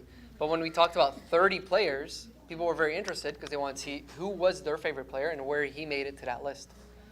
So. Think of the Zodiac videos, like you're waiting for your Zodiac, you wait, they don't show it, you go to the part 2 and you look for your Zodiac. Like Yeah. you're looking for that feeling, you can relate. It's like fast food, but entertainment. It's weird nowadays, especially we have to understand that the younger generation, I'm speaking like I'm 50, but the younger generation is has a very short attention span. Yeah, we do. Yeah. We do. Ask Carlos. We yeah. really do. Yeah. You know? But I'm curious because I think you mentioned that we maybe will be talking about them, but like I am curious to understand the different age groups that relate to each platform. Like I know that TikTok is younger skewed, and I know that YouTube long form is for older, and YouTube Shorts is kind of just like TikTok, and Instagram I heard that it's also older, and it needs to be more visual, and you need to have captions because it's not like TikTok where volume is automatic. So you kind of have to have captions for Instagram. Yeah, I recommend captions everywhere because 75% of people watch mobile videos with caption off, with audio off. So you just literally go to Google. 75%? Yeah, so how many people listen or watch videos with no sound? I think it's 75%. Oh, sorry, it's 85% now. So it's gone up. The last time I checked it was 75. Now it's 85%. So it's very important to have captions on all your videos, and that's why we're going to use Veet captions later on. But it's very, very important to have captions on your videos. And yes, age groups. So very young. I don't have an exact age. Very young. My niece, something was on it. Was like at 8 years old on TikTok, unfortunately, but she has limited time. Don't worry about it. But there's very young people, all the way to generally 24 years old is the majority of TikTok. Does that mean that people are older and not on there? No, this is for sure not. But the majority is like, let's say 8 to 24 years old. right? And then Instagram is like 24 to like 40, 35, 40. That's like, you know, when it came out in 2014, it was cool for us. We got in, it was one of our first apps, very interesting. And then Facebook is like dinosaurs. And Facebook, to a certain extent, it's dinosaurs, but we all trickled to that, right? We all, to a certain extent, at one point created a Facebook account to connect with friends at school or community or whatever it was. So generally, a lot of us still have Facebook. But I still have it too. But it is, when I do target ads, that's MSN, AOL, Yahoo. So good times. Those are actually good times. We used to close the computer and just be away from messaging. Now it's like all day in our phone. But anyways. I've purchased things from TikTok, but I've never purchased from Instagram. Like I've never bought a single product. You purchased anything? Not a product. Yeah, me, physical product, never from Instagram. Services, yes, like coaching services. But you're right. TikTok is where I buy products. I think that's why it's going to outbeat Amazon. I actually believe that. I actually believe that. Wait, where are we on that news that it's gonna shut down? I don't think that's going to Well, that says a lot, that we could have a conversation in the same breath, ask if it's shutting down, and be confident that it's beating Amazon. I mean, again, my opinion.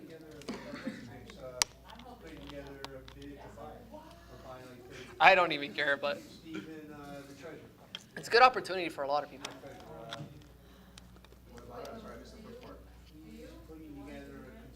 No, I don't care. No. I think all platforms are really bad. So, like Instagram is super bad when it comes to like shutting people's voices down. Will beat Amazon, or it'll be Amazon. Really? If it happens, Amazon will beat Amazon. Look, the only reason I say that is because, first of all, TikTok now has fulfilled by TikTok. So it's like a fulfillment by Amazon. You can send it over to. Fulfilled by eBay. For sure. Nobody's heard of it. Walmart has a Walmart fulfilled by Walmart for many years. Nobody's heard of it. Correct. But TikTok, again, I'm not here. You're probably right. But TikTok. I want a strong runner-up. I want 2 or 3 top players. It's better for everyone. But TikTok is generating the amount of views that it generates. First of all, in 2021, which is 3 years ago, it surpassed Google searches. So they got more visitors than Google. All right? Talking to YouTubers, they said if you could have 1 million followers on TikTok, or you could have 1 million 5,000 subscribers on your YouTube channel, they all went 5,000. YouTube, 100%. Because they'll convert more. Because it's a service. Right? They're teaching something, knowledgeable education. Now, when it comes to product buying, we all said it. TikTok is generally where we would want to buy a product because it's very convincing. It's very relatable. Again, this is just my own theory. I just think because of the influencer side of things, and people are very consumers, it's just easier to get convinced to buy something rather than Amazon, kind of what Carmen said. You already know what you want to go buy. Versus here, you just buy out of like impulsive purchases, and that creates more sales. So over a long period of time, they'll just translate all these impulse purchases into crazy amount of sales through TikTok Shop. Again, this is just my personal. I hope TikTok keeps growing and keeps doing great. Try at least attempts to give Amazon a run for their money. Just all the buying power currently, like using the same thing you did on social media. What age group has the biggest buying power, and what's Boomers. the age group that's currently shopping on TikTok, and when will they be that other age group? So like, if TikTok was to do it, I feel like it's more of like a 12-year thing. Than, Yeah, this is the decade we're talking about for sure. Yeah. I mean, and Amazon understands the power, or they wouldn't have done the Inspire and keep copying what TikTok is doing basically on their platform, right? Yeah. I think it's amazing that what TikTok's doing. Yeah. And look, like things like that, whenever, like a lot of people said, you know, if a company's really big, then they always have an advantage. In today's day and age, I don't agree with that. We see that time and time over again. Like, look, Google came out with Bard, which is Gemini, right? AI, ChatGPT. But ChatGPT is still way more known than Gemini and Bard, and more used. Why? Because they're trying to catch up with somebody rather than being innovative.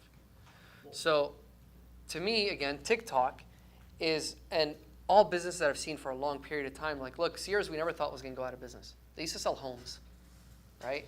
But they eventually no longer cater to that type of audience that buys from them. So things change. So Amazon was really cool because it was Gen 1. It was a really easy to rate a product, 24-hour shipping, you buy it, you get it same day sometimes. Really, really cool. But is it selling to you or are you buying? You're buying. So when I go on there, I'm not really scrolling through Amazon looking at videos going viral, right?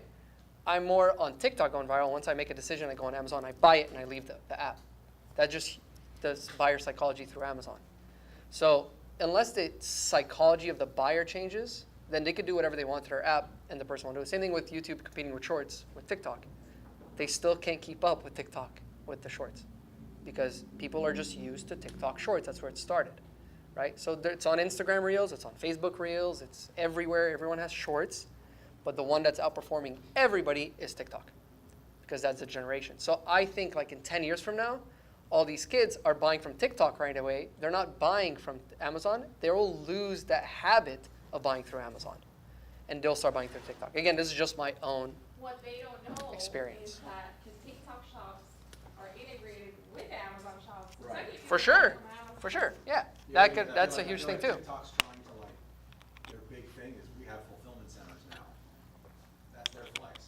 Amazon's flex is, we got approval from the FAA and we're delivering your packages via drone. Drone, yeah, yeah. So I feel like it's not an apples to apples comparison. It's Yeah. like, Yeah, it's all about adoption. The speed of Amazon, I ordered something the other day at 10 o'clock, it was at my front door about 3.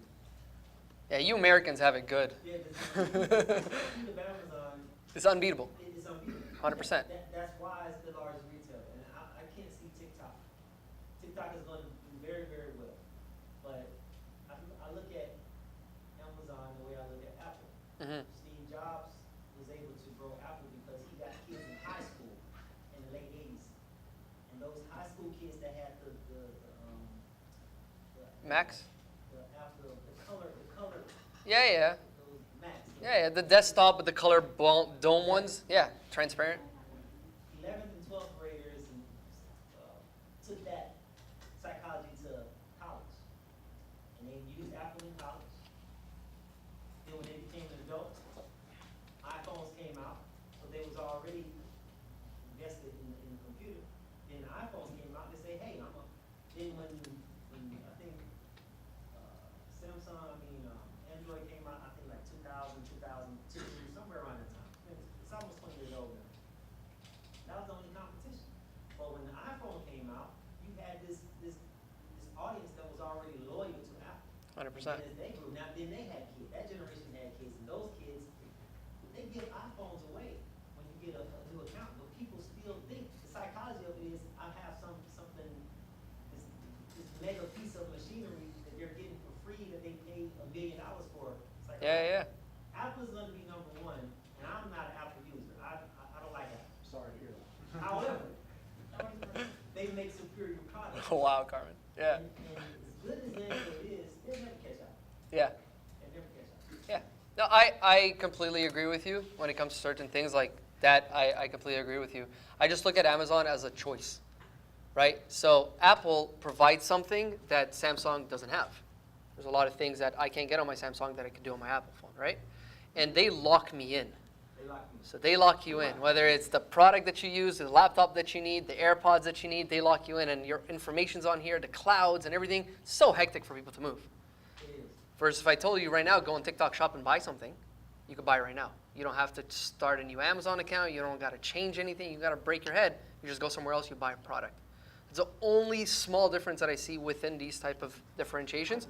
But I do see your point where if you own the industry, then you're good to go. I think an advantage that TikTok has is if you wanted to sell something years ago on Amazon, I could have done it right now in 5 minutes. But now, Oh yeah. it's like a week before you even get approved to get into your account sometimes. You gotta receive a postcard, so like the barrier of entry is much higher. Much higher, yeah. So I think a lot of products are gonna be available in TikTok shops that are not available on Amazon, and that takes away the everything store. Yeah. Title from Amazon. So And that's technically happening now because when I was trying to go on TikTok shop and try to find the products on Amazon so I could order them and get them right away, half of the products I couldn't find on Amazon. So I had to order it through TikTok shop, send it to Fernando, and then I get them. Yeah. So there was these cutting knives that I really wanted to get, and I couldn't find them anywhere on Amazon. They were very similar on Amazon, but they weren't there. The real ones, the ones that I wanted, were only on TikTok shop. So that also was like different perspective. And now with like, I know Amazon is kind of really hurting their sellers. They really don't care about their sellers, first of all. but there are just a lot of headaches that comes with being on seller. So maybe people want another company. I've never bought anything on TikTok. I might shoot my shot today. Try it out. They're pretty quick shipping too. You'll get it within like 2 days. What screen am I supposed to be showing on this? Is that the one? Yes. I just want to see if we unplug that. Oh no, we're sharing. Okay. No, we're good. Are they seeing it? They're good? No, you're good. I didn't know if you were trying to share something else. Okay. No, not yet. So we'll go into script writing right now. I know we wanted the exciting part. We want to get to it. These are great questions, by the way. Thank you guys for all the great questions. But yeah, we could. Do you guys want to go into script writing? It'll take a little minute. It's a 2:45. Yes.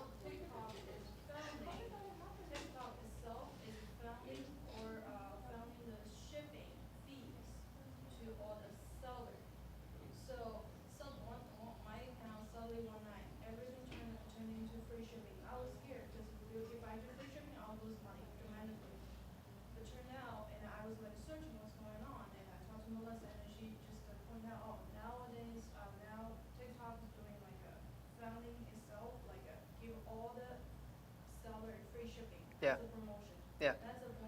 Exactly. There's a lot of promotions that they're running to bring people from Amazon. That's for sure, right? So free. So if you do bring in your product, not only free shipping, they'll give you like 6 months or a year with no fees for your inventory. So that's like a no-brainer. You're like, wait, I don't have to pay any fees. I just ship it there and free shipping. Let's test it. You test it. It works well. Because on Amazon, you still have to rank. You still have to do certain things to get to the top seller, the top part. Here, anybody could post a video and go viral, and now your product is a hot seller, top seller, right? With one video. So again, there's a few examples. There's a guy that did like the water guns. His name is Mikey again, and he's so funny. He's a black guy, and he's like, I'll make a video, and I'm just gonna pull out a gun out of my bag. And he goes, would you stop if you saw a black guy pull out a gun out of his bag, right? So it was really good, and it did. It got like, it was really good video, very good video. Yeah, Mikey again. He's talented. Yeah. Mikey's really good, for sure. I respect that guy. So he pulls it out, and that first video gets like 2.6 million views, generates like $8,000 from him. First video that he ever posted. So that's the power of TikTok versus Amazon. You might have to rank, you might have to run PPC ads, there's competitors, there's listings and products. They're just so simple now. They see the product, they click shop, they buy the product. So again, I'm not hating on Amazon. I'm sorry. I know you guys are all Amazon sellers and the horns came out, but That's good. I love closer competition. It's good for all of us. yeah, for sure. Yeah. No, but TikTok is gonna be good. I have a good feeling about it. And again, they've been talking about banning for years. 7 years ago, it was what's that e-com site that Walmart bought? Jet. That was a Jet. Jet's gonna crush Amazon. I think Walmart paid like $7 billion or something for it. It died, no. Because Amazon, Over the Walmart. years, there's been something. When Facebook came out with Marketplace, that's it. It's over. Like, there's always been something. So now it's TikTok, and it's like, I just don't feel like it's an apples to apples comparison. Yeah. I think they're doing amazing at what they do, but I wish it was not the case. But I don't see anyone that can hold a candle to what Amazon's doing. So that's all. It's cool. It's exciting. We'll see. We'll see in a few years, guys. Mark this date. No, just kidding. Me and Carlos are going head to head. All right, guys, we're going to script write. So I invite you guys all to open up a document. So just a simple Google Docs would be easy. If you don't have pen and paper, is fine. We'll take a quick, do you want to take a quick 15 right now? Is it right now? 2:45 you said? To what's going? Everybody's good. We can keep going. I feel like we were riffing a little bit now. Yeah, we can keep going. Yeah? Okay, cool. So script writing, let's go ahead and get started. So I'm just going to walk around and see where you guys are at. But essentially what we want to do here is we want to write the pain point, right? We're going to stick to one pain point. We want to write that out. And after the pain point, what I want you guys to do is write down the desire. So again, kind of rewriting what you wrote earlier, but now we're more specific to one video. So pick out of everything you want, pick anything. It really doesn't matter right now. Right now it's just an example. So if you want to be like the poncho one, be like, all right, their pain point is they're cold and they want to warm up quickly. Super short. And then I'm going to go through and then we'll work one by one on a script type of thing. I'll also be out there out loud, so if you guys need me, just raise your hands. And then I'll go through it. But what we're going to do is desire, pain point, and we're going to start the hook, right, with something that is wow factor. So either a pain point. So pain point, so are you feeling tired? Are you always feeling tired? Are you spending too much on your groceries, right? We might talk about different supplements. whatever it is. So we're going to start with the pain point. That's what we're going to work on today. Now, there are different ways to do hooks, right? So we could talk about bold statements. Lose weight, lose 15 pounds in 15 days without working out. All right? So we always want to start off with content rather than context. Content is making the person wonder what they're about to get. Context is giving them what they're about to get, right? So working out 5 times a week, eating healthy is going to be very, very good for you to lose 15 pounds in 15 days. Or you already gave it to them. Or you change it to like, you want to lose 15 pounds in 15 days? Eat well, eat and give the context. So with the hooks, we're always going to start with the content, which is a person still wondering what the heck you're talking about. Like if I'm like, you know, avocados don't make bananas. You're all wondering like, what the heck are you talking about? But that's because we only produce what we are. So then I might change that and be like, that's because we only produce what we are. So if you want to produce bananas, you got to be a banana tree. If you want to become an avocado, then you have to plant an avocado tree, right? So again, we add the context later on. Does that sound good? Yeah. Does anybody have any questions before we get started? No? Hoorah. All right, go ahead and get started. I'm just going to run to the bathroom real quick. Then I'll come back out. You're writing the hook. If anything, just start with the hook, and then we'll cover the hooks to see how we can make them better. And then we'll elaborate on the whole text. Now, the text for a short video is only going to be about 50 words, 50, 75 words. It's really not that much. Very basic, very short. And today, if you guys don't want to go that deep into it, we could do a 30-word text, and we'll throw it into 11 labs in a bit, and we'll hear how the person will voice over it and all that.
If anyone's getting a creator block, you can always go to ChatGPT and be like, this is my client, these are the pain points, these are their desires, write me a few different ideas of what my structure could be like. You did that?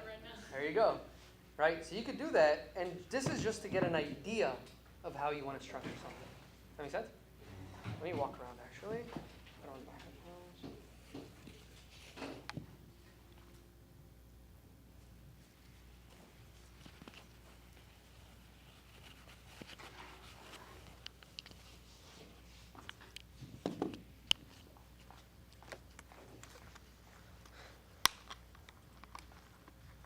You guys are Gucci?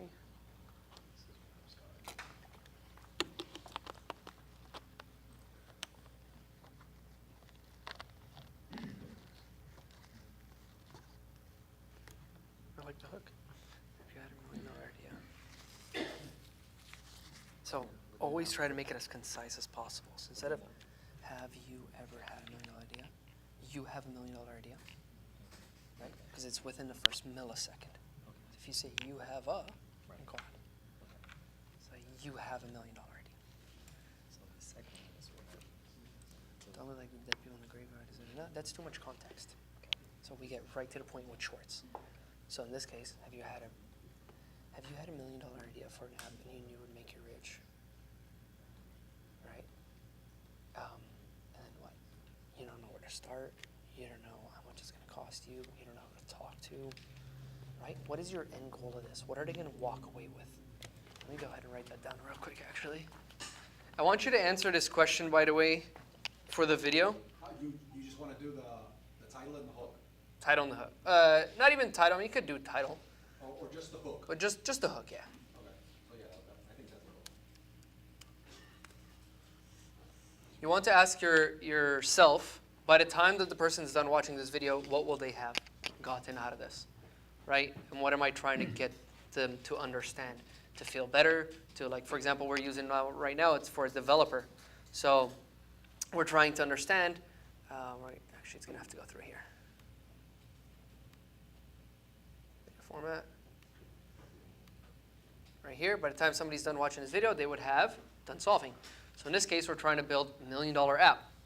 But what is it? Are we targeting now the pain point of costing too much? Are we targeting the pain point of not knowing who we're going to, where are they able to create this app? How are they going to create this app? Who to talk to? How to develop an app?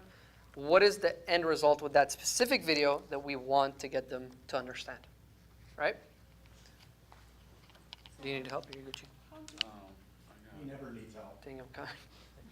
So this came up as badass. But I heard what you just told him. And shorter. And you had said yesterday. That's huge. Stop spending your nights on. Huge. Yeah. Yeah, 100%. And that's honestly, that's where it's at. And then the freaking scenes that they're giving, is like time to turn the page, step into a world of confidence, joy, connection. Yeah. So this is what I wrote. Okay.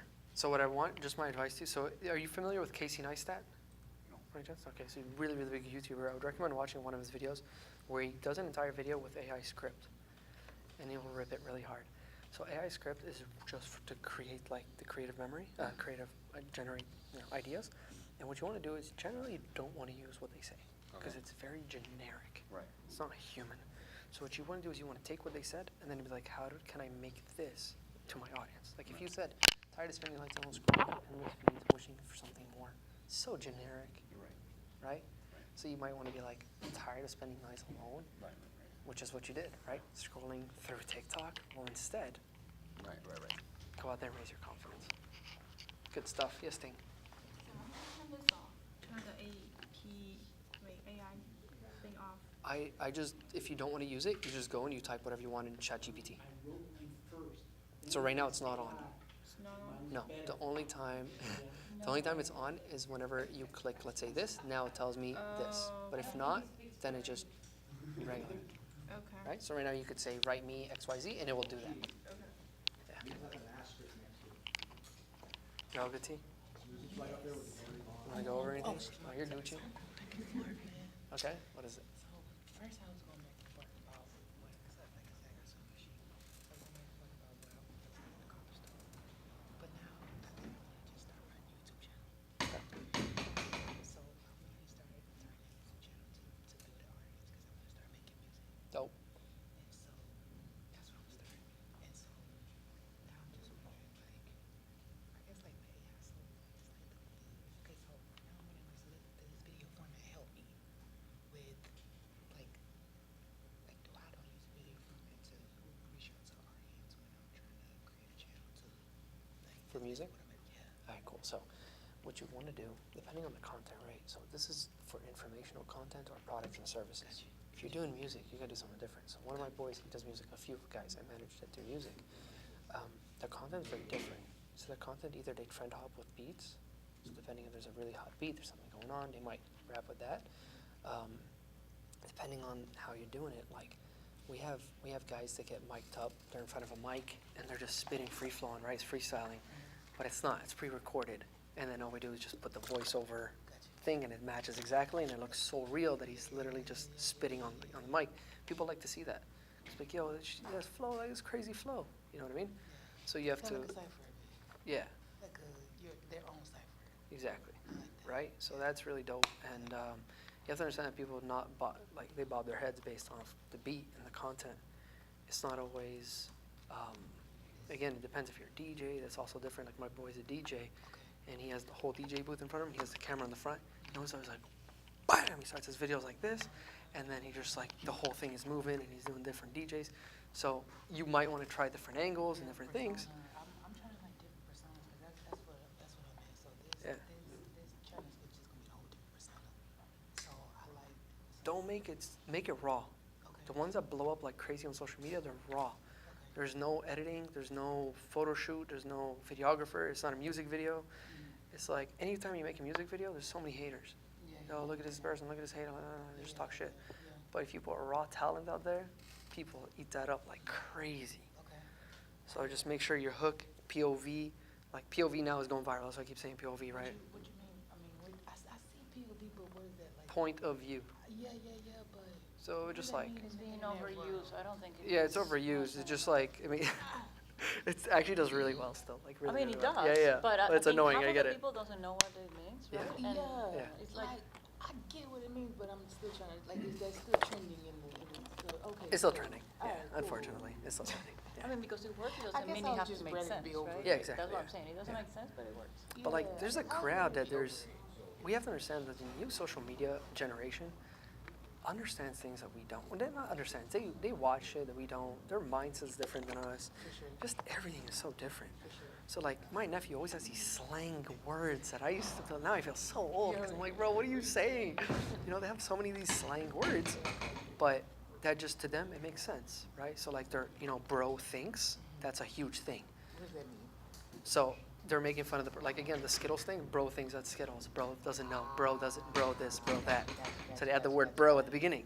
So that became like a huge thing, and now everyone does it. So POV, you'll be like, POV just wrote this crazy song, or POV writing a banger, whatever it is, right? So then people are like, oh, they want to hear what this is. Because if you just start singing, people don't know it's a banger. You have to tell people, right? I don't know about you guys, but sometimes where it says wait till the end, I wait till the end. Me too. I like Sometimes we're curious. We're curious beings. I like that. So that's showing at the beginning what they're about to get, and then you show them through the video what they're about to get. Okay. I like that a lot. How you, some players I see, they use like forms like, they do, they say like, oh, check out this song from this like dope artist, but it's them. Yeah. What you think about that?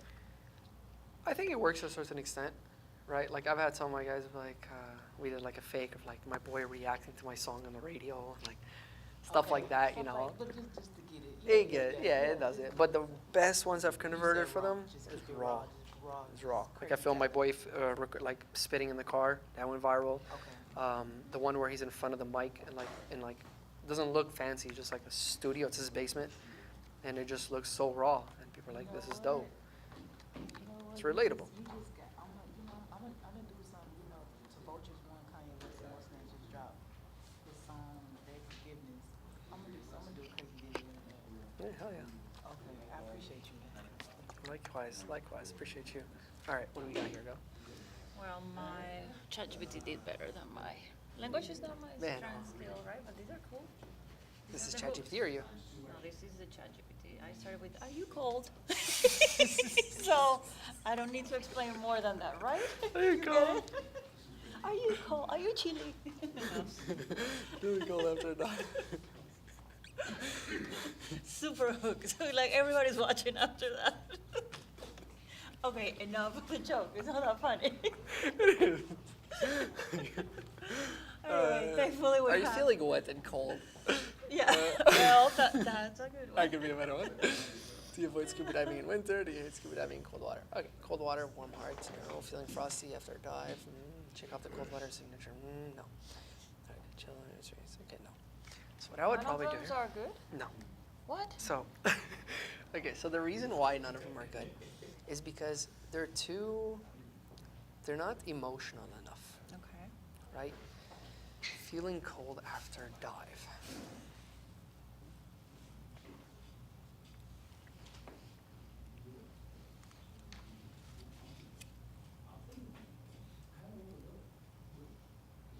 Do I wanna get like a yes or no from this or not really? Not always. Sometimes it's always the subconscious, right? So I mean not subconscious. So it's invisible influence or invisible interaction. So meaning somebody will interact maybe in their head and might question it, but they don't really need an answer. Sometimes it's a bold statement, right? So depending on what you'd want to do, but like maybe like, are you tired of going scuba diving? Are you tired of freezing your balls off and going scuba diving? Yeah. But I like Are you women to be tired? included in the Yeah. campaign. Are you tired of freezing your vajayjay? No. Not only, not only women. Are you tired of freezing?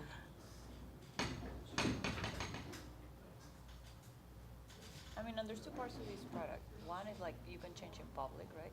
So you're in the middle of a boat, really close to other people, and you want to change out of your wetsuit, which doesn't necessarily mean you're naked underneath, but still. And then it's staying warm. Yeah. So if we're only targeting scuba divers, I would probably talk to my target audience at the beginning. Exactly, for your specific thing, I'd probably talk to my audience at the beginning. Because if I just start going like, do you get out of the water and you're cold all the time?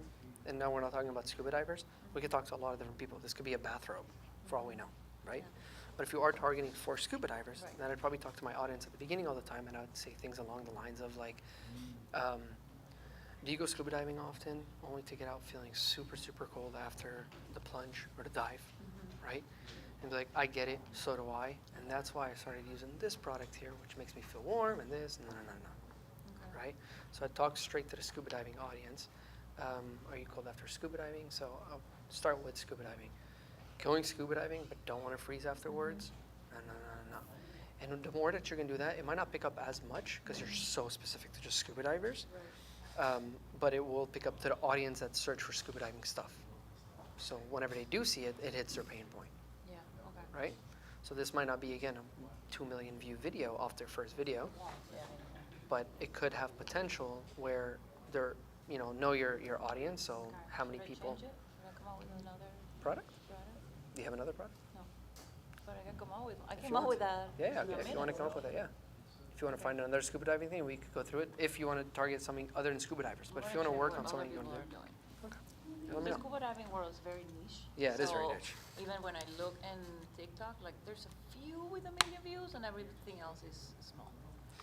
So I would go through those 1 million views, see what happened, see the pattern, right? So click on them, be like, what made me stop? And why is there so much like comments or likes, whatever it is, see what people are saying. And then if you could show me as well, I'd be curious to see if you can break it down. Yeah, I'll do it. I'll come back to you. Pleasure. How you doing, sir? Good. Skip. Right. Skip. Skip? Yeah? No, I don't skip nobody. Oh, you're with me. All right. So that's what do what we I got? typed in. My cause manufacturing in refrigerators, leading zero emissions. Sorry, sure. High initial cost. Perfect. Oh yeah, this is what they came back with. Certainty. Perfect. ROI and payback period. All right. So which one would you want to pick? Let's pick one and let's hit them. Let's hit them where it hurts. And one that you could solve, of course. Now, so where do I go from here? Let's say I pick one. What am I supposed to do? Create a hook? Yes, so based off of that. So let's say, for example, support and maintenance. Yeah, okay. Right? Well, it's boring. So obviously, how are we going to make this fun? So to make it fun, be like, are you tired of your machines breaking down on you in the middle of, like, whenever you most need it? Yeah. Or whatever it may be. And whenever you call the company and service, no one's there to pick up the phone, no one's there to help you, no one's there to do this. We get it, and that's why we created something from scratch to help people. Like we were in your shoes at one point, and we wanted something for people to get rid of that. And that's why we created this X product, which helps you with this pain point, and this pain point, and we do it for a cheaper price than than the competitor. Okay. If that's an example. Yeah. If it's not cheaper, don't tell me it's cheaper. But that's just an example of how you could turn maintenance and support into something boring. You talk about a relatable problem that they might have or a challenge that they're currently facing, or that in the middle of the day their refrigerators got shut down, no one's there to help them. They need to go back into business, and you guys are going to be there for them. Right? So once we pick one, we'll kind of also reverse engineer it. We'll start with the title, and we'll say, let's say uncertainty about performance. You know, are you afraid of spending a lot of money only to not get your return on investment? Well, with these new products, this. Quick question. Yes. Does the hook have to be like completely related to what's coming, or like somebody had here, like scuba diving is dangerous, or is scuba diving dangerous? I mean, I can spin it and then ultimately talk about something else, but is that like way too out there that is not giving any clues of what I'm showing and later on? So if it has nothing to do with it, I wouldn't. But let's say, for example, you have a knife that cuts off something in case you're like in a bad situation. Yeah. Is scuba diving dangerous? Scuba diving can be super dangerous because there's sometimes where you're stuck in certain situations and you can't get out. Luckily, I found this tool that all I do is I pull it out, I cut my things, and I'm loose. Yeah. Okay. That would work. But if you're like scuba diving dangerous, and then all of a sudden you're like, where does poncho? Then I'm just Right, like, it's what does that have to do with that? I haven't created a pain point for me to buy. I'm changing the product just to make it easier. It's either, I mean, that's a good idea, or like a bag, like saving the planet. Like there's a lot about like picking up the trash and all of that, so that also could trigger. And the first thing could be a river full of trash. And it'd be like, are you as tired as me seeing as all this trash? Right. So on and so forth. Well, there's actually or so am I, and that's why I went on a mission to find a product that will help me clean up the rivers. And it's so cool because I found something on the TikTok shop that's only $14, and I picked it up, and no. Okay, I will do that. Yeah. Thank you. Pleasure. And it's good? I got nothing? I got nothing. Let's do it. So I'm partially because I'm thinking about, this idea of the business services, right? And so every time it's going to be a different subject. I mean, this is one I thought as an opener, just to get things going, because this might need some, and then a quick video about that. But then this is kind of my tagline, helping small businesses change the world. So I thought there might be a way to spin that in a Yoda kind of way to, as the tag that could be contiguous thematically throughout all the videos. But I'm not sure if you need to have something like that, or everyone should be, the thumbnail is where that kind of continuity, once you settle on that, is where it sits. I don't know. So what you want to do here is we want to talk about a pain point. So for example, business plan, who needs them? That's really cool, but it might not be clear enough, right? So what we want to do is we want to contradict someone that believes that a business plan is something that they need, Okay. right? So most people are telling you, or what if I told you that if you have a business plan, you're actually going to fail rather than succeed?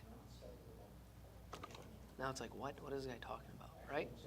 You obviously have something that you want to elaborate on that, and that's why you're going to hit him with that, and you're going to be like, you know, you have a business plan, and you probably have a business plan, but you've actually set yourself up to fail. The person's like, what? It's because most people, whenever they create a business plan, they do this, this, and this. But in fact, they're missing a very important component that's actually going to complete their business plan for it to actually become successful. That's why XYZ is what you need to do in order for you to increase your sales, for you to do XYZ. Right? So what I did here is I took the idea of business plan, who needs them, and now I just formatted it in a way that I could relate and talk to a person. And it's always about storytelling. It's always about captivating the person with something that contradicts their belief. Not always, sorry. Most of the time, that it helps a lot. So when you contradict the person's belief. Okay, so how do you then start to continue that thematically through conversation about your why, conversation about your brand, conversation about marketing? I mean, it's just, or is every time you're just going to have to rethink it? So you rethink it, but let's say marketing, right? So be like, I mean, there's so many aspects of marketing, right? You're not going to hit marketing generally. You're going to hit the little tiny things if you're only doing 3 to 5 minutes, right? Exactly. Today we're really doing short form, which is under 60 seconds, right? So there's like no context to it. It's just pure like content, which people can understand with very little context for a little bit of understanding, but you're not going to elaborate too much on it. Right? That's for either long-form content or whenever they sign up to your services, you help them out specifically with what they're talking about. You could ask them about their audience, all that stuff. Right now what you're trying to do is going, you know, let's say we want to talk about audience. We know that's a pain point for people. They don't know who their audience is, right? Be like, are you spending thousands of dollars only never to get a single sale? That might be because you don't have an audience clarity and you don't know who they are. So I'm going to share with you guys 3 ways to define your audience so specific that you'll turn those dollars into, or those ads into sales. Now I'm interested. I want to find out a bit more. And then I'm going to start, you know, watching the video. I find out tip 1, tip 2, number 3. then it's done. I swipe away because it's a short. I can't be like, watch this, I can't do that, right? You can, but you don't want to do that. So they swipe away. They might swipe to your own channel and watch another one. Then they swipe up. And then the second one is getting approved for a small business loan, right? You have $1 million idea, but you can't seem to get the funding for it, and it's super annoying. What if I told you there's one way that you could go right now and get approved for $10,000? You know, if you go to this website here, like us in Montreal, you go to this website, you could go to it and apply for a government grant, and they'll give you up to $25,000 with nothing in return. You could literally shut your business tomorrow, and they still give you $25K. So that's like, oh shit, that's really cool. Value, pain point, done. Next. I would just create a list of pain points and then go through each one of them and create a hook based off of their needs, what they actually want their end goal to be. Sorry, their wants, not their needs. What they want to happen. And then I would create the topics in the video about what they need to make that happen. So the hook is always what do they want, and then in the video is what do they need. Make sense? If it doesn't, let me know and we can go over it again. I mean, I'm just trying to contextualize it into what I'm trying to achieve here. And that's, I think, the hard part of having it goes. It doesn't, I almost say like there's a finite number of subjects, and so how do you get where you're doing one a week, 52? Like, there's a way to break them down smaller. Yes. But then, I'm a lot older than what do you deliver? Or even like her scuba, right? How many, there's only so much you can say about that. Correct. So what you want to end up doing is you want to start creating videos, and one video leads to another and leads to another. Every problem comes with every solution comes with a new problem, right? And we only figure that out as we go. So a lot of students will start with 4 or 5 videos at first, and by the time they're at their 4th or 5th video, the ideas start coming up. Because they're like, oh shit, I should have said this last time. So I could remake the same video and change it up. When I teach class, typically I'll start with, okay, these are the pieces. These are things that I've seen, and there's a couple others I can add in here. Just think I could start off with that, and then use that as a way to try to generate more content specific to business plans afterwards. But I just, and she had the surgery and like beyond perfect video. Are you serious? You had that surgery? Is the content part the part that you're kind of like, what do I create videos about? I have plenty of content, right? I teach how to write a business plan from school, right? I teach entrepreneurship when I wanted Miami-Dade College. It's a little college, Okay. so I can get the content, Okay. right? It's just what I'm just trying to understand how I thematically do it. Is there something wrap it around like brand, right? Or is it just doesn't matter? You just So depending on your content, you don't always have to go against brand. You could just create content based off of the person, again, wants. So you know the audience. You know that all my people that are watching my content are, let's say, small business owners. So you know that right away. So I'm talking to small business owners. Then I could write down a list of all the biggest challenges that comes with small business owners, right?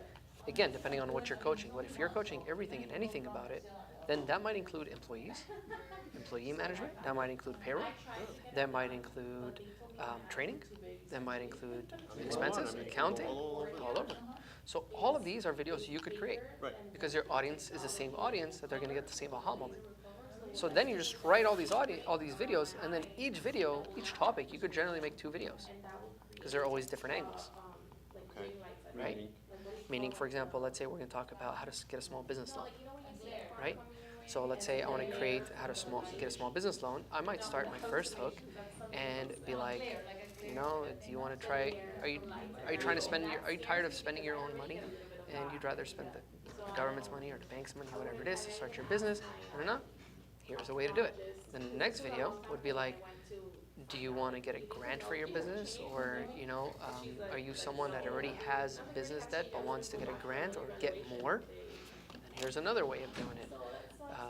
Maybe I'll even start with a whole different hook and be like, getting a business loan is actually super easy. Or here's how you could get $25,000 in 10 minutes. What? How? Well, there's this website where you could go and you get a small business loan. So it's a different video talking about the same thing, and it's always touching new audiences, always.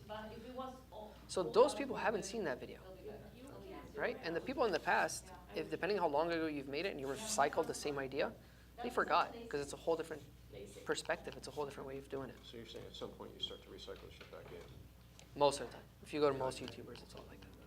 Gotcha. And then how much of the content are these people actually creating, or they just have an idea, I say, I want a content, like, you know, basketball guy, right? Oh, give me 10 facts on LeBron James. That's all we do. That's all you do, go to Google, They'll do chat, that. chat. They don't do chat mostly because of like the outdated information. Again, some of them have ChatGPT 4 and so on and so forth, but no, the majority of people will go through Google, they'll go through different articles and different places. There's always like forums. They'll find out all the information and write the whole script for you. Then they just hand over the script and So you're using the VAs to do that, so the VAs are doing all that research? Correct. And you're getting them from Fiverr, or you're finding your Upwork. Where? Upwork and Twitter. Upwork, UP, Is it? UP, UPIP. No, I'm just kidding. UP.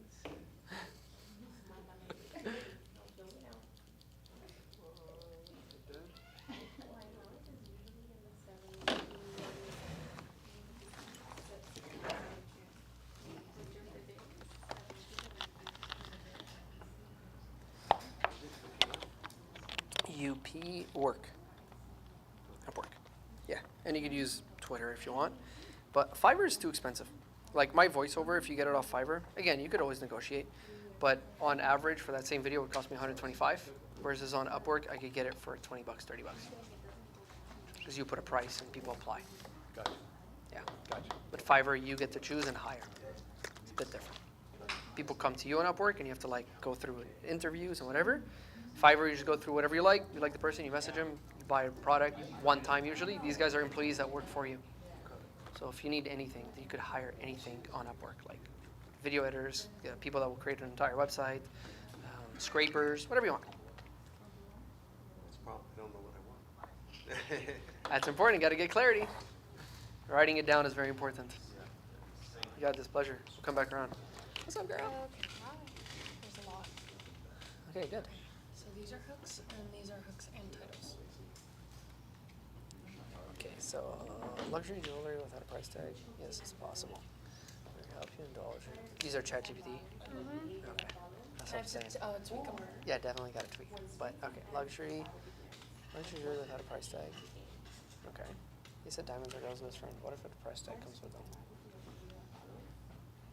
Okay. I should start jewelry. So what was the answer to this one? By the time somebody's done watching the video, they would have. We're talking about pricing here. Yes. Cool. And their And then pain these point is kind that of- prices are too high. For the hooks, so for these hooks and titles, I made it more specific for what the pain points were going to be, and I asked for 5 separate pain points. So, prices, authenticity of the jewelry, like is it actual real gold, not knowing what to pick was a pain point that came up, and like the jewelry not tarnishing, and then ethical jewelry, like is it made ethically, and that actually would help with something that we provide, which is lab-grown diamonds, which aren't well known, but it's more ethical than actual like diamond Blood mining diamonds, because yeah. it's better for the environment. So. Cool. And the slavery. Mm-hmm. Okay, cool.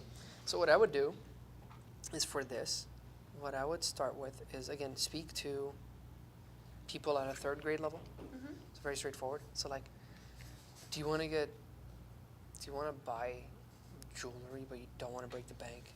Do you want to buy this, like show them obviously. So like the first thing's gonna be like diamonds, especially like diamonds with like the flashlight or whatever, right?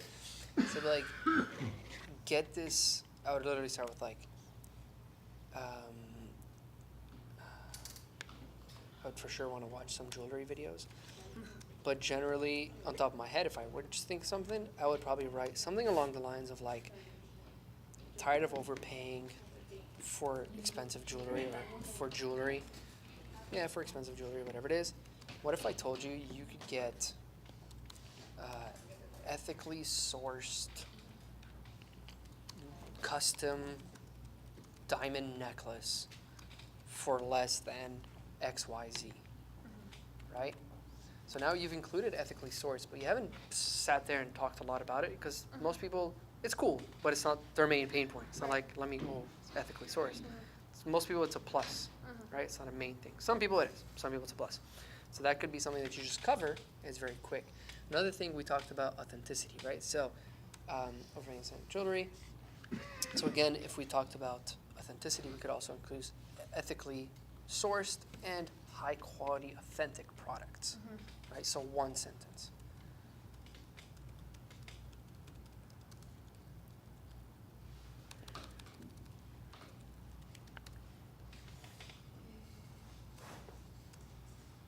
I don't know if you want to add in there. Yeah, so that could have been your hook, right? So that could be tired of overpaying for expensive jewelry. What if I told you you could buy, let's write it out. You could buy high quality, authentic products. At affordable prices. Yeah. At a price, let's be a little more, what's called, at a price that won't break the bank, or that won't, let's try to be witty. That will still allow you to buy Chipotle later. I don't know, something very witty. If you could think of something there that could be relatable. So if somebody spends all their money, yeah, absolutely, yeah, go for it. So, yeah. All right. So what if like somebody that wants to spend jewelry, but they also want to have money for something else? Higher than their products at a price. Yeah, I guess that depends on the demographic though, because a very big demographic that we go for is Latins, Cubans specifically, right? Okay, that's So very that- good to go. Tired of overpaying jewelry. What I told you could buy hot items. Yep. All right, you could do something simple if you want, like won't break the bank, or I'm gonna put it right thing, and then I'm gonna put if you could find something more insert Cuban, what that'd be you cool. comment. Yeah, exactly, if That's possible. great, lady.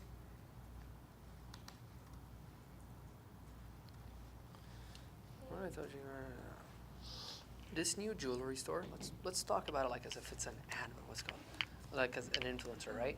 So this new jewelry store provides these these awesome, ethically sourced.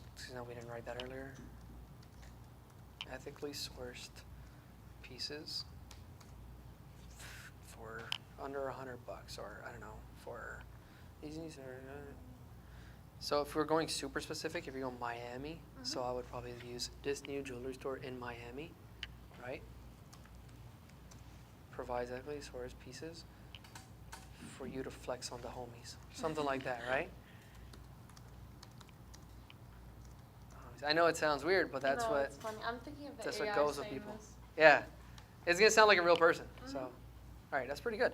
So you see how tired of overpaying for expensive jewelry, right? So Right, we hit the that pain point. first little- Exactly. They're scrolling. They're tired of overpaying for expensive jewelry. And again, there's just one hook. You could be another one. Could be something along the lines of want to flex, but don't want to flex your jewelry, but don't have the payroll to do so, or something like that. I get it, or we get you. Right? It's real. A lot of people want to flex, but they can't pay. So you're talking to real people, and they might not comment. Yeah, I don't have money for it, but they're like, this is me, and then they go and they buy this jewelry so they can look cool at school. So that could also be something else that you might want to include. Okay. All right. Pleasure. Again, keep up with the Joneses. You want to keep up with the Joneses, but can't afford the Joneses, things like that. Different. What's up, brother? So I do the brain fog supplement. Cool. So I combine it in one, right? So You or me. Okay. So what we want to do is we want to keep brain fog and fatigue later in the video. all right. Because what we want to talk about right away is the cost of their business, right? So are you losing thousands of dollars in your business, right? Or if you feel like you're losing thousands of dollars in your business, listen to this. Or if you feel like your business, is crumbling or whatever it is, listen to to make it more this. dramatic. To make it more the dramatic. entrance. Yes, Okay. because that's their want. Right now, all these people that are looking, they're business owners. They want to really find out what is it that they don't want to talk about brain fog. 'Cause as soon as they see that, they're like, yeah, I already know this. I want to see. They want to hear the problem. They want to hear the problem. Yeah, okay. Exactly. Do you feel like your business? Make it look cool, make it look fun. Just need to do my own research, come up with the content ideas, figure out what to talk about. So you really include more than one question in a book? No, I like to just do one. Just one. Yeah, just and one. then go to the. And then what you do is you don't tell them what it is again. What you do is you go, tired of that. You could say things like, I get it. And there's this one thing that as soon as I changed in my life, I started seeing a lot of results. Right? So that's technically, that'll be the second liner. So you change this one thing. You didn't say brain fog or whatever. But like once I changed this one thing in my life, I started seeing an increase of sales. Now it's not what you're thinking. Right? It wasn't any sales things. It wasn't any, it wasn't any sales formula. It was actually a supplement that I took that helped me have more clarity throughout my day to make better business decisions. Right? This new awesome product I just found on Shopify or TikTok Shop or whatever it may be helps reduce brain fog and increases alertness, so that way I'm always alert and always ready to tackle whatever task comes my way. Right? So you start with a strong, like, dramatic question. Dramatic question or dramatic statement. Okay. Right? And then. So you might be losing thousands of dollars and you don't even know why. And be like, did you know that because you're not alert at your work, you're not making the right decisions, which is costing you thousands of dollars? Okay. Right? So that's a statement. That's not really a question. Yeah, That's yeah, more yeah. like you are losing thousands of dollars. You've made the statement for them. It's a very bold statement. All right. Make sense? Yeah. Appreciate it. Pleasure. We'll come back around. If it makes sense, it makes dollars. Hello. Hi. Oh my God, I'm so happy you're here. Yay. Thank you All so right. much for your I never time. got your name. What's your name? Yamaris. Jamaris? Yeah. Nice to meet you. Okay, my computer died, so we're gonna have to Aw. do with this Scribble Scrabble, but Things break, but batteries died. So sad. this is my hook. Tired of screen time battles and the behavior that follows? Okay. ChatGPT gave me that. Yeah, I know. I know. I could instantly tell what a ChatGPT. Yeah, instantly. So because they're very generic, super generic. Especially when you see, like, I've probably created close to like 15,000, 20,000 videos with my students. So at that point, I've seen every script and every title and intro. So I know when a human wrote it and when a robot wrote This it. is a human and one screen time alarm went off. Now what? Or these suck. Okay, so let's talk about the pain point. So screen time is cool, right? But let's talk more about getting them off of there. So the pain point is the behavior that the kid's doing, right? So tired of your kids throwing tantrums? Yeah. Pain point. Forget the screen time right now. That's a solution that we're going to talk about after. So when they get too much screen time, they might throw tantrums. So tired of your kid not listening to you, tired of your kid throwing tantrums, tired of your kid, I don't know, acting out.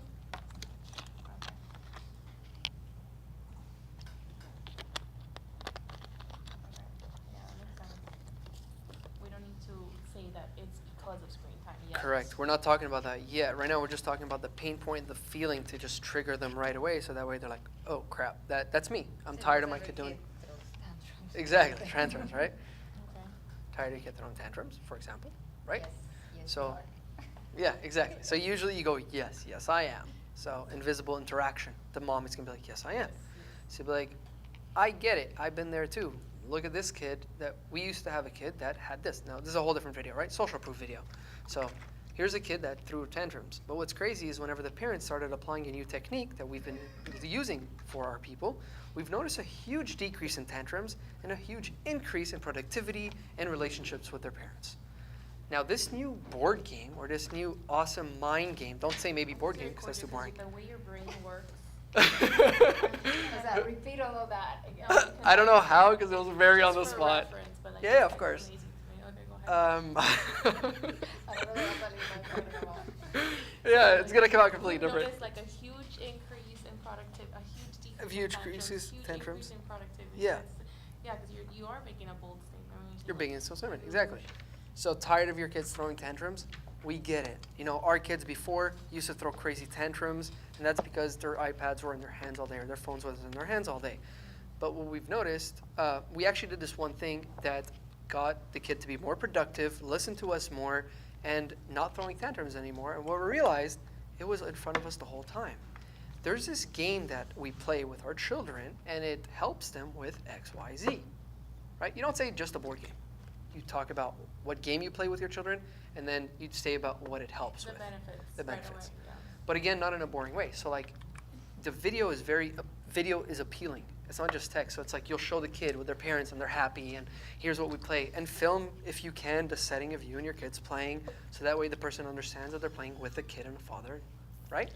The less generic it is, the better it is for you. So if you just go to Storyblocks or Pixels and you grab kids playing with their family, it's different. But if you actually show that product in the video of the kids learning and playing, if it's cards, whatever it is, it's a lot more exciting for them. So it gets people to want to go through it, right? So we could do tantrum. Let's say we don't do that. Let's say not listening to you. Are you tired of your kids not listening to you? Do you know that giving the iPad more than 3 hours a day, we noticed that it increases attention span disorder, whatever it is, by X amount of percentage. So in order to reverse that, because it's not too late, you could reverse that. There's a product that we use that helps us reverse it with our own children, and it's XYZ product, and this is what it could do for you. Done. So it's just really, pain point's always the first thing, because people generally know that they're in pain, but they don't know why they're in pain. And whenever they feel heard, they stop and they listen. People want to feel heard. So if you tell them things like that, they're instantly like, I'm down. How long would you keep a video like this? I guess it depends on the platform. Video platform, the length of the video? Yeah. Not more than 60 seconds when it comes to shorts. So preferably 30, 45 seconds. Now moms have a little bit more of an attention span. So you could go 45 seconds, 30 seconds. If you're doing it for a kid, 15 seconds, 20 seconds, 30 seconds. But It wouldn't be for the kids. it is, because there's no context to it. But that's why scripting helps you a lot. So once you're done scripting, you go to wordcounter.net, you paste your script, and it gives you a speaking time. It'll tell you it's 30 seconds, 40 seconds. Wordcounter.net. So I'll show you guys something real quick.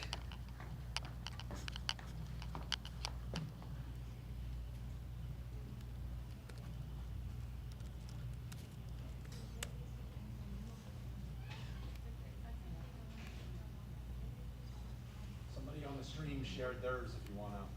Absolutely. So let's say I go in here, I grab this, and then I just paste it. At the bottom right, it'll tell me my speaking time, just 12 seconds, and then my reading time, which is 8 seconds of whatever I just wrote here, right? So do you want your reading time? You want the speaking time. You want to look at the speaking time right over here? That's the most important because that will tell you an average. Now, everybody speaks differently. Some people think I speak times 2, so that might be like 18 seconds or 15 seconds for me, where somebody else might be 30 seconds. But it's a very important app to use before you create these scripts and shorts because then it's much easier to know whenever you put in ChatGPT how long it's, not ChatGPT, in the 11 Labs, how long it's going to be. Or if you want to do your own voiceovers, you also have an idea of how long it's going to be. Oh, okay, perfect. Yeah. I've used 11 Labs, but like this tool, I've never used. That makes sense. Yeah. And it's really good to titles. We want to keep them under 55 characters. So I would put the titles for here for my students. 50 or 55? 50. You could do 50, 55. 55 is my limit. The limit where it gets cut off, so they say it's 60, but it's actually 65. But I like to do 50, 55. Yeah. Does film booth 50, Ed? I think he says 50. Yeah. But most that I see are 55. Yeah. Thank you so much. Yeah, it's a pleasure. I'm going to come back. I just want to grab the message on the YouTube, and then I'll come back to you. Is it here, Carlos? Can I just check it out? What do you want? Oh yeah, I'll push it on the screen too. So. Yeah. Okay. And you can just respond because your mic. Absolutely. And I'll come back to you. Gotcha. From Destina, life insurance pain point, family struggling when gone, and the desire, family taken care of when gone. Book, do you want generation wealth? Can I read that over there? Yeah. You can just talk it out too, because you All right, sounds good. All right, Destina. So life insurance pain point, family struggle when gone, desire, family cared when gone, hook, do you want generational wealth? So here it's life insurance, the pain point. I mean, a lot of people are grieving during this time. So are you selling to older people? Are you selling to the people that are about to pass away and they need life insurance? Or is this you're talking to their children? If you could share a little bit more on that, I really appreciate it.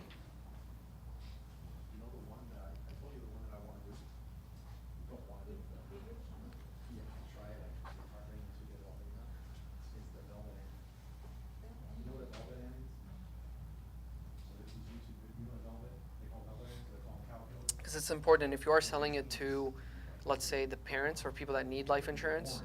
So I wouldn't talk about generational wealth. I would talk about the pain points of leaving nothing behind for their children and how their children are gonna need them. Are you worried about what's gonna happen to your children once you pass away? So 18 to 65. So again, like an 18-year-old may not pass down a lot of wealth, right? So would you like to be a little more specific with your audience to see who would buy more life insurance, right? So an 18-year-old or maybe a 40-year-old or a 50-year-old? Just out of curiosity. I don't know this. I would assume it's a bit older. It's an older crowd, but I'm not 100% sure. Put it in the thing with a glass jar, pop it on the thing, and have like a product on TikTok shop that's like a painkiller, right? Some painkiller. Mason jar. Some painkiller. Pain be gone type of thing. And I bet it'll go viral. I just need somebody's arm. I got you. What do you need? I think I'm gonna try it. What do you want to try? If wifey approves it. What are we doing to my arm? No, like the whole thing going viral, like you ever seen those YouTube videos with like a velvet ant or something poisonous? Oh, yeah. A scorpion and the guy gets bit. Yeah, that guy's crazy. Yeah. Yeah. Yeah, those are, they go viral. Oh, we could do that. But I wonder if you can find like something on TikTok shop with a good promo code to it, I can fit it and just be like, this is the painkiller I'm using after getting bit by an elephant. Good. I'd rather use somebody else's arm. Yeah, I thought I was volunteering for something else. I retracted. So yeah, let me know this, Tina, if that made sense. But definitely I would target if it is the parents or the grandparents, then I would target and I would start with, do you want to leave something behind for your children, or are you afraid that whenever you pass away, your children will be struggling? Things of that nature. I wouldn't go necessarily of like, do you want to create generational wealth? Because now we're talking about finances on how to reinvest your money potentially and so on and so forth. When people think generational wealth, they're not thinking life insurance. They're thinking more ways, assets, and different ways to invest their money in order to get the return on investment. I don't want to box myself in with younger people. They may want a policy with cash value they could access in their 40. 100%. So in that case, you could still do it, but maybe not, again, focus on generational wealth. So, cash value they could access in their 40s. So it's no longer life insurance. This is just kind of like an investment, if I'm understanding it right.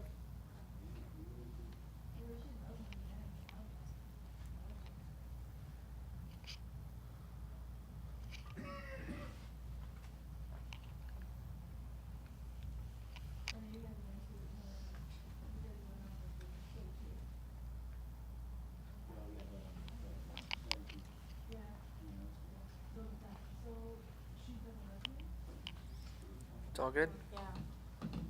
Really good stuff. I'll wait for Destina. Do you want to go over some stuff? I just realized I was scripting a 20-minute video over here. Yeah. It's okay. Okay.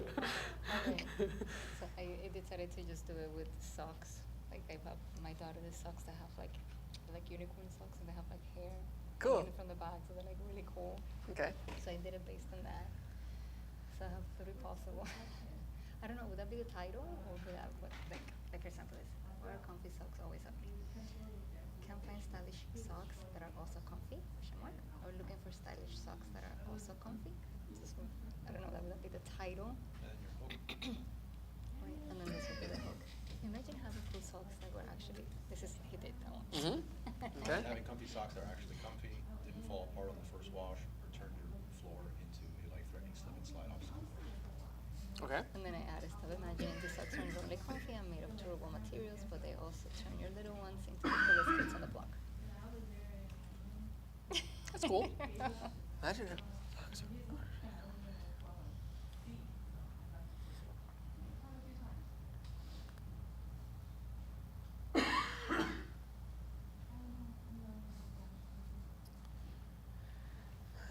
Cool socks are actually comfy.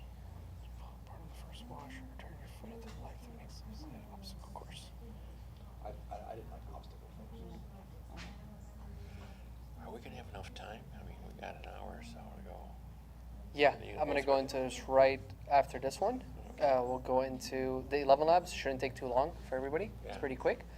And then after that, we'll use some Midjourney, what's it called? And yeah, we'll see what we can do. Yeah, okay, I'm just Yeah, what's it called? wondering. Yeah. Yeah, okay. Okay, so dynamic cool socks that are actually comfy then fall apart. No.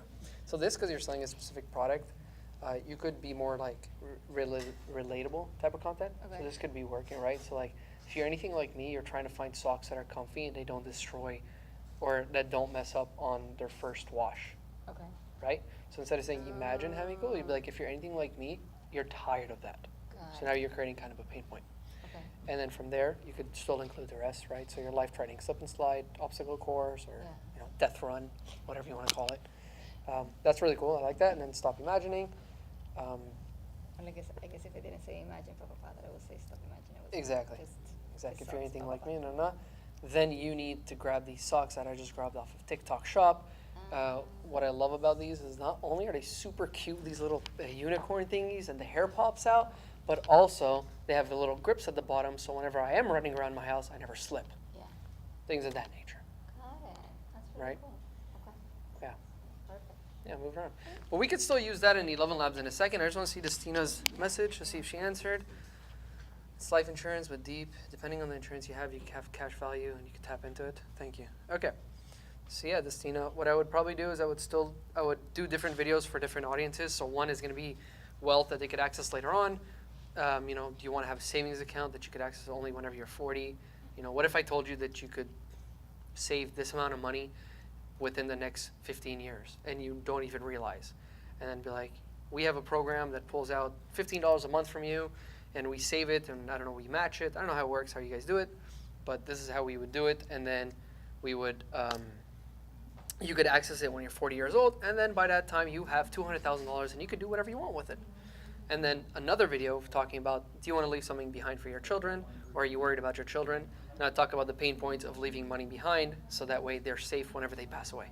So again, different audiences, because they are two different things. One person is thinking about a loss, and the other person is thinking about a gain that they're going to have later on in their future, or a savings account. Hope that helps you out. All right, let's get into it. Andrew, you guys good over there? Yep. So if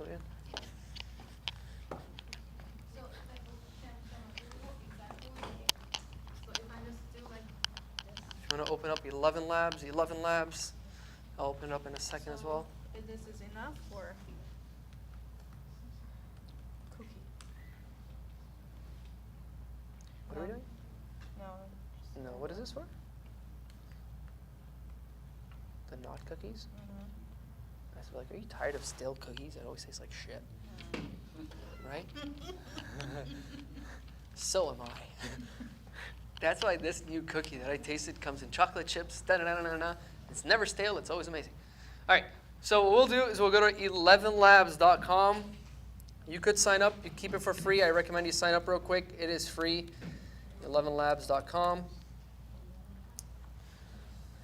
Or, sorry, .io. It will redirect for you. And, sorry, it's because I'm usually on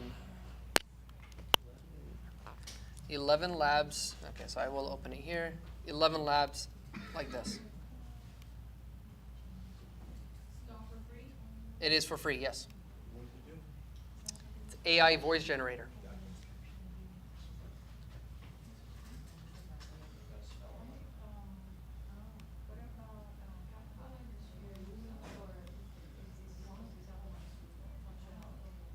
No, CapCut.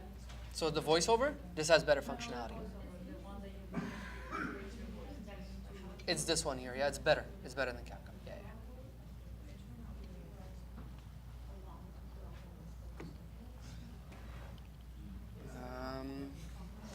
I think it's here.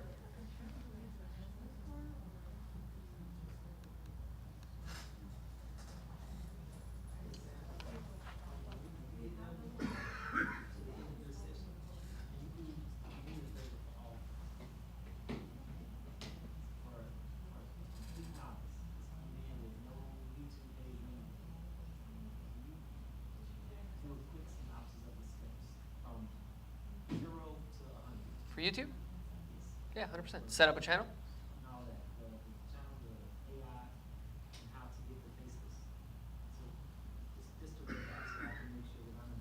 I got you. I'm pretty sure Yeah. everybody was doing it. Yeah. I'm hanging out. I have nothing to do for the rest of the evening, so we could hang out. If you have any questions, I'll show you in detail as well. Sorry? Oh, it's okay. All right. So, once you are in, let me know if you guys are in. Girls and guys, of course. Where do you click to get to speech? Me, it just automatically put me there. So whenever you open, if it's on the top left, you click on speech, and it should go straight to this. Let me walk around real quick. Yeah, you got to sign up. Yeah. You could sign up with just Gmail. So you could click on Gmail and sign up. If not, then you don't have to.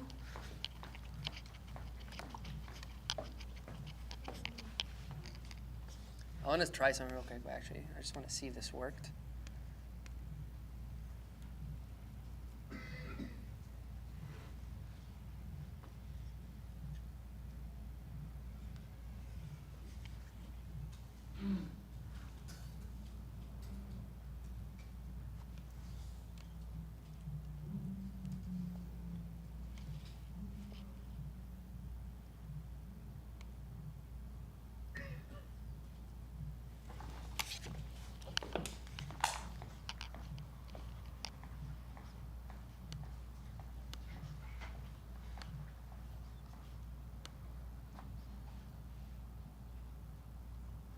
What you got on the screen is not what's showing here. No? Okay. I'm seeing your desktop. What? Let me fix that. Showing like trackers and ads on Samer Itani.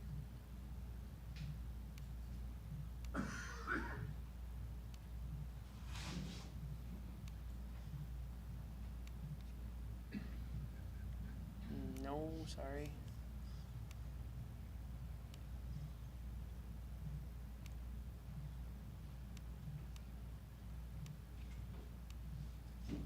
Yep. It's all good?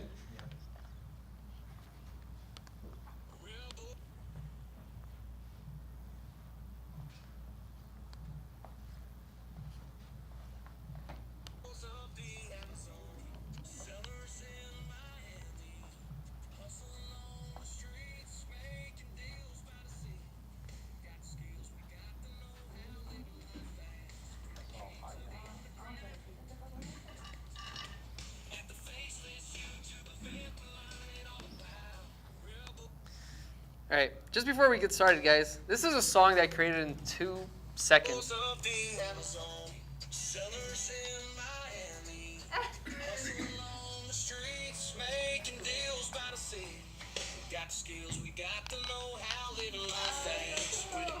Right?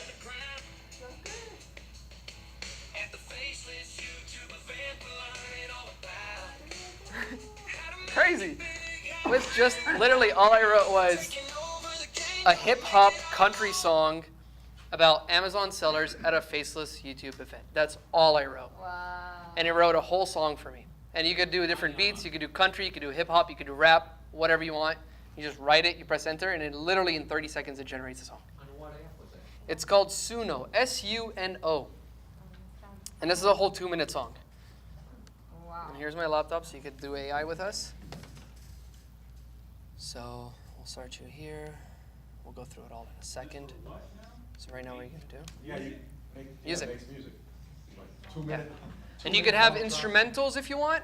So it'd be like, I want an upbeat song, and or you could be like, I want lyrics, and it creates a whole song for you. So let me ask you something. If I create music with that and then I put it to like a YouTube channel, It's yours. a video, do I have rights to that Yeah. music? Like I don't get like copyright? It's nothing? created for you. Oh my God. Yeah. I did one yesterday for like my name and 2 chapters ahead and whatever, and I'm like, guys, look, some guy made a song about me. I was like, what? But yeah, it's quick. Yeah. So right now we'll use this for 11 Labs. So you'll take this text that you have, you'll type it in here, and we'll go through it when I'm going through with it, and you could go through it on here. Sounds good?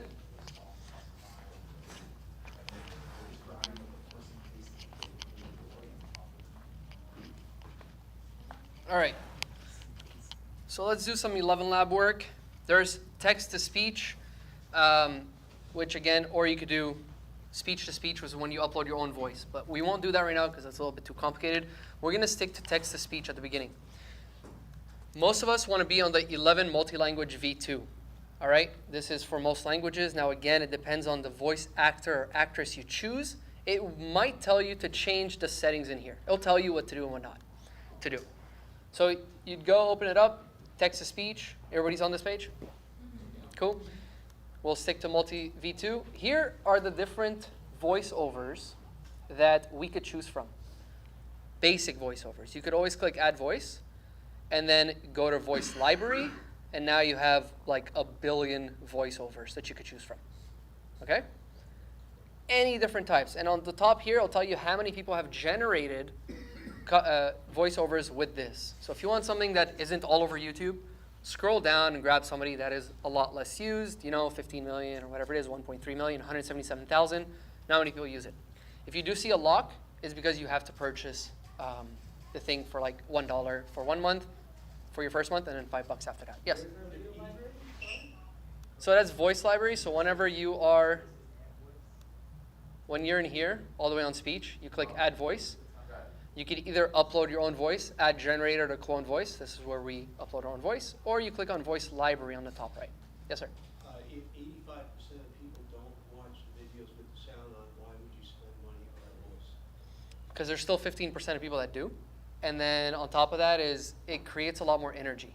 So yes, a lot of people don't, but sometimes those people do. The same people that don't watch it, that's the majority of the time. But let's say I'm in a bus, I might not listen to it. If I'm in school, most people are in school. But when they get home and they're sitting on their bed, sometimes they have their audio on. So they're listening to it, right?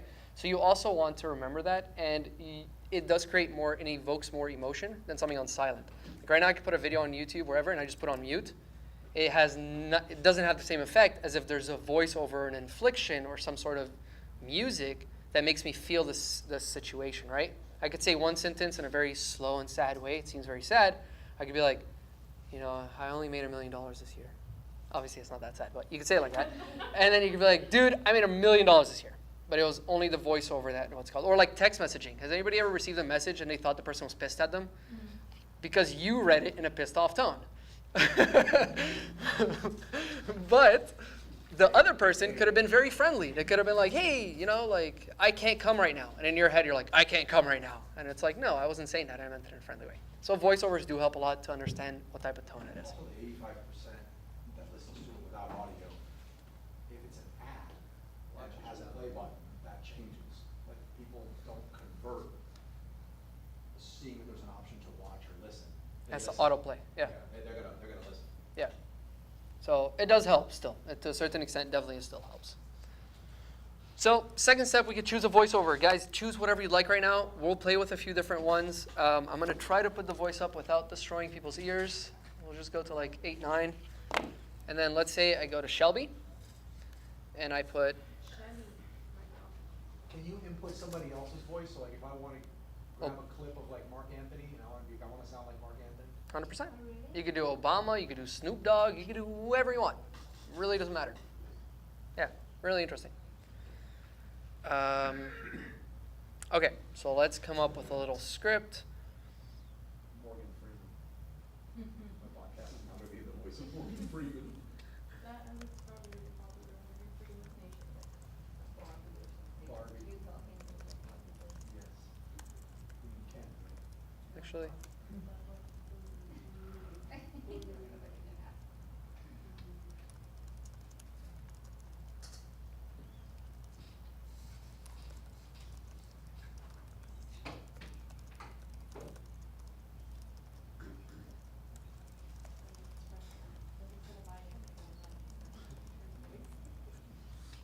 a little extreme, low bold, okay.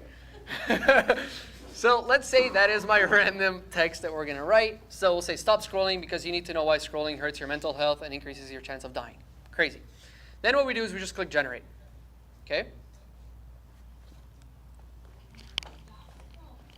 You need to know why scrolling hurts your mental health and is increasing the chances of you dying. She's so slow, I feel like dying. So what we'll do is we'll go down and we'll hit generate again. Stop scrolling because you need to know why scrolling hurts your mental health and is increasing the chances of you dying.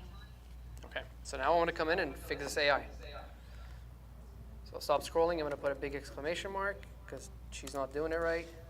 Because you need to know how scrolling is and how it is increasing your chances of dying. Again, dark side of AI. You have to keep doing it versus a voiceover artist will get it right on the spot. Stop scrolling, because you need to know why scrolling hurts your mental health and how it is increasing the chances of you dying. It's crazy. So let's go. Now, without changing the tone of voice or anything, I'm just going to hit generate again. Stop scrolling, because you need to know why scrolling hurts your mental health and how it is increasing the chances of you dying. Right? Much better. So if I like that one, what I'll do is I'll just download it right over here on the right-hand side. And I have the audio. If I wanted the first one, I just go back to the first one, and I download that one. And now you're going to match that to B-roll. Now I'm going to match that to B-roll. Exactly. So that is the first step for AI. Now, you could go through the voice settings, and you could change the stability. You could change the clarity. You could change the exaggeration. There's a lot of things that you could play with. We're not going to get too deep into that, the different details, because there's so much that you could do. But these are the main ones that you want to work with. Usually stability, I like to go a little bit more stable. Clarity, I'll go down a little bit to make it a little bit more funky. And exaggeration, I'll probably keep it around like 5 to 10%, right? I don't want it too exaggerated and be like, oh, super bubbly. I like to go between 0 and 5%. Like what? Woo! Super bubbly. So now that we have that, we've generated it, right? So now I invite you all to put in some prompts in there and play with the different audio. So you could go to male. Right next to it, there's... Raise your volume all the way as you keep playing. Yeah. So right here, I'll say like, Adam, he's American, he has a deep voice, narration. He's good for narration. If you're doing for books, audiobooks, or whatever, that's really good. Video games, conversational, news presenter, right? Children's stories. So maybe for children, you want to, maybe somebody that isn't as crazy. If you guys notice what I mentioned earlier, it will tell you what to switch to. So we'll go here and we'll go to V1, and now it's good to go. We'll press generate. Stop scrolling, because you need to know why scrolling hurts your mental health and how it is increasing the chances of you dying. Right? This is somebody that you might want to hear when you're listening to an educational video per se. So pick. A question for you. Yes. I noticed on the content that you had up there, which is, I guess, different when you were at that word count. Yes, okay. Word counter, right? So why is that? I mean, that seems pretty basically written. Why is it 9th to 10th grade? Yeah, I don't look at that either. I agree with you too. A lot of things that I write that I know is like 3rd, 4th grade, I'll still get this. I think most, the average is like 4th grade. Right? Correct. Most of the- 3 to 5th grade, yeah, 100%. Yeah. And to me, this is very easy. Maybe it's analysis paralysis. That's that what the reading might have. level is at, 3rd to 5th grade? Yeah. Well, no, it said, no, most. That's you the should best. write to 3rd grade, or 5th grade, because most people don't have the reading skills above that. Right. Yeah. But this had 9th to 10th grade on what he had up there. But maybe you're right, maybe it was the analysis paralysis. Yeah. There's certain words that will trigger that next level grade. But yeah, for the rest of it, it's pretty straightforward. I think it's like analysis paralysis, maybe AI prompt, 6 figures, things like that. Maybe a 3rd grader might understand if I say 6 figures, right? So I think that's where it does that as well. Yeah. Yeah. So let's say we're doing this. Go in.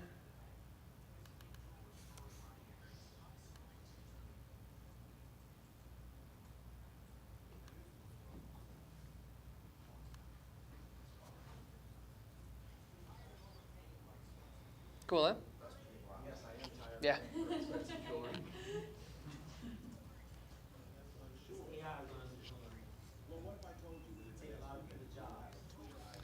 I think it's going to help a lot of people to a certain extent, but I think, yeah, it might replace some people as well. It might replace what? Some people's jobs? What you're saying? What, like voiceover people? To a certain extent. I mean, maybe later on. I don't think just yet. But yeah, for shorts, for example, look at this guy, guys. He has 11.2 million subs. 100% of his content is faceless, okay? But it's not AI. He just takes a viral video, and then he just tells a story about it, okay? But it's all AI. Prizes someone has ever won from a claw machine, because as he gets this toy elephant and it drops down, this prize comes out.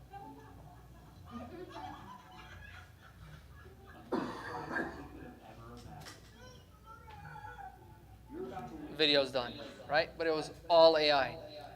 This channel here, 11.2 million subs, all of his videos, he just takes them from other people and he just adds a story to it. That's all he does. And in a short period amount of time, Think he's demonetized? How does he not? no, he's monetized.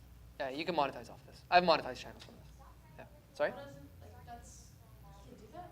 You Yeah. just take someone's video and. Yeah. So It's the American way. Where is it taking a video from? Is it taking another video from TikTok? from YouTube, usually it's a. Here So I the am running best around thing to getting do. clusters with my GoPro. And you'll find all of like the most viral videos on 2024. Yes. It's funny, I've been seeing that this tutorial, I love.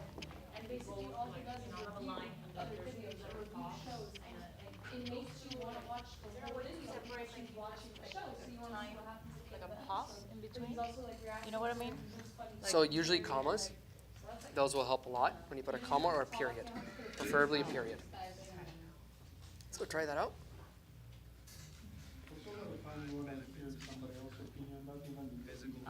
Yeah, Good. I think that's good. See, you know, obviously. I don't think it's. I don't see your person though. So I think I'm a little. So click here on Alice. So are you looking for Shelby? Yeah, I don't So have scroll her. down. You might not have her. So what I did is I added her from Add Voice, Voice Library, and then I found Shelby. So you could either search for Shelby, SHEL, right there. Boom, and you press Add to Voice Lab. Bam, you're done. Okay. Now you got it. Cool. If you don't have a voice that you want, just simply click on Add Voice, and then you could select whatever voice you want, and you'll be able to add them. So Can it do different languages? you could do different languages, yes. You could do almost any language that's written right here. So Japanese, Chinese, German, Hindi, Korean, Portuguese, Italian, Dutch, Swedish, everything. Yeah, really, really cool. And YouTube is actually going to release something called Dubbed. And that's going to be, you could click a button and it just translates your whole video. So that's going to be something very recent, very soon that's going to be coming out. Yeah. You could speed the speech, yes. Now, all the speech editing I usually do after an editing program. So the cuts, if there's too many cuts between, if there's the pause is too long, I'm going to split, and I'm going to put the audio together. So that way it's just one continuation. Exactly. Is that good so far? Everybody's generated something? Does anybody here use Discord? Yeah. Yeah, a few of you guys, 1, 2, 3, okay. All good? Yeah. My pleasure. You Gucci? Good? Yeah, I'm still looking. Okay. Are you good? Yeah, I'm listening. Awesome, man. No, you're good. Is good? Okay, we're going over the script that I wrote earlier? Well, Yeah, but I downloaded a new voice Cool. called Tessa. Arnold? Is her name. okay, so if you click How there, do I find it? she's right here. So the generated will be right here for you. So that's not her. You have to scroll down. Oh, that's my computer. I'm like, it's not even touchscreen. And then generate. So once you tap that, then it'll change. Are you playing a lot of like punctuation and like Yes, capitalization of the absolutely. words, the spaces to Absolutely. actually, Pauses with dots or commas. Uppercase words will have more of an inflection. She'll be like earlier when I wrote stop it. When I didn't write that at first, she just said stop it. But as soon as I wrote all in capital and exclamation mark, she said stop it. So they read it. Yes. Exclamation marks help a lot with the inflections. I just want to check the online to see if there's any questions.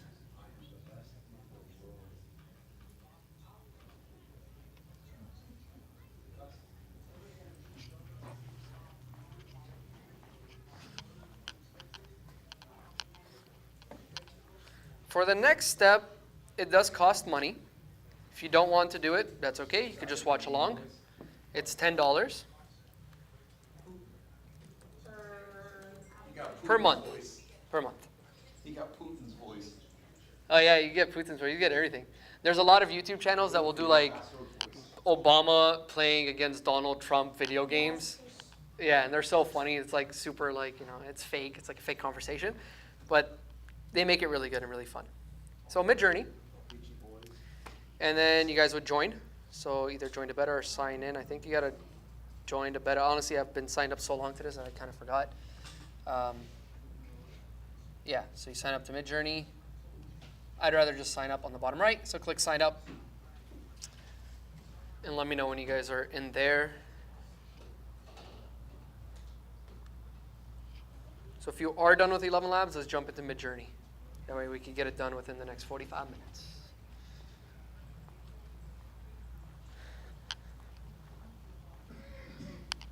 Once you're in, you just hit sign in on the bottom right. Actually, I'm going to use you as a little guinea pig because I'm not entirely sure with the new sign up. Okay, perfect. You know, I saw this on YouTube the other day. You got to go through Discord. Discord. For now, yeah. Yeah. So if you do have a Discord, cool. If you're cool with it, just press authorize. Honestly, it doesn't really do much. It just allows you to go through with it. Okay. So this is like the, you haven't unlocked Midjourney yet, like completely. Just click here out of just curiosity. I think it's still coming soon. Yeah, exactly. Okay. So now we got to open up in Discord. So let's go back to up here, right here. Oh no, sorry. Midjourney. You mind if I take over real quick? Manage subscription, and we get this one right over here. If you want to buy it, of course, monthly or what's it called. If you want to join us right now, if not, you could just watch through with it, and we'll go through that. All right. So Discord, if you don't have a Discord, sign up to Discord. You are going to need it for Midjourney. There is another app, which is Ideogram. It's a little bit different. And if you have ChatGPT 4, you could use DALL-E. DALL-E. You use it often? No. I just reinstalled it for her. Don't even know where to go. Okay. So I'll teach you also how to create your own server. So are you by yourself here, or are you with a lot of other people? I think I'm by myself. I don't know. I don't even see a spot to just get like a subscription. So you would hit subscribe here. Usually on their website, once you click sign up, so sign up to beta, or if you've signed in, on the bottom left-hand side, it'll tell you to manage subscriptions. So let me...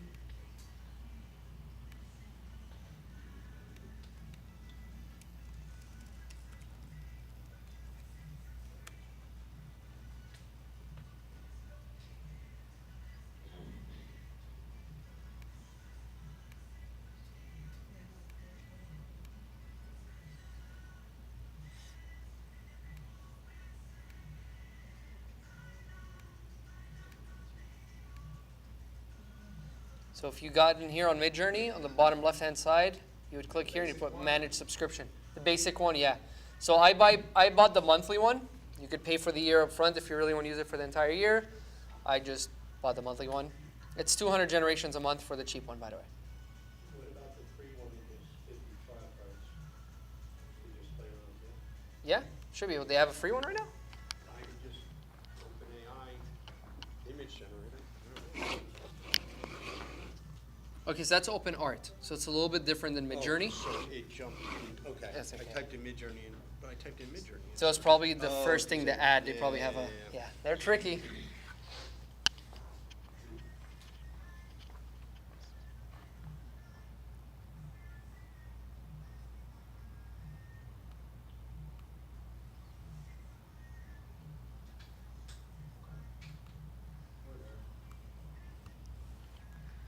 Making me want to dance, bro. What's going on? What are you watching? Watching YouTube videos? No, this is What's yours? Oh, yeah, okay, yeah. Cool, no? You can write Salsa Kings, you write everything. They'll make a song for you. Yeah. Suno is actually the app that impressed me the most out of all AI. Even though these generate images in seconds, to generate a song on beat with lyrics that actually make sense, you know that's really hard to do. So like in 38 seconds to click a button and you get it, you're like, fuck. But And this is bilingual. This is in English and Spanish. yeah. I didn't even ask for Spanish. It's crazy. And it's giving me Spanish on top. No. This is Suno. S-U-N-O. Yeah.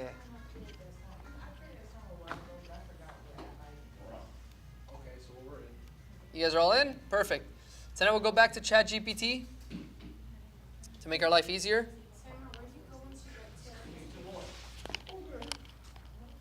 Sorry? Join the beta.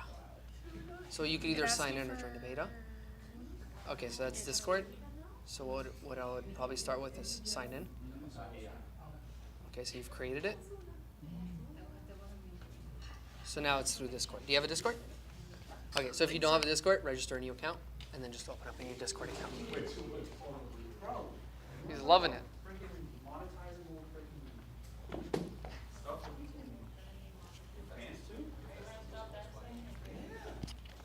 Stop dancing and just create AI. When they were on from the song, every single day they brand a new song. And you can compile songs too, and that's a longer song.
Everybody's good with Midjourney? They have their Discord? If not, I'll give you guys a few more seconds because if you guys want to join us with this, it would be fun for you to generate your own content as well. It's fun. So do we open ChatGPT also? Yes, you open ChatGPT, yes. And just make sure you have the AIPRM installed as well. Okay, you're doing that. Perfect. I'm trying to figure out how to do it because we have an account already. Okay. Do I have to do it from my phone and then? It makes it easier for you if you already have it open. Because If it's you already through- downloaded, yeah, you just... Yeah, because my husband's telling me we have it through our Gmail account. Okay. But there's no Gmail option here, so I guess maybe here there will be a Gmail option. Yeah, I mean, here you would do, like, let's say Raymond@gmail.com here, if that's the case. Mm-hmm. And then you'd put in your Oh, password, wait, you put a comment in there. if you have your Yeah, password. I don't know the password. Yeah, so if that's the case, I would That's open up fine. Discord, and it might ask you to log in here. Oh, no, you're good. Okay. So let's go here, let's go here. What we'll do is we'll click on you, if I'm pretty sure. Settings. And then scan QR code. Allow. And just go ahead and scan that. And it will ask you over here if that's okay. That's you. And you go logging in. We'll give it a few seconds. Plus to log in over here. Yeah, but I don't have, this is not the right Discord account, by the No? way. Okay. Well, you can use this for now. Oh, actually, wait. If you are going to... This is some random account that I have, but it's not where the Midjourney thing is. Here's what we'll do. Let me do a few here, and I'll hand you my laptop, and then you'll be able to create them there. Yeah. Go ahead, go ahead. Because in here I was thinking you also have to like re-sign up to Discord and all that. We won't.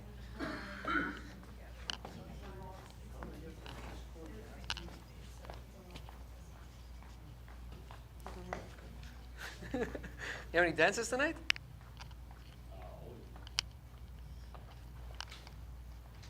You got to the Discord? I think so. Beautiful. Yeah, you got it. So now I'm on the Just click on here. Which one? The little boat. Dale, dale. Yeah, perfect. So generally from now on, what we'll do is we'll do the backslash, imagine, and once you click on that, now we're gonna write a prompt in there and it'll create whatever you want. For now, just for shits and giggles, if you wanna write something, you can write whatever you want. Give me a happy person. Yes. What are we doing? We're just chilling. We're doing something? I'm just kidding. Sarah, what to go here? I'm here. You're here? Okay, so now you're with a lot of people, right? You see all these people that are posting things? Yeah. We're gonna create a server quick. All right? Quick. It literally takes like 45 seconds. 45 seconds. I'm here to please, not to tease. All right. Sorry? No, we'll use Midjourney. There's nothing bad about that. Discord channel. Once you're in, you're just going Discord. We're doing Discord Midjourney for now. You could use DALL-E, but that's ChatGPT 4. Right? So once you're in here, you are going to scroll down on the bottom left. You may not have as many servers as I do, so if it just says the plus sign, you're going to click on Add Server. And we're going to create my own. I got you, girl. Okay. Can you just turn your computer for me? AIPRM first? Yeah, that's something that we're going to use in a bit, but yes, you will need that.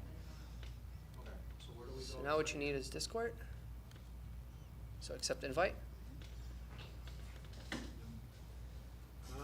And you can't cut to the front of the line. You got to go back, sit down.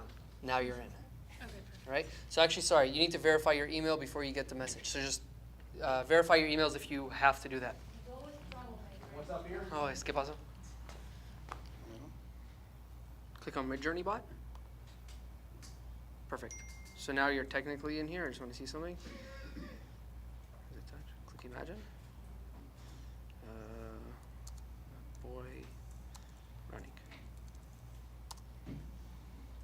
Yeah, but Cool. So now you just got to do the billing. oh, yeah, because I was okay. So I was on the what you call, but I can't do it from here. Generally, you shouldn't be able if you what's it called.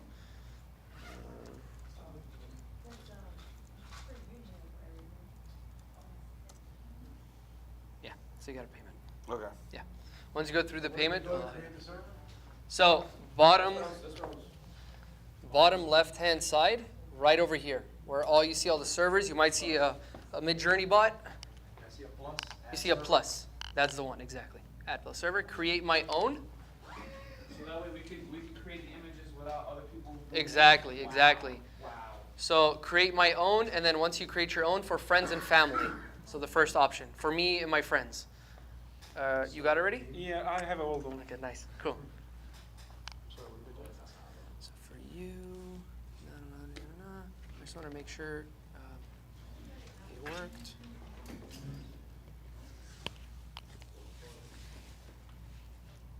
Add your first app. Yeah. Sorry? Once it's created, Not that get a photo later? Yes. We'll do all that in a second. So for friends and family, that's the first thing you're gonna do, and then what you're gonna do is you want to invite friends in a second, but I'll show you guys on the screen because you have to go back to the bot. So you're not allowed to. You're using the free trial, correct? So you would have to click on Midjourney account. Visit site. Log in.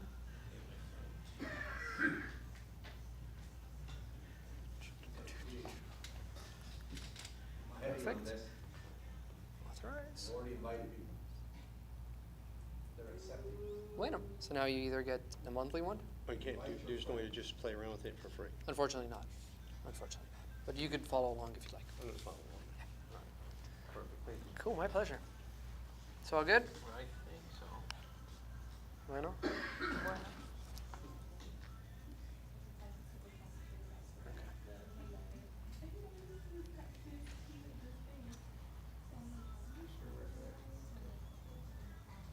Are we all showing the same server? You can. I don't recommend it. Well, you can if like you and your friends want the same one, yeah. No, but I mean like If it's today, like- since we're like all kind of like sharing, or it's gonna make it more difficult? Yeah. Because then everyone has to send a link to each other and everyone has to accept it and join it. Takes a little more time. Perfect. So you are in. The only thing now we need to do is do the Midjourney. So when we go in here, Yeah. click on the bottom right, sign in or sign up. Okay. And then you would sign into something, and what it'll do is it'll approve you into the Discord. So it should just. So that's only if I pay though, right? Correct. All right. So Sorry? I don't- If I already have a server that I can create designs on, do I still need to do the new server thing? No, I just create one if I want a completely separate server. You don't have to do that, no. So again, if you'd like to pay for a server, what you could do is click over here. Yeah, what if I don't and then want to? subscription. Then you just follow along. and Oh, go through okay, it. Yeah. okay. And just for future, just so you have it, you can click here and then buy the monthly one. Yeah, okay, great. I know you're good. You Gucci? I just used, Good. apparently I had 10 credits, I didn't realize. Good. Yeah, per day you have 10 free songs. Oh, per day? Per day. Yeah, every day it resets 10 new songs you have. Yeah, it's fire. So he's like, cancel subscription. Okay, so now how to create a server. We've all created a separate server. We called it whatever we wanted. So create my server for me and my friends. Test server, I don't know, March 24th. Okay, I press create. Then what you want to do is you want to go back to the Midjourney server. So this is the Midjourney server. Okay, you may or may not see a list of people on the right-hand side. If you do not, you click on this little icon all the way on top where it says show member list. Hide member list, show member list. What you want to do is you want to click on Midjourney bot.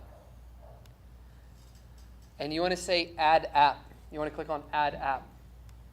Once you click add app, it's going to say add to a server. You're going to click the drop down, and we're going to call it the test server March 24th. And continue. You're going to agree to everything, authorize everything. It's just within the server of bot onto Discord. You're going to authorize. It says, are you a human? You tell it, no, I'm an AI robot. And then now we go straight to that server, and it's just us. Nobody else is in the server but us and the bot. That's so awesome. You're tripping over that music platform, huh? Oh, this? Picture. Oh, yeah. You try and find your thing after like it's popping up 10,000. Oh, yeah, that's the worst. Yeah. So having your own server is essential. Me too. That's why I was like, there has to be a way. Yeah. So figured it out this way. Now that we're in, we are going to go back to ChatGPT. Is everybody there, actually? Sorry? No? We got you. Oh, yeah, so that we can surpass. Can you get me into Midjourney? Just back into Midjourney.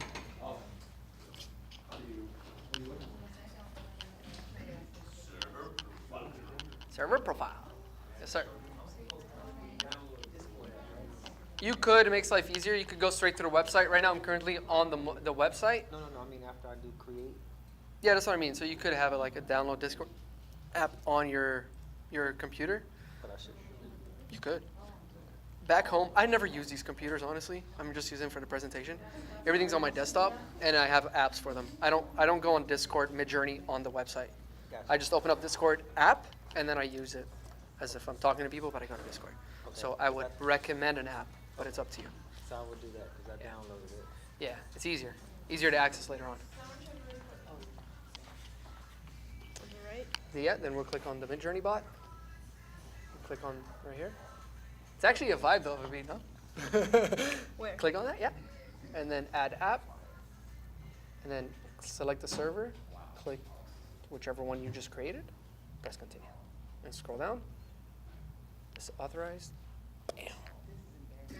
Got it, girl. I don't even know what it's called. T-Thang. I don't even know what it comes I'm I don't not know if judging. I want to put it on there though. Okay, so then we'll cancel. Okay.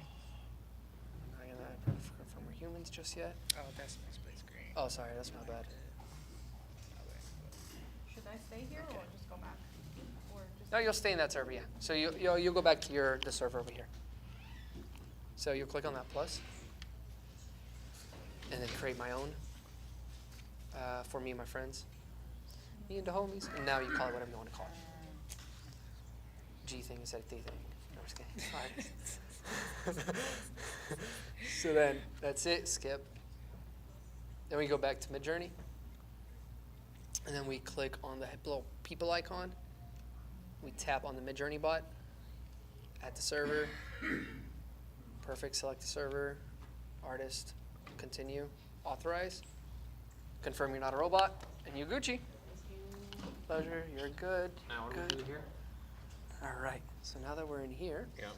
we are going to click right over here on this plus. Actually, I'll let you do it if you like, so that way we can learn it. Yeah. Click on create my own Find it, okay. for me and my friends. Oh, you might have already created one, Okay, actually. yeah, okay. So let's call it whatever you want That's to call what I it. just call it. Perfect. And then now we'll go back to Midjourney. That's what that is? Yes. So that's the bot where everybody else is in. Yeah.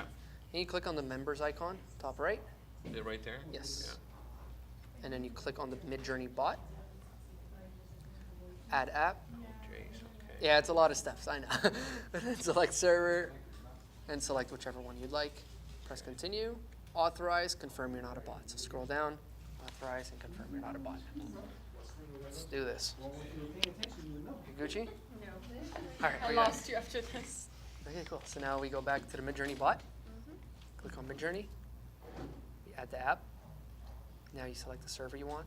It's one of those. I made them twice. Cool. Continue. No, it's not what it is. Authorize. You said it, I heard you say it. No, you gotta go to the. Done. Cool. Cool. Let him say it. I don't know, you got this. I bet that's a one bite thing for you, right? Okay, so have you created a server? Yeah. Casa Alvarez? Okay, so click on the Midjourney bot. What's a Midjourney bot? Oh, sorry, the little, the sailor. No, this one here with the Oh, okay. rainbows. Yeah. And then click on the top right, those little icon of two people. Click on Midjourney bot. Add app. And then select on the drop down from the server that you want to do it. Carlos. Continue. Authorize. And confirm you're not a bot.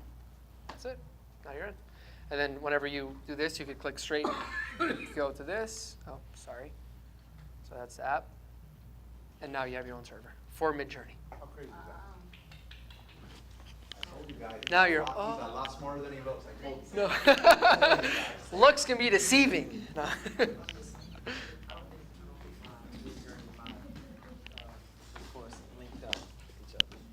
All right, the Midjourney server. That's yours. That's one. Okay, so now we'll go back to Midjourney. You have it right here. Okay, go here. Go manage subscriptions. Perfect. So in that case, what we'll do is we'll go back to Midjourney.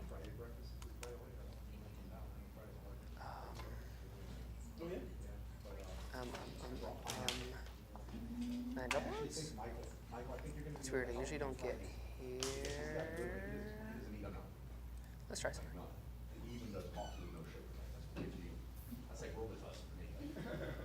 But he's healthy, so like I'm gonna ride his We got it. All right, now we're in. Sorry. Yeah. So now we go to the Midjourney bot. Since you've already created what's it called? The server. And then accept TOS. Skip. Cool. So once you're in here, you're gonna click here. Midjourney bot. I mean, you only have to do this once, but boom, server, Midjourney content server. I'm assuming that's what you created. Authorize. Confirm I'm not a human. I mean, confirm I am a human.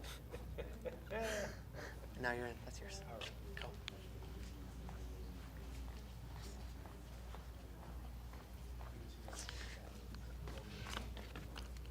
Okay. Cool beans.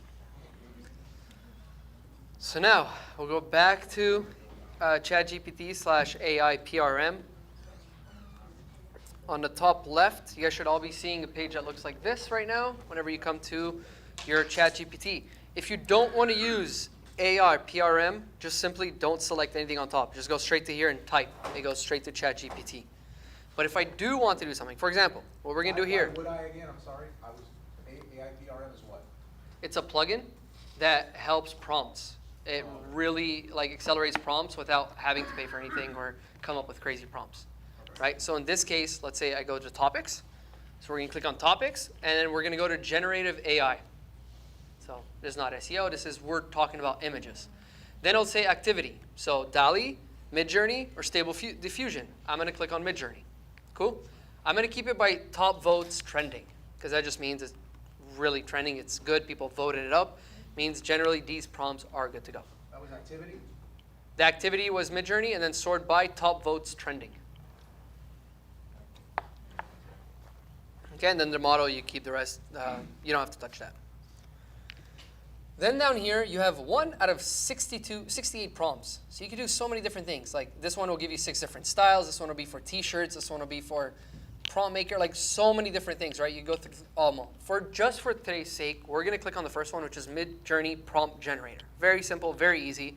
We're just going to tap that. Once you tap that, it does this. It adds it right here. So again, if I want to just go straight Midjourney, I cancel this. I'm talking to ChatGPT. I'm talking straight to ChatGPT. But if I want to create a prompt for me through AI PRM, I click on this, and now it pops up here, and it says the keyword. So keyword, kid throwing tantrum. Boom. Right? Let's try out a few different things. So now it gives me a prompt that I could just copy paste into Midjourney and get a picture. So that's what we're going to do live. We're going to grab that first one. Again, not all of them are going to be perfect. So we're going to start with that first one. Go to Midjourney. We go /imagine. That's what we want to do. Okay? And then paste the prompt. So /imagine, enter, paste the prompt. This happens. And it'll say starting to wait.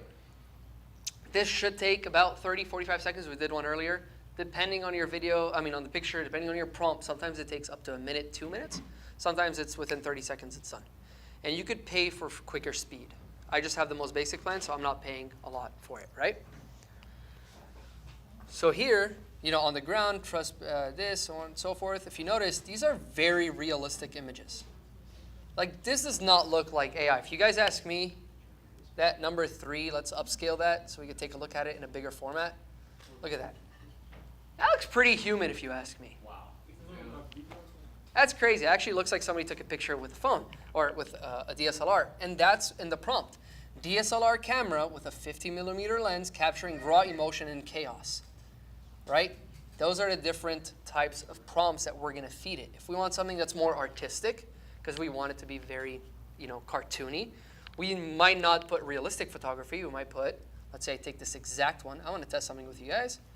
So I go in here, and I write imagine.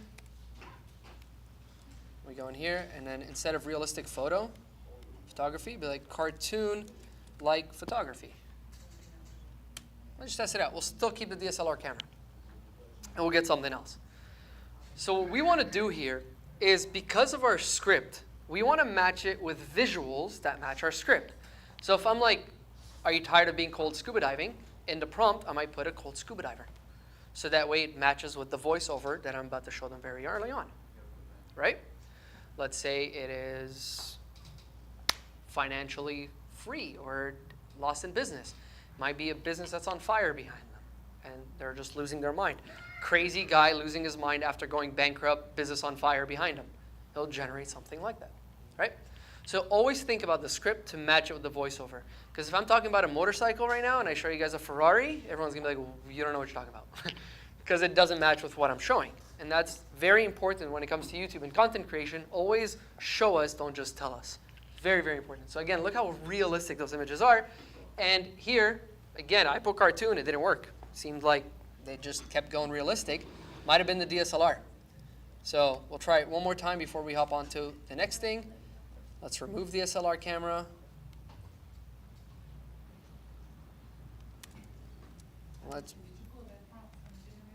I did pull that prompt from Generator, yes. So it was right over here.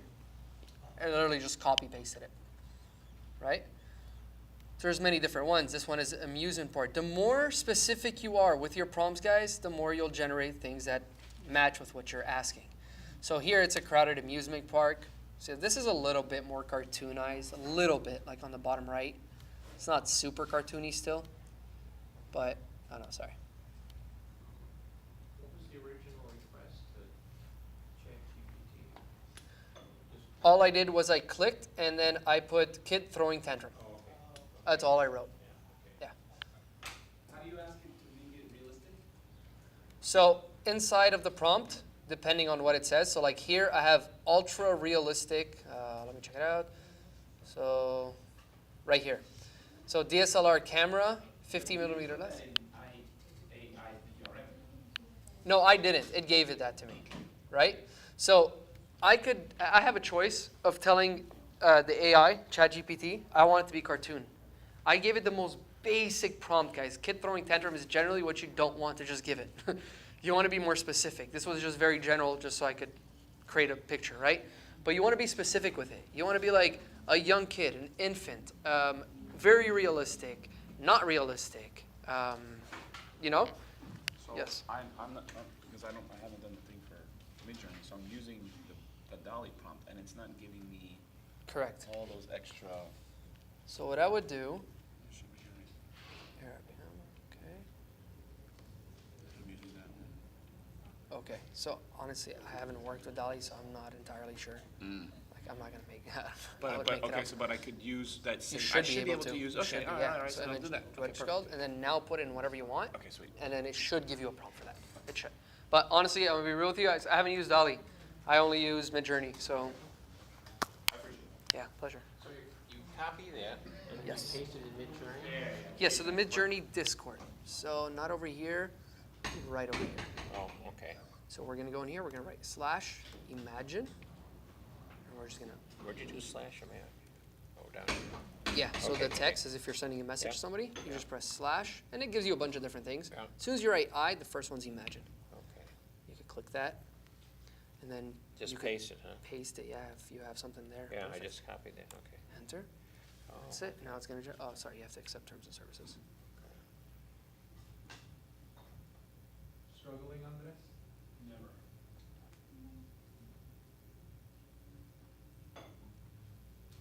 Say it all boils down to the prompt. It's always the prompt. So if Andres is getting bad results, could be Andres's prompt. Okay, it's in here. There you go. Okay, yeah. Perfect. So you could tell as well which one it is by clicking on the right-hand side. Okay, thank you. Pleasure. It's all Gucci. Quick question. Yes. I had to do the AI PRM, Mhm. and it says to log in with that account. I don't want to mess with your stuff. Yeah, let's, I don't have it on here. No, it wasn't there. Okay, so here what we do is we won't log in. So cancel that. You don't need to log in. It's already on. Okay, cool. So now you just use it. You just go straight here. You go to Generative AI. You click on Midjourney. Go away. Sorry, this thing sometimes is annoying up here. Okay, and then now you can just click this and go ahead and start. Yeah. So if it does ask you to subscribe to AI PRM, you don't have to. You have any questions? No.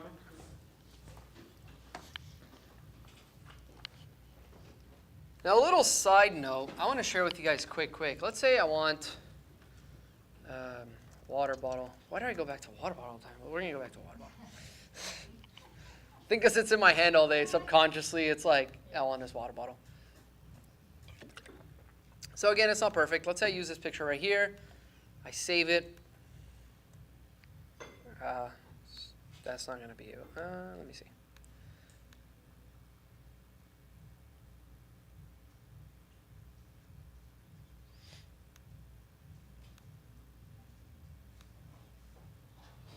Okay.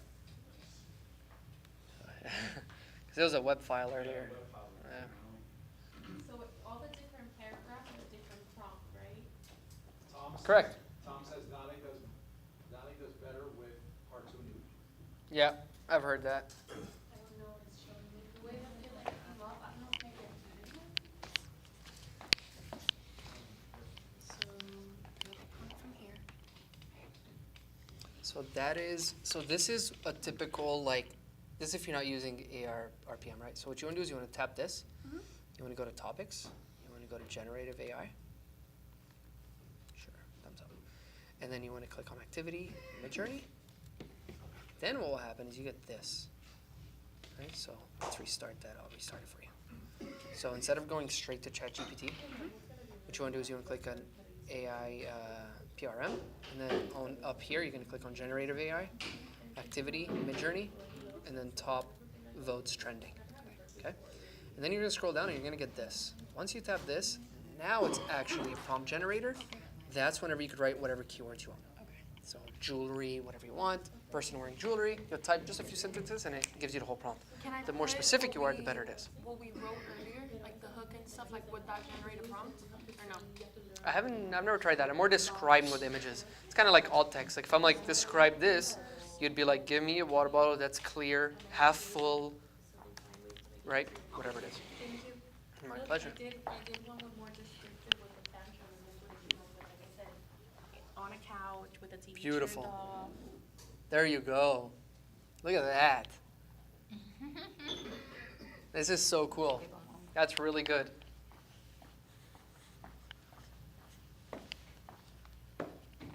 So this kid looks really angry, really happy, or he's really throwing a tantrum. So now how do we save this and how do we start creating a folder. So we're gonna tap it once, and you're gonna tap it again. Okay, so right here it says web. You're just gonna tap the web. It's gonna say leave Discord, sure, visit site. Then once you're here, you are gonna press the download button on the top right. Download image. All right, so I'll go back and do that a bit slower. So we'll go back to Discord. At the bottom, whenever we're done with whatever we want. Let's say I want the third image right here. I will click U3. U stands for upscale. So now they're giving it to us in an upscale format. If I press V3, it will change the third version, and I could remix it. I could be like, remove the background, remove the person walking, whatever I want, and I could remix it to make it what I want it to be. But we just click U4 or U3, we get it in upscale. Once we get an upscale, you click on web on the bottom, all the way at the bottom, and then you visit site. And once you visit site, you click the download button on here. I'm just going to create a quick one on the desktop, so hello world. And we'll save it at Supermarket Tantrum. And just for this video's sake, I'm going to grab V2. Oh, sorry, U2. U2. That's perfect. We'll click download. Tantrum 2. And again, this is just going to be for the example for today. You might want to use different, you definitely want to use different images, different settings. She got a really good prompt where the person's like, the baby's in the living room on the couch and there's toys everywhere and he's pissed off. So there's different ones that you can do. We'll do one more. Let's do this one, he's cute.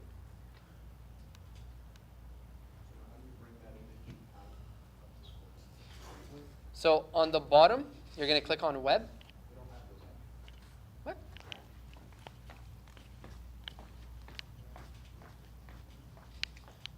Oh yeah, sorry. So you got to click on the upscale first. So let's say you want this image here. Yeah. You would click upscale 2.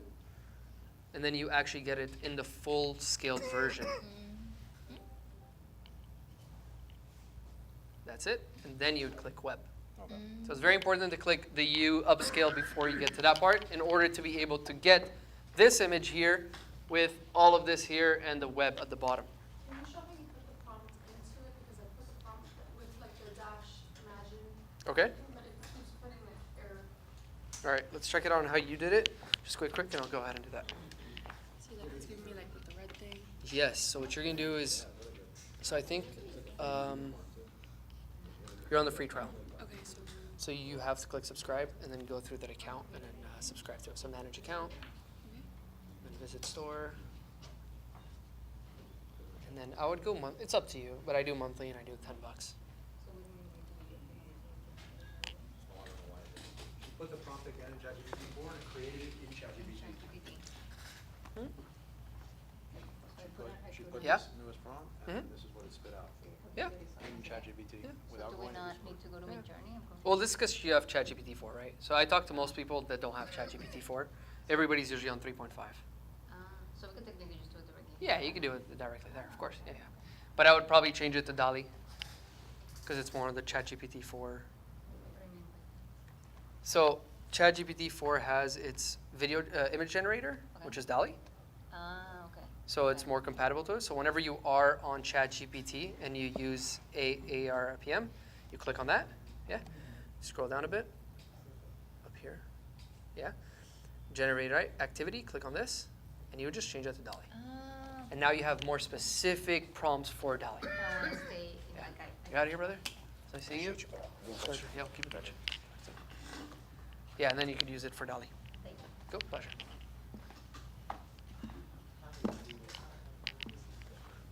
What's up, brother? Okay. Tell me I need to subscribe. And here is my receipt. Here's my receipt. Okay, cool. So it might just be logged into a different account. Midjourney.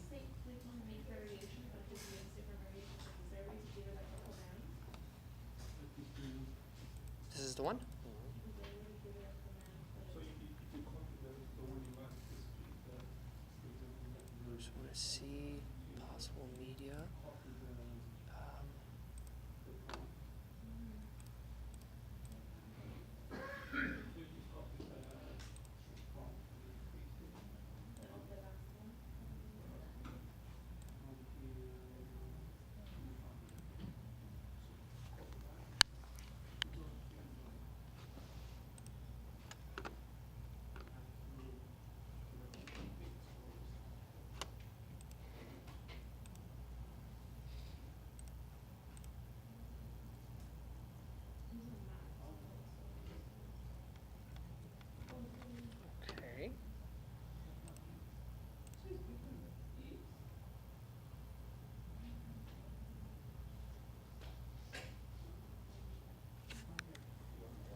Okay, let's try something.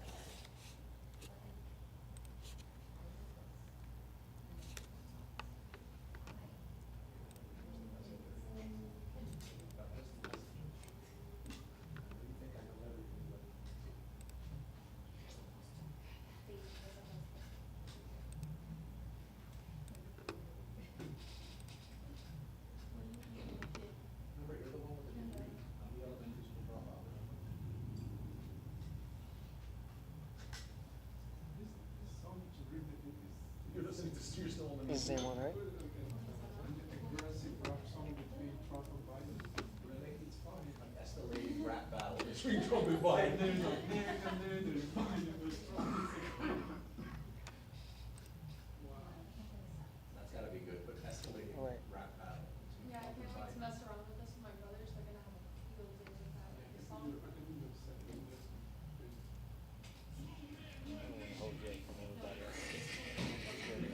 I'll figure it out.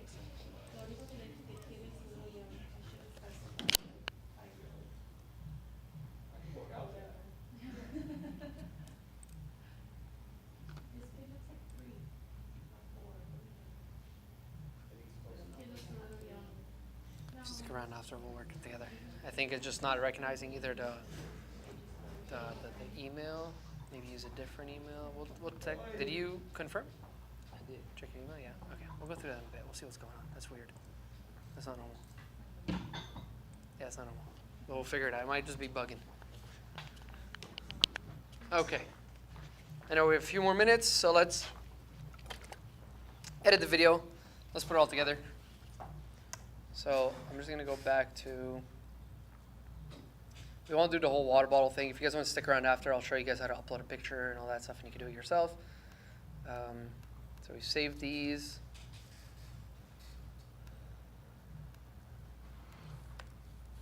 See, 11 Labs, another one? Yes, it was.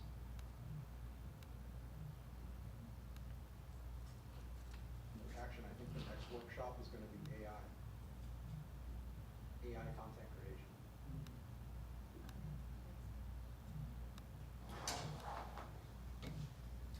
I saw one of the prompts on this AI something that was like, it seemed like skyscrapery, but they gave it a different word, and it was grab an SEO article that's doing well with a competitor and make it your own, more optimized. That looks interesting.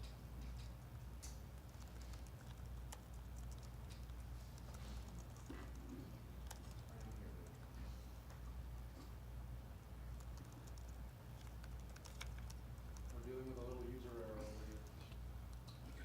I love when you say user error.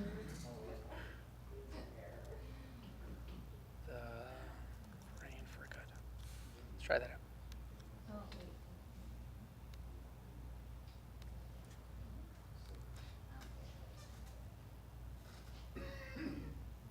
What? Oh, it's because we logged in there. No, I think it's everybody, because I got it too. I think everybody in the network got this. Oh, because we're all in the same network? Yeah, I think it says about the IP. The Lemon Lab says it's the most active and unusual activity of this IP. Yeah, I got it too.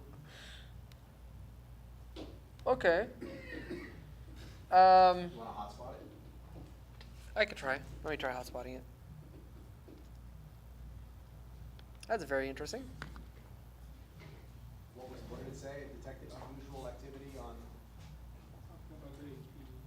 probably all the diverse, like, they're like, that's not the same person. I thought maybe the same account because she logged in and I logged in at the same time under the same IP, but that's so weird. Yeah, that's odd. I think initially I thought it was like I have another account. It's like, no, I don't.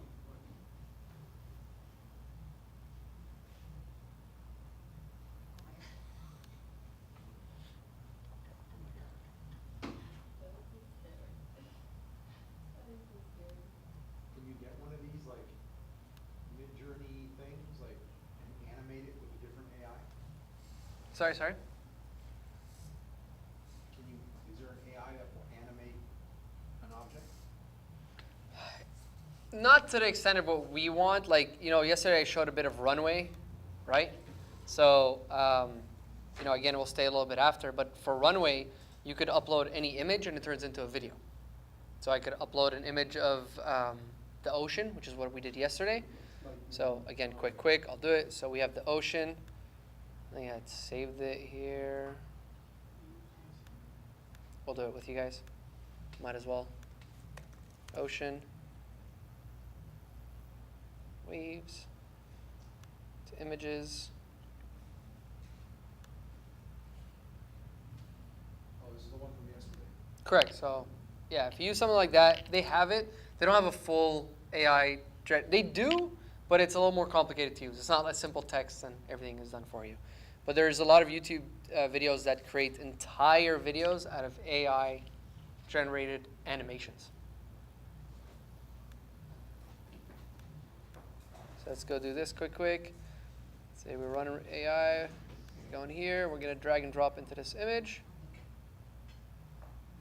Again, there's just an image of water. So if you had an image of water, it could be pretty boring.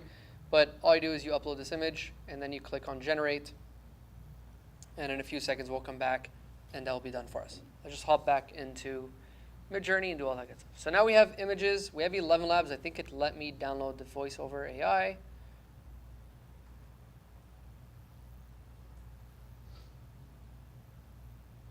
Okay, so let me just play that real quick.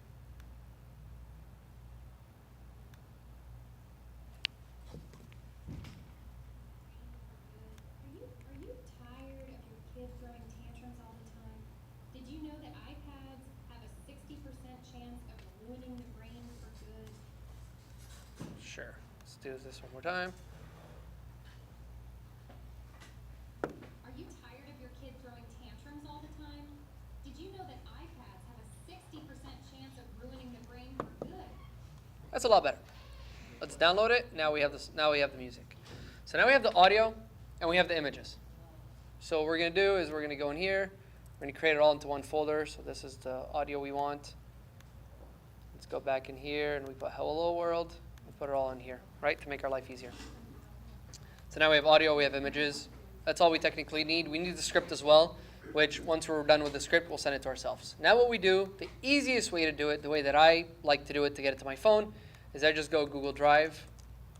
That's just how I like to do things. Feel free to send it via WeTransfer. Feel free to, however you want to send it to yourself on your phone, you could do so. Google Drive doesn't compress the images or the videos, so that's what I like to use the most. And it has a crazy amount of space for free until you get, I think, 15 gigabytes or something like that, or terabyte. I don't know what it is. That's how But Apple is better. Sorry? That's why Apple is better now at this step. Yeah, possible. AirDrop. Yeah, airdrop yourself, exactly. Possibly to airdrop yourself, yes. So once you're in here, let's go to Drive.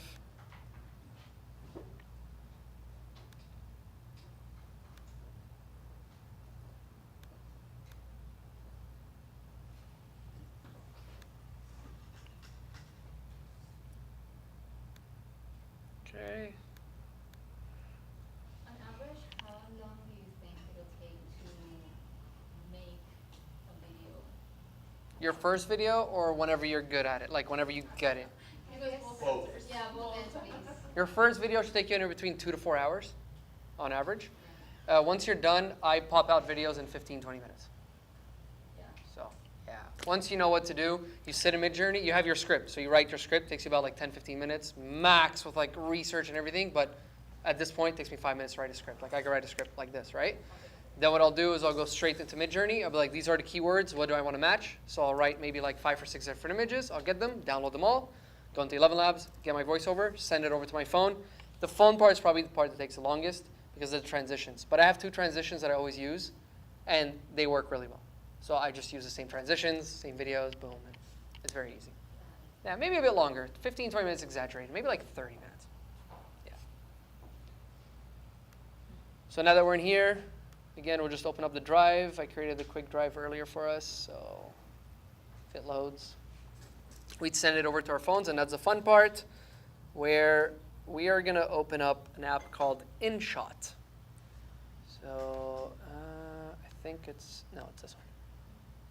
What do you like about InShot better than CapCut? transitions.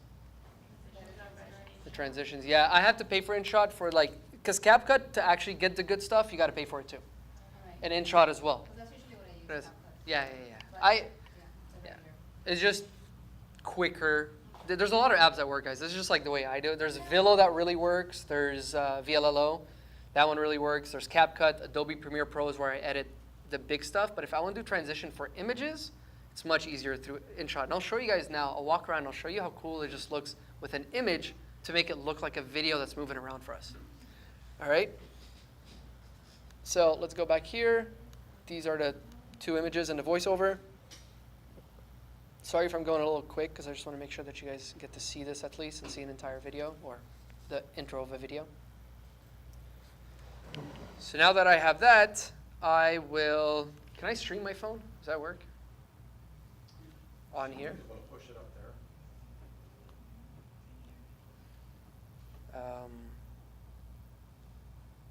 Like AirPlay? Is that what it is? Is that an Apple TV? No. Is that an Apple phone? Yeah, this one, yeah. Yeah, you should be able to. Yeah.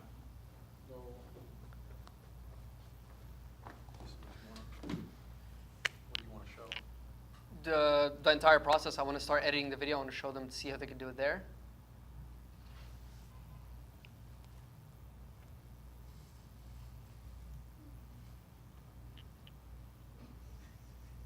Hopefully I don't have any nudes. I'm just kidding. No, I'm kidding. No.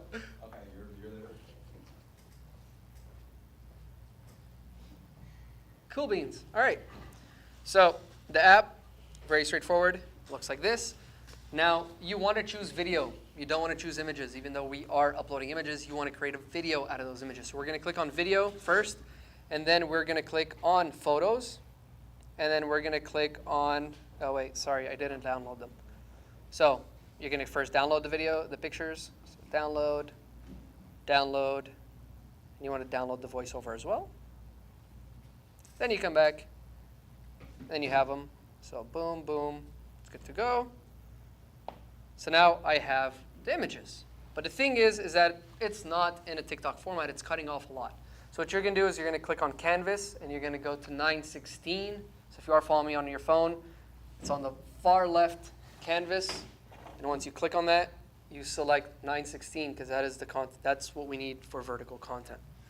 Now, again, black lines. What we want to do is we want to zoom this in. So we're going to tap on the image. So we tap right over here at the bottom on the timeline. And you want to zoom in on this kid to make it look like this. Okay? So now he's really taken up the majority of the screen. So that looks good. Now the second one, same thing, looks really angry. I'm going to tap the bottom. If you tap the screen, nothing happens. You have to tap the bottom right over here. Then you zoom in. Again, you have this pissed off kid. Okay? Move him, adjust him however you'd like. Now this part here, it's important that you add the audio right away because we want to match the audio with the voice, with the images. So if you just start adding all your images, you might shoot yourself in the foot. So I like to add just 1 or 2, then I add my audio. So music, we'll go imported, and in this case, import, and we want to select a new file. So these are my other ones, shared, browse. How many images do you use per video, more or less? Depends on your length of video. The voiceover, generally, you don't want to go over 3 seconds per image. Right?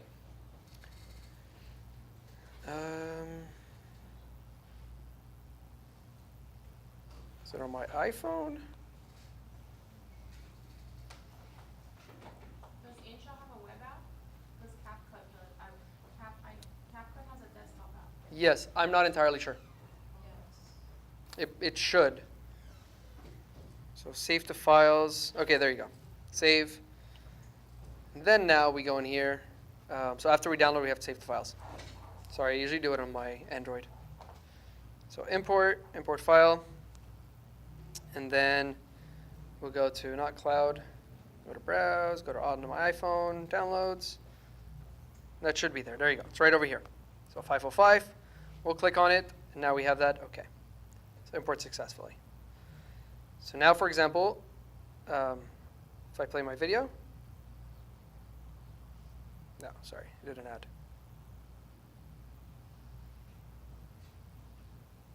Is it Shelby at 324? Are you tired of your Okay.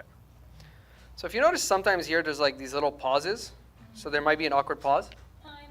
Did you know that iPad? So all you do is you tap on the audio and you click on the split, which is right over here.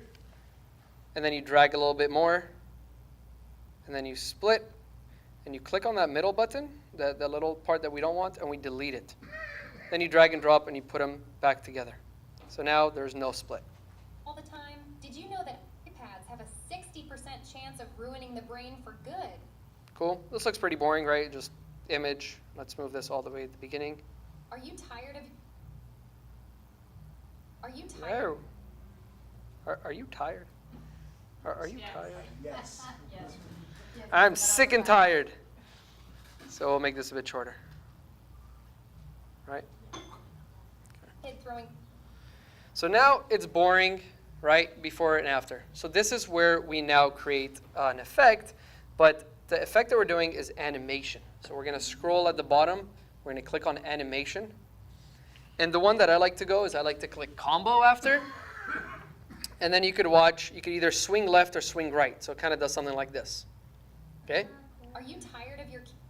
So if I did this swing right, this way, Tired of your kid throwing? I'm going to do this one swing left because I want it to be the other way. So now when I go to it, animation, combo. And you want it to do the other way just so that it. So it kind of like, Toes. boom, boom. See that? It went into the other one. So it looks like the whole time it's transitioning into something else. But the video's moving. So boom, and then transition out, back into here, and then back the other way or wherever you wait. You could do it up after that. You could do it down. You could do it left, right, however you really want it. The more you add, the more you're going to do. Sometimes it gets awkward in between the images. So what you're going to do is this little white dot right here. You're going to tap it, and you're going to go to the transitions. And right here to super, you're just going to add either the left. Are you tired of your kid? So it swipes faster, or if I do right, it'll be awkward. Are you tired of your kid? See that? That was awkward because it went the other way and it didn't look good. So here, Are you tired of zoom. your kid throwing Here, Are you tired of swipe the other way. Right? Are you tired of your kid? That's with the transition part. So the first thing that you want to do is animation, left or right. Those are my favorite. Feel free to choose whatever you like, but I like to use those. And then tap here and do the transition and go into super and do this. Again, if you're not paying for it, you could still do this, but you won't have access to the transition. You'll have access to the animation, just not the transition. Which still works really great. Can you show the transition again? Like, what is it? What was the difference? Yes. So the transition, you see this swipe? You see this little swipe that happens? This is an added transition here that swipes it away to another location, right? An animation just goes left and right. And if you do the right animation, you won't have to use a transition, okay? So I used the right animation. So I went left, and then I swayed to the right. So I didn't really need to use it. But if you go left and left again, you might want to add a transition that helps you get to it. It helps you make it look smoother and nicer. That makes sense? So you don't always have to use a transition. I just recommend you use the animation, honestly. But transition is just that extra sprinkle on top if you feel like it doesn't look too good or it's not smooth enough. Yeah. And you can choose different ones, right? So if we go in here, we can click animation. There's swing left, there's up, down. I just really like the swing left and swing right. It's very popular. It's very easy for the brain to stay with. It's enjoyable. And a lot of people are used to it, so it's easier. And you could also adjust the time. So if you want it to be very quick, that swipe, boom, boom, then it happens right away. Or if you want it much longer, well, then it takes a lot longer before it swipes away. Let's say I do this, it's instant, boom, boom. Right? So here, it's longer before it goes back. Again, this, quick, quick, in and out. So depending on the speed that you want the transition to be or the animation to be, you could also just drag and drop this to make it happen. How do you match the length of what you're saying to the length of time of the video? Usually I do by sentence. So if I say, are you tired of your kid throwing a tantrum? That's one image. And then when I'm going into my next sentence, image number 2, next sentence. Sentence number 3, third image, and so on and so forth. A pleasure. Does that make sense? Yep. Is that good? Okay. So after this, once you're done doing all this, obviously you want to add scripts, so you would export, you would save the video. Now that we have the video, we go to Vid Captions. So this is another application for captions. Is it V.io? VEED Yeah. caption. Yeah, I think it's V.io. Yeah, we're playing around with it for podcasts. Yeah, it's really cool. Clips. Yeah. Sorry, would you ask? How many apps do you need? It's a lot of apps. The thing is a lot of people, so as a social media like creator and like as an agency, all my clients think all we do is click 2 buttons and we create content. And I'm like, do you understand what it takes to actually create a piece of content? Like the amount of work that's put into it, the thought behind it, the scripting, the video editing, all the apps that you're using. Then you have to learn how to use all these apps and you have to find them and you have to test them. And you know what I mean? Like for me to be able to go this fast through an app, it's because I'm used to using it all the time. Versus somebody else that's just picking it up. They're like, where am I going in here? So, you know, those are things that, I know it looks easy, but it's a lot of work. Can you add the captions directly? Like, for example, if I was posting that video on TikTok Shop, can I just add the caption within there? Yeah, there's AI. This is just really good caption generator because you get to use different formats. For example, a lot of these different apps will have like maybe just the text pop up 1 word at a time, right? Here you could use so many different things. You could be like, I want it to emphasize on a specific word. So I want the third word to be much bigger all the time. I want a square block again on the words that they're saying. I want 1 word at a time. I want 5 words at a time. So it's really just made for captions. That's why I like to use sometimes apps that are just made for that, because that's where you get the best service, because that's their expertise. Versus CapCut has the same thing, right? All the apps have the same thing, but it's different. From my experience, I've really liked the Vid captions. So yeah, so from here, very straightforward. You're going to add captions. You know, you edit the different captions, so add captions, not add French captions, but I don't know why it's French apparently. I think some Canadian French, so French captions. Do you speak French? Si. I do. Yeah, fluently. Really? Je parle français, je parle anglais, espagnol, tout. Really? Ouais. Well, yeah, I live in Quebec. I live like in central French area, so I had to learn it. Yeah, you have to know it. Yeah. So I don't know why it's all written in French. It literally translated it for me. I think it understood that I was in what's called. So, est-ce que tu es fatigué de voir tes enfants faire du tantrum tout le temps? So it's pretty much, it translated the whole thing in French. It was really weird. But if you notice, there's certain keywords that are being highlighted as I go through it, right? If you don't like something or the text is off, you just fix it. Or whatever you want to do, you fix it, right? You can merge, highlight. So if you want to highlight a certain word, that's the word that wants to be highlighted. You highlight it. You can make it bold. You can make it whatever color you want, right? It's fun, friendly. That specific word is now highlighted, right? So that's one thing of doing it. The other way is a style. So these are the different styles like I was saying. So you get to choose whatever style you want. And then you could customize each style. So you can do 1 word at a time. You can do 2, 3, 4 words at a time. Simple, active, retro.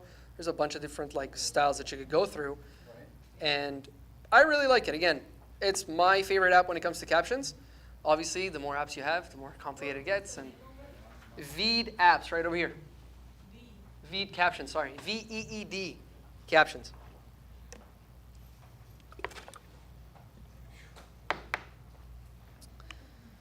Thanks for coming to my TED Talk, guys. Hope you guys appreciated it, enjoyed it, learned some things. And if you guys have any questions, feel free to always reach out to me. More than happy to help out. You can find me on Instagram, TikTok, every application at 2 Chapters Ahead, or my personal phone number. If you guys want, feel free to reach out. I think yesterday, so I have this here. If you guys want to scan that, that's just my Blink. So you have my personal phone number and my email.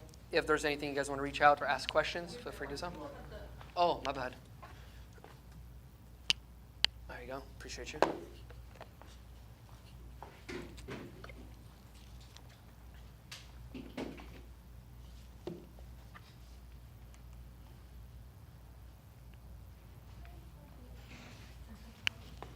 Thank you all for tuning in. Hope you guys enjoyed. Woo!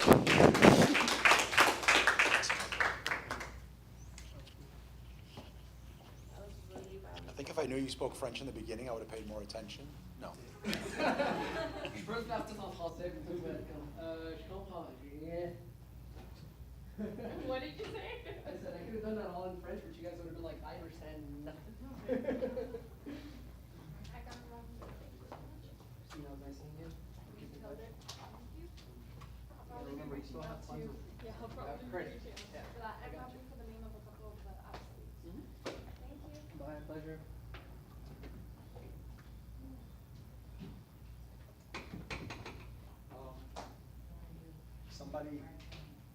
Somebody online had a request, if Yeah. possible, I don't know if you're able to do it while you're, but I forgot to change the screen at one point, and they couldn't see the spot where I wasn't able to view the steps after creating the server on Discord. Could Samer go over that part again? I think it was once you have the server, how to connect. Like when you Okay, came so I over to- create your personal server? After you've done that, how do you connect it to the app? Remember when you came over to my screen? Yeah. And it wasn't connected, and you had me go inside Discord? Correct, so you go back to, let's say, midjourney.com, and then once you're in You there. wanna show that? Yeah. Okay, I will. So by the way, this was the video picture that was created. Yeah, I've shown you guys, but this is a picture, and now it's a video. So it just literally plays like the waves are rolling over. But that was just an image that we took, press play, generate, and then it creates this awesome video. Pretty cool. Bless you. And you did that in the same way that you just did with the video with the kid? This I just took a random image off of Google. So Uh-huh. we took the ocean picture, and then we came into runway. We drag and dropped it up here. So right over here, I just took Oh, the so that's a picture. different website? Yeah, this is different. It's called Oh. runway. Runway? Yeah. Oh. Runway dot what? IO? Just runway. I just go to Google, right? Runway, but it's runwayml.com. Thank you. Pleasure. So let's go ahead and. Are they still seeing it, Carlos? Yes.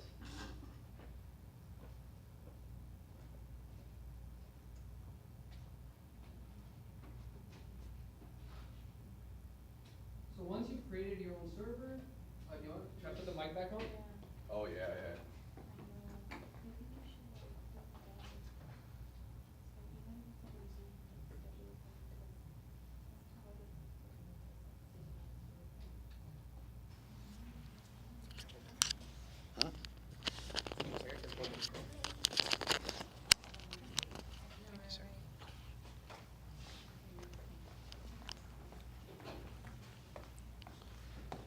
All right, so if it's to create the Discord server, the private one, you were gonna click here on Add Server, create my own. For me, with my friends, and then call it whatever you'd like. Then you go back to the Midjourney server, right over here. You'd click on the bot, add app, select a server. You'd create whichever server you want. So test whatever, continue, authorize, and go to test server. Let me know if that was too fast, and I'll restart it. Let me know if that's good, Carlos. Yeah, there's a delay, so. Yeah, exactly. Yeah.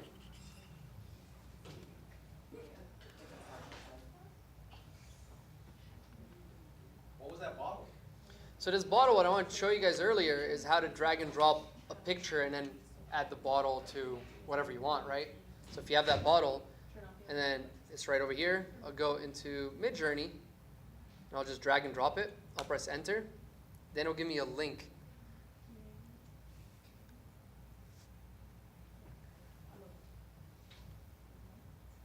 Hopefully today. Yes. All right. So then I take this, I go open in browser, take this image. So now that's a link. Come back in here, and I press imagine. All right, write imagine. And I paste the picture, and I say use this water bottle in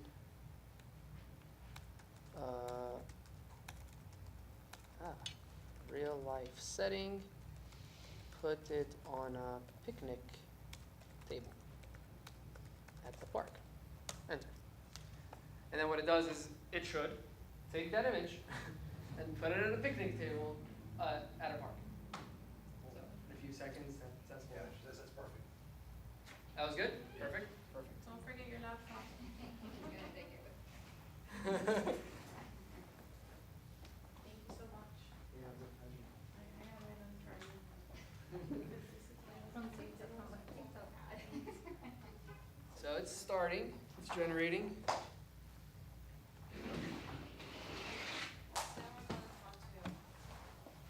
Sorry? So there you go. So let's say that top right one is probably my favorite, and then I'll upscale that, upscale 2.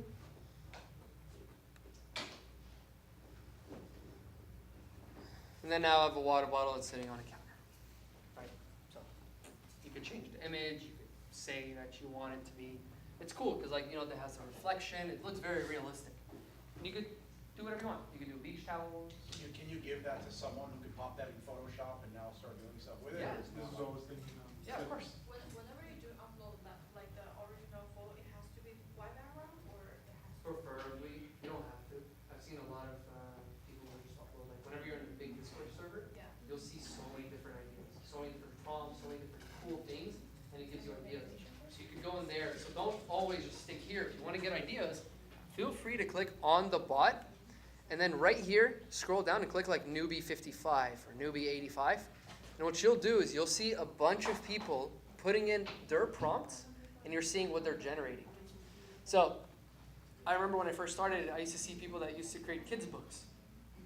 And it was like crazy, like this year, you know, like somebody wanted a Pixar elephant or whatever it is.